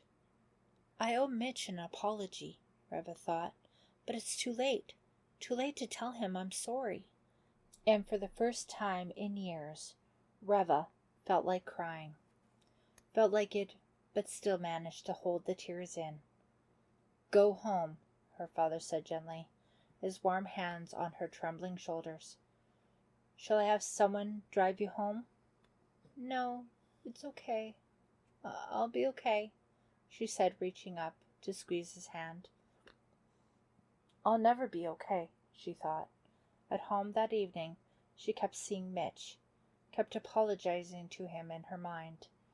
That night, she forced him away, forced herself to fall into a deep sleep, a sleep of troubling dreams, complicated and violent.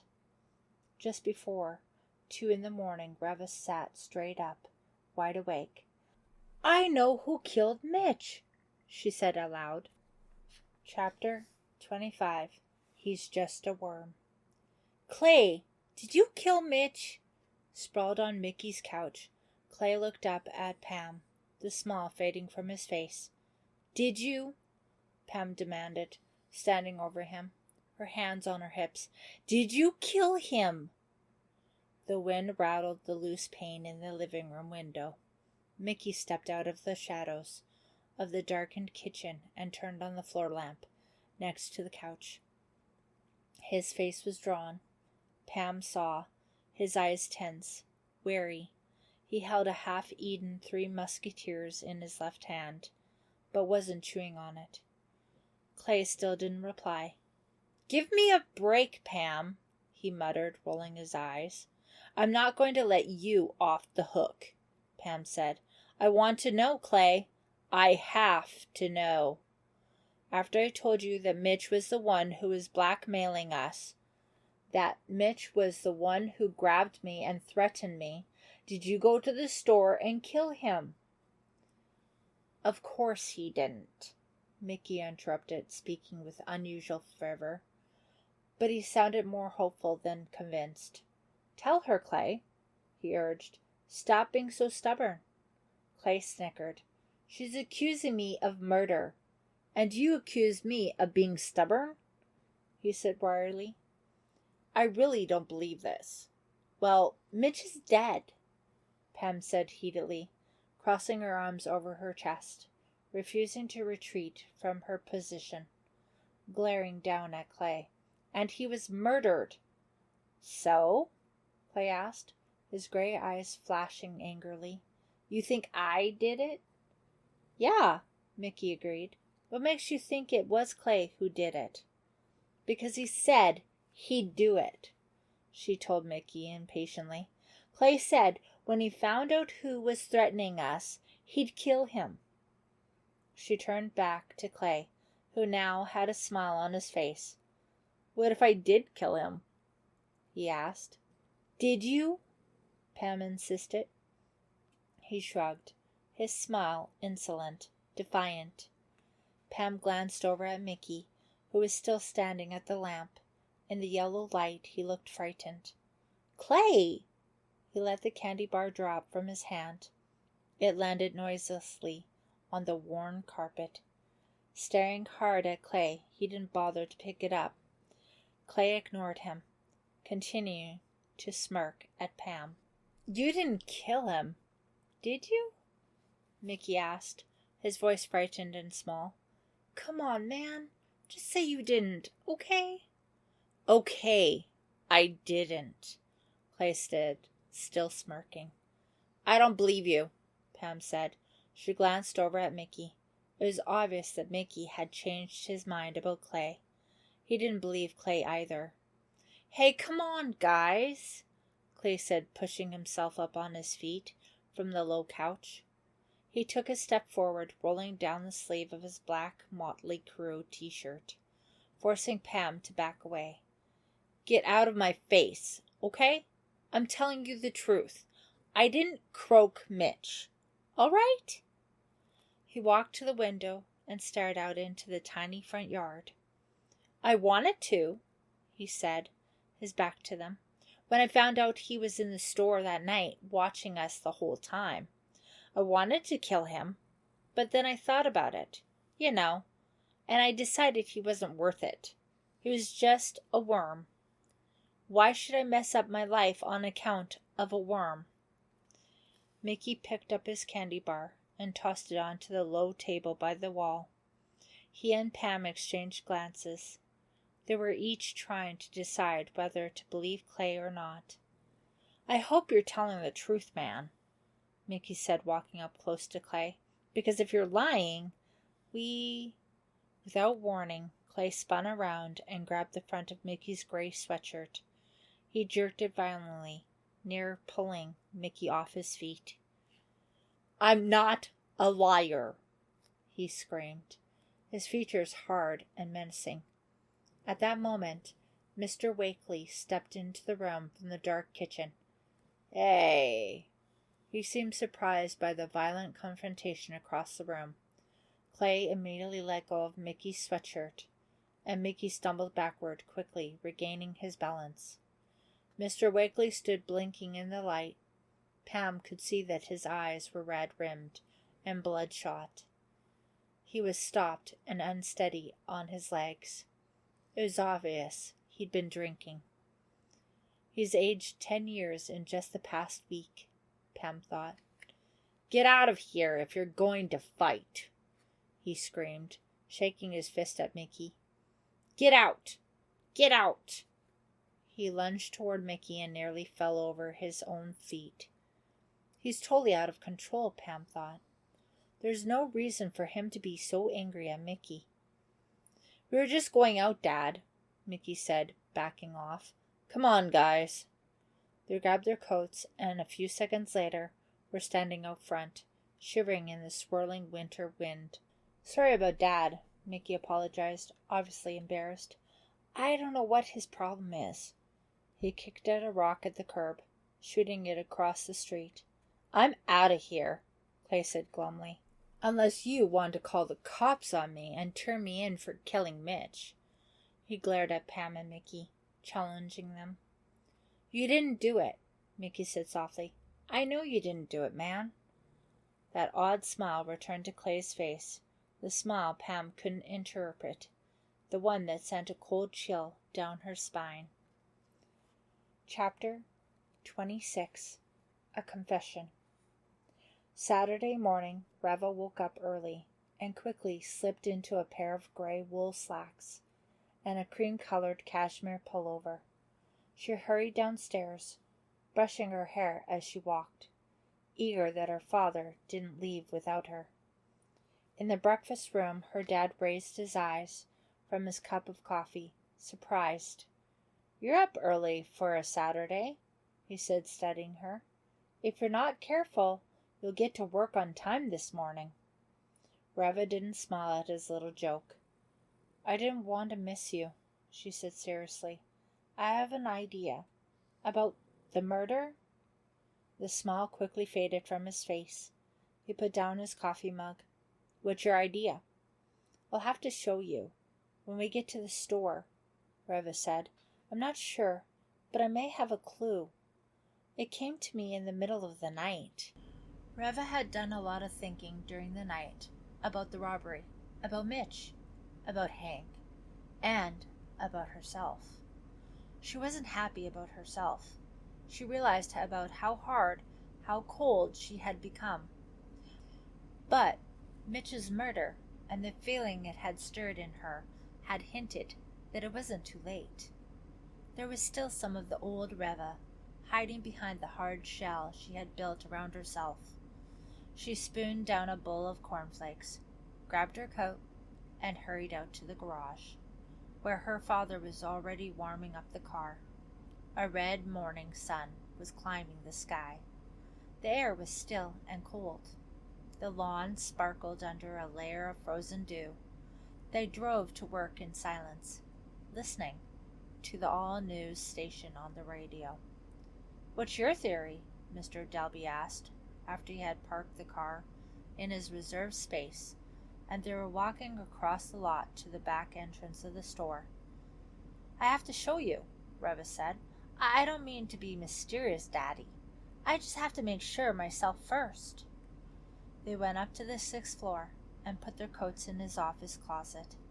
Then Reva led him out to the bank of security monitors across from the office.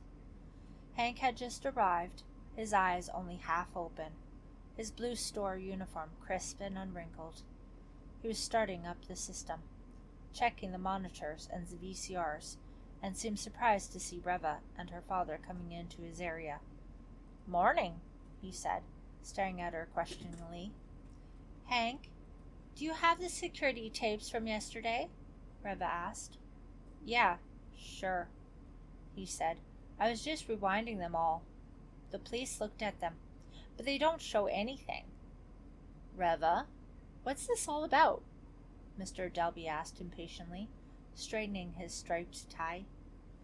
"Hank, do you have a camera on the Santa Land area? Do you have a tape of that area from yesterday afternoon?" Reva asked, squeezing her father's hand as a signal for him to be patient. "Yeah, sure," Hank replied, mystified. "You want to see it?" Reva nodded seriously, turning her eyes to the monitors. "Reva, why do we have to look at Santa Claus?" Mr. Dalby demanded. "I'm not sure," Reva said, her eyes on the screen. "I just have this idea." A few seconds later, one of the monitors began showing the Santa Land area. Reva moved closer to study the screen. There was the store Santa with a little girl on his lap. He was ho-ho-hoing away. The girl was shy, reluctant to talk. After a while, he lifted her off his lap and signaled to the elf to bring her in the next child. "Stop it, right there," Reva instructed Hank. The picture froze. Reva studied the Santa's face. "I'm right," she told her father. "I knew it. I'm right." He waited for her to explain. "It isn't Rob," she said. "It's someone else." "Huh?" Hank exclaimed. Mr. Dalby just stared at her, completely bewildered. "That's not my friend Rob, even though he was supposed to be there. It's someone else. Someone Rob must have asked to cover for him." "I don't understand," her father said, nervously fiddling with his tie. "Why would your friend do that?" "I don't know," Reva said. "Maybe so he'd be free to kill Mitch? I really don't think Rob could do it, but it does seem a little suspicious, doesn't it?" Her father nodded. "I guess," he said thoughtfully, staring at the frozen image on the screen. "Michael actually gave me the idea," she told him excitedly. "Michael? After Michael sat on Santa's lap, he told me the Santa was a fake. He said Santa was wearing a pillow under his coat," Reva told him. "Well, I didn't think about it until the middle of the night. But then I remembered that Rob doesn't wear a pillow. He's a real chub. He doesn't need a pillow. So I realized that the Santa Michael I talked to Must have been someone else. But that doesn't prove that Rob is a killer, Mr. Dalby said. Of course not, Reva replied, but there's something else. Rob and Mitch had a serious fight that morning. A fist fight in the stockroom. I saw them. I tried to break it up. They were really going at it, trying to kill each other. Rob and Mitch? Hank asked, surprised. What were they fighting about? I don't know, Reva replied. Afterward, Mitch wouldn't tell me, but it was a really bad fight. Rob was really trying to take Mitch's head off. And then a few hours later, Mitch was dead, Mr. Dalby said, thinking aloud. It was so weird, Reva said. Rob is the quietest, most mild-mannered guy I know. He's always so sweet. I couldn't believe he was fighting like that. He was so angry at Mitch.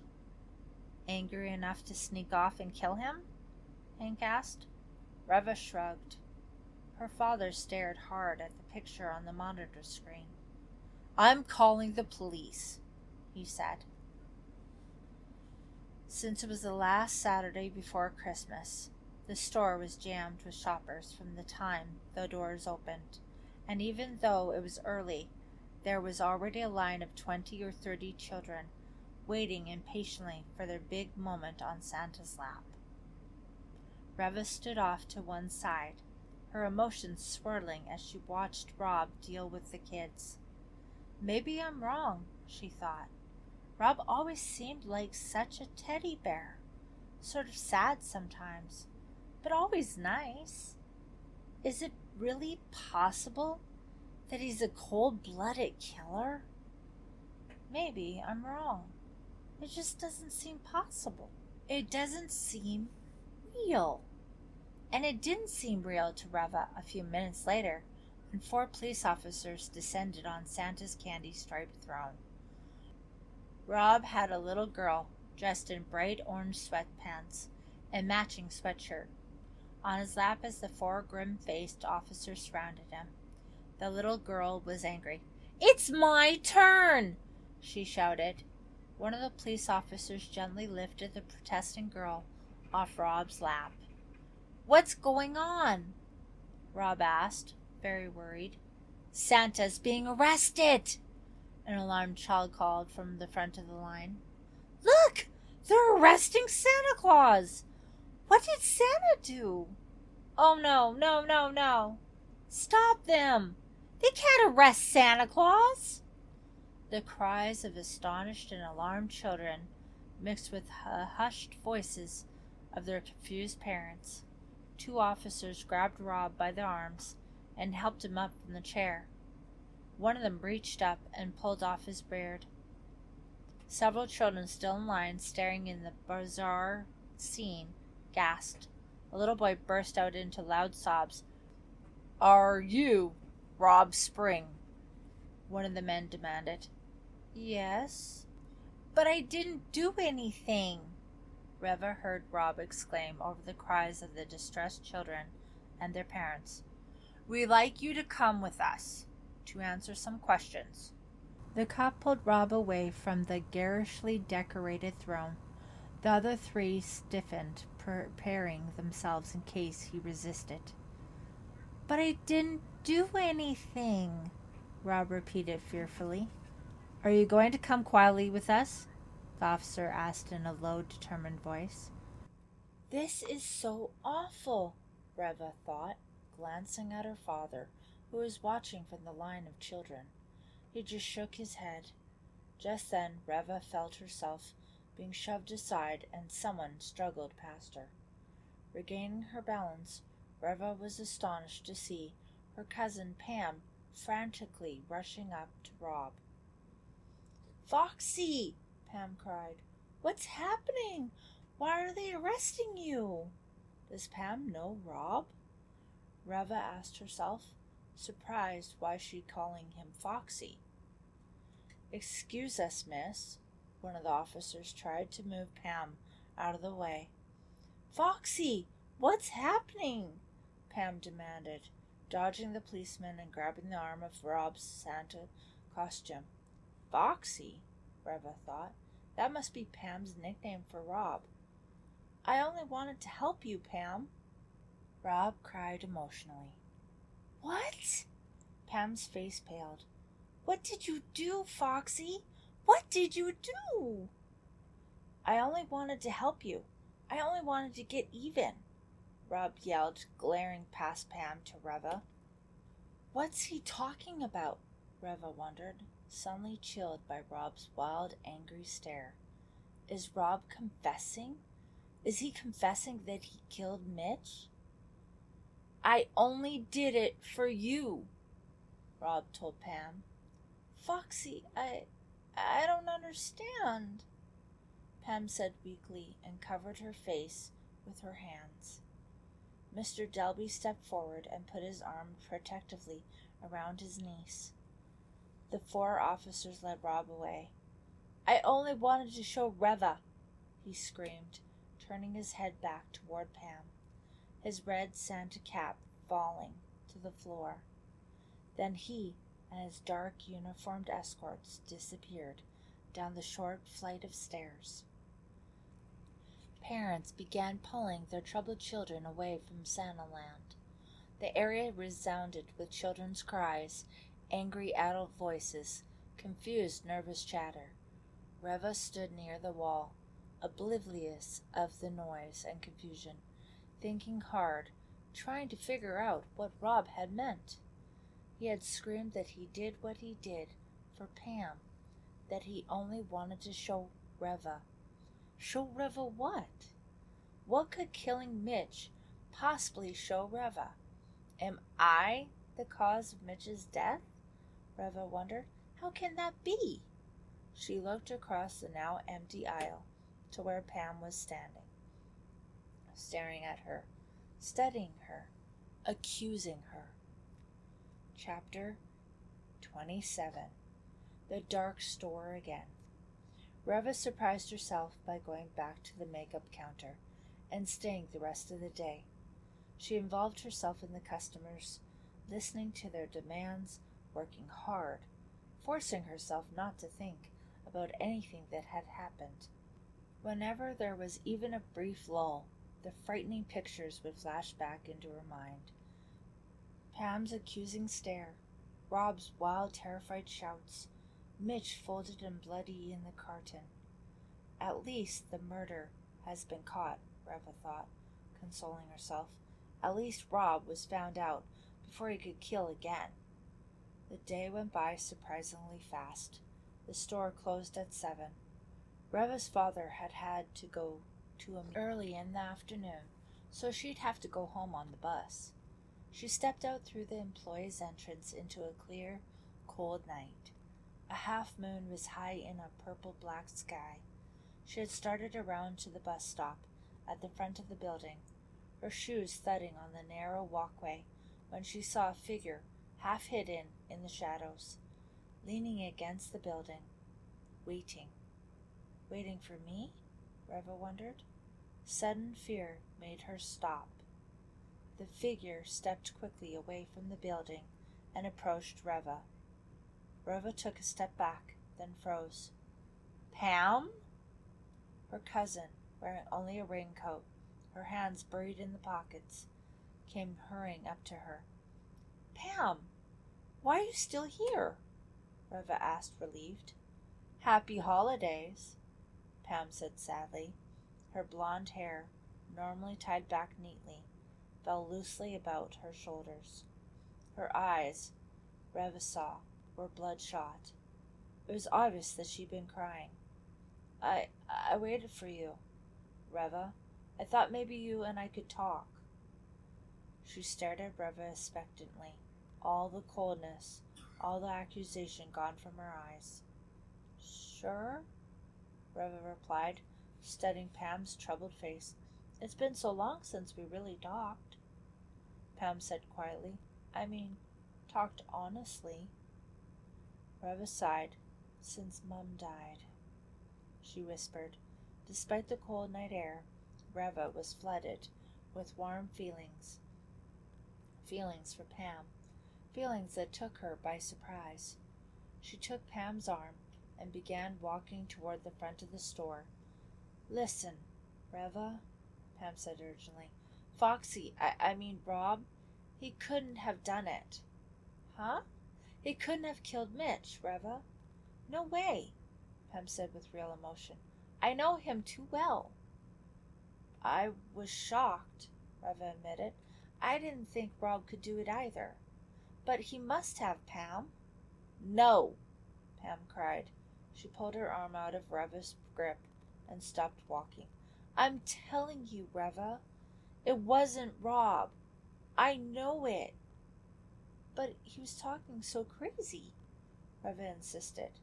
"He practically confessed this morning when they took him away."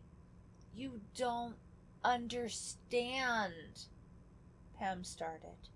"And I saw him fighting with Mitch yesterday morning," Reva interrupted. "I saw him, Pam. He wanted to kill Mitch. Really.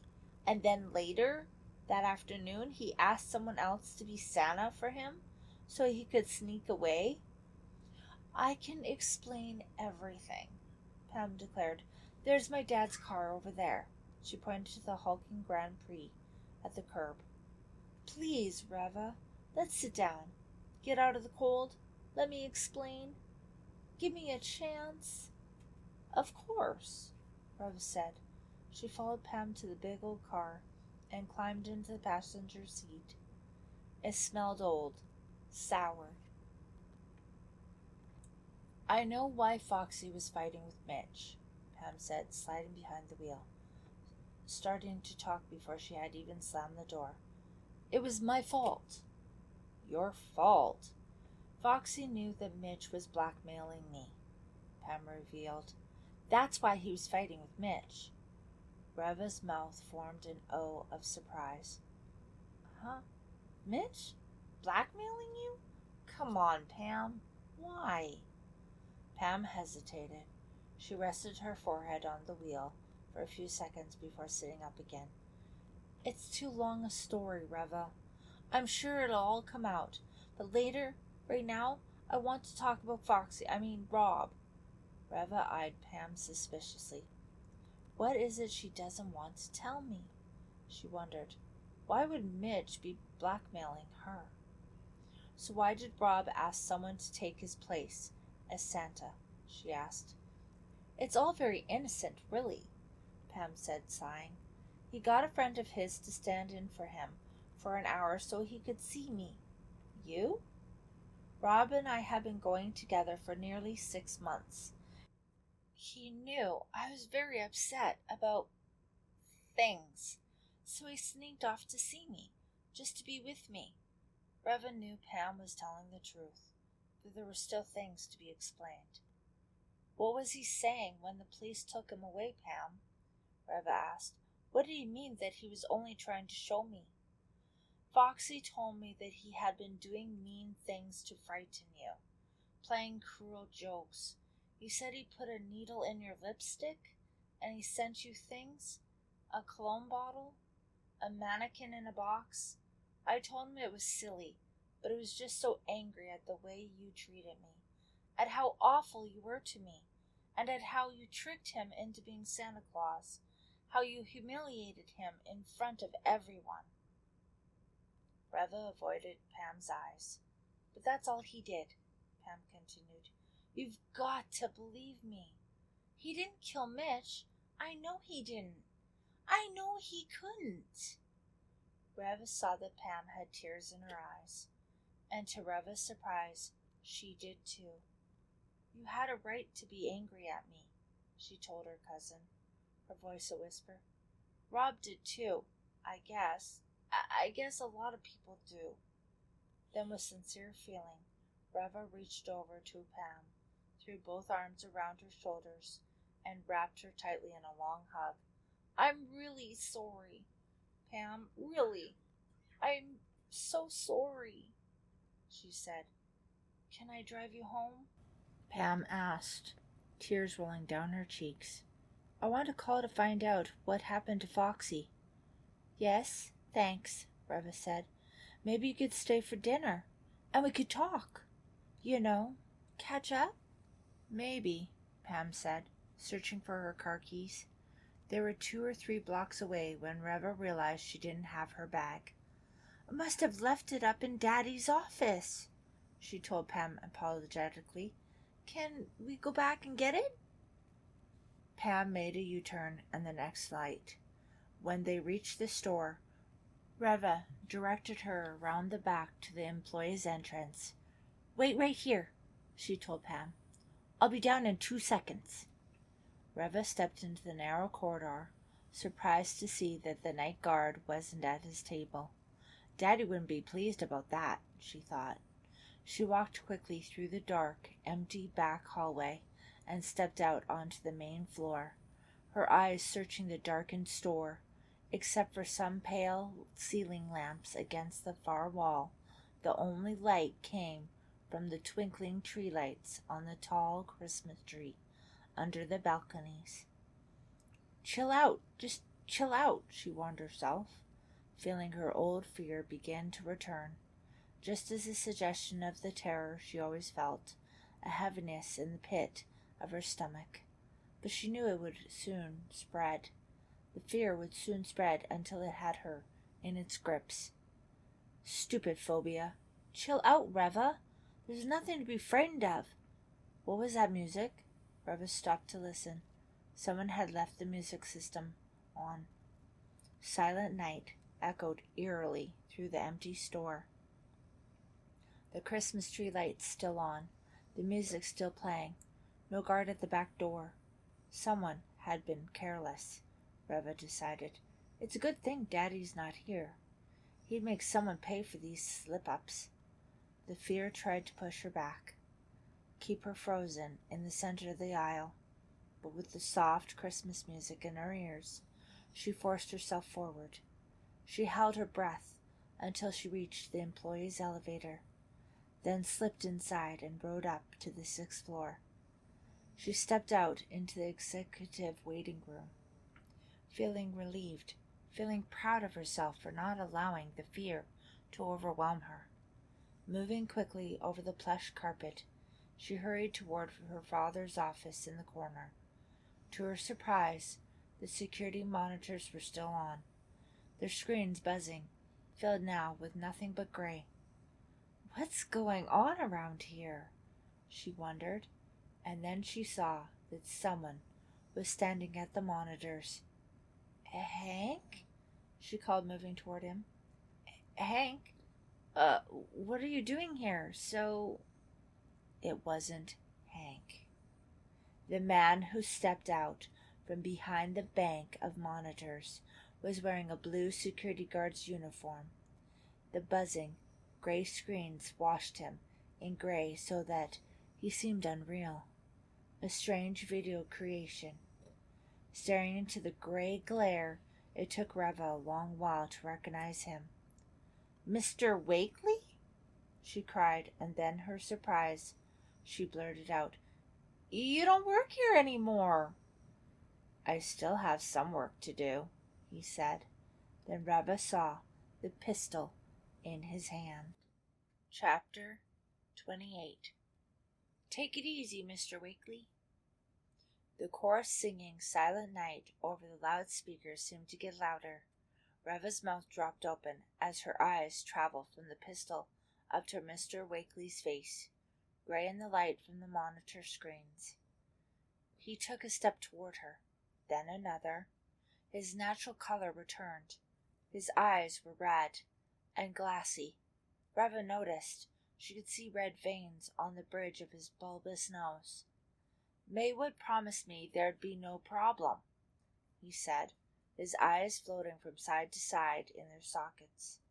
He's drunk, Reva realized, returning her open-eyed stare to the pistol, gripped tightly in his hand. Drunk and dangerous. Maywood promised me, he repeated. Maybe he wanted to explain his presence to Reva. Take it easy, Mr. Wakely, she said, holding up her hands. Just stay calm, okay? I'm sure everything will be all right. Her heart was pounding so loudly She could barely hear her own words. "No," he shook his head. "It didn't go all right. We messed up. We completely messed up." He was slurring his words so badly, Reva had trouble understanding him. What do you mean?" she asked, still gripped in fear. "The robbery. Maywood. He was the one who planned it. He said there wouldn't be any trouble." He took a step back and put a hand out against the side of a monitor and leaned against it. "You mean the robbery here in the store?" Reva asked. He nodded, his bald head shining gray in the strange light. "Maywood said that 3 kids were planning to rob the store. He said the 3 kids would be a distraction, you know, keep the other guard busy. Me and Maywood would empty the downstairs safe, see, and the 3 kids wouldn't even know it." He paused, as if trying to remember what happened next. Then he continued, training his red eyes on Reva. "We got the money okay. It was a good plan. See, it would have worked fine, only I stepped out from the back office, and I saw that one of the kids was mine." He shook his head sadly. "It was Mickey, my own boy. I had no idea." His eyes burned into hers, pleading, desperate. "Maywood never said that Mickey was one of them. I didn't know that Mickey was there. He didn't know that I was there. And then—" He trailed off, rubbing his chin with his free hand. "And then what?" Reva asked, checking for the safest escape route. "Then I saw the guard, Ed Javers. He picked up his gun. He was going to shoot Mickey. What could I do? I'm a father, right? I couldn't stand there and let him shoot my son. My only son. So I just panicked. I shot Ed. I didn't mean to kill him, but I couldn't let him shoot Mickey." He stopped again, lost in thought, leaning hard against the monitor. On the loudspeaker, the chorus continued its soft, reverent version of Silent Night. "Did you kill Mitch too?" Reva asked. The question just popped out of her. Mr. Wakely nodded. "Had to," he said, trying to focus his eyes. "I knew what he was doing. I overheard, see? He was blackmailing my kid. That kid Mitch was out back the night of the robbery. He'd gone back to the store for something he left there. He saw Mickey and the other 2 come running out, and so he started blackmailing my boy, going to turn him in. I couldn't allow it, could I? I couldn't allow Mickey to get in trouble for something I did." "But why did you send Mitch's body to me?" Reva asked, staring at the pistol, still down at his side. "Huh?" He squinted at her, as if that would help him understand the question. "Send it to you? I didn't. I found a big carton with a bow on it. First big carton I could find, so I put the body in it and left it behind a counter," he told her.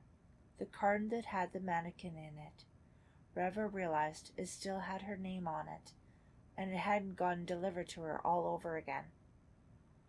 Mr. Wakely squinted at her. "And now here I am. I came back to finish my work here. See, I just want to get paid. See, from the safe in your daddy's office." He gestured toward the office with the pistol. "Too bad," he said, standing up straight. His eyes seemed to be focusing now, clear and cold.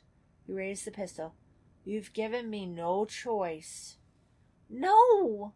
Reva screamed and whirled around to run.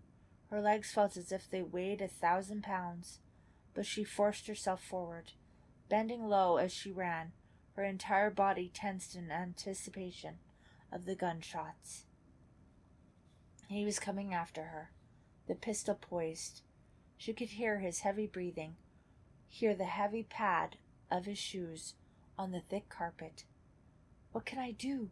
Where can I go? She wondered, the empty offices flying by in a blur. If I could just get into an elevator. No, too risky, too slow. Then where?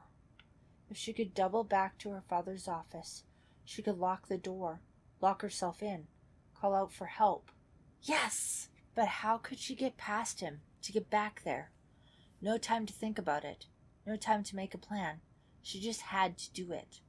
She reached the waiting room, circled the couch, took a deep breath, and ran right at him. His mouth dropped open in surprise. Don't shoot, don't shoot, don't shoot! She dodged past him, running hard, running at full speed. It took her a while to realize that the object that rang past her ear was a bullet. Oh! She uttered a terrified cry. Another explosion behind her. This one louder. This one scarier, since she knew what it was. Another bullet rang past, lodging in the wall ahead of her. Reva froze. Her father's office was still halfway down the hall. I can't outrun a bullet, she thought, and then her thoughts seemed to melt into bright colors, unconnected words, a loud, insistent ringing in her ears as her panic drove out everything else. She backed up toward the low balcony overlooking the store. Her back hit the railing. She didn't really know where she was. She didn't really know why she had stopped, why she was standing there, what she was doing. A grim smile on her face. The smoking pistol held high. Wakely dived at her. Chapter 29. Zap. He's got me, Reva thought, her back pressed against the low chrome balcony railing. She glanced down to the main floor 5 stories below, and felt overcome by dizziness. He leapt, arms outstretched to tackle her. She shut her eyes and ducked. Wakely sailed past her and plunged over the balcony. She could hear him scream all the way down. Then she heard the clatter of glass, a cracking sound, a low cry, a hard thud, and then a deafening, final scream, followed by an electrical zap, zap, zap, and a roar that seemed to shake the walls. Reva peered down to the first floor. She cried out, raising her hands to her face, when she saw Wakely down there, his eyes frozen open in a wide stare of horror, his body being jolted in the midst of a blinding red and yellow electric current. It's the Christmas tree, Reva realized, still covering her face. Turning away from the horrifying sight, Wakely had landed on the tree and had shorted out. Reva felt sick. She heard a last few pop-pop-pops, like automatic gunshots, and then the current fizzled out.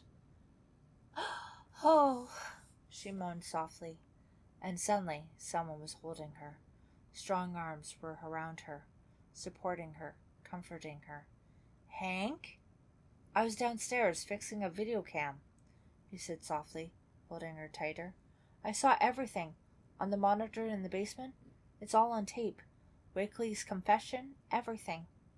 She raised her head from his chest and met his eyes, still dazed. How? I told you. I was an electronics genius, he said. I tried to get up here to help you. Sorry I couldn't get here sooner. At least you're here now, Reva said weakly, and then she collapsed into his arms. Chapter 30.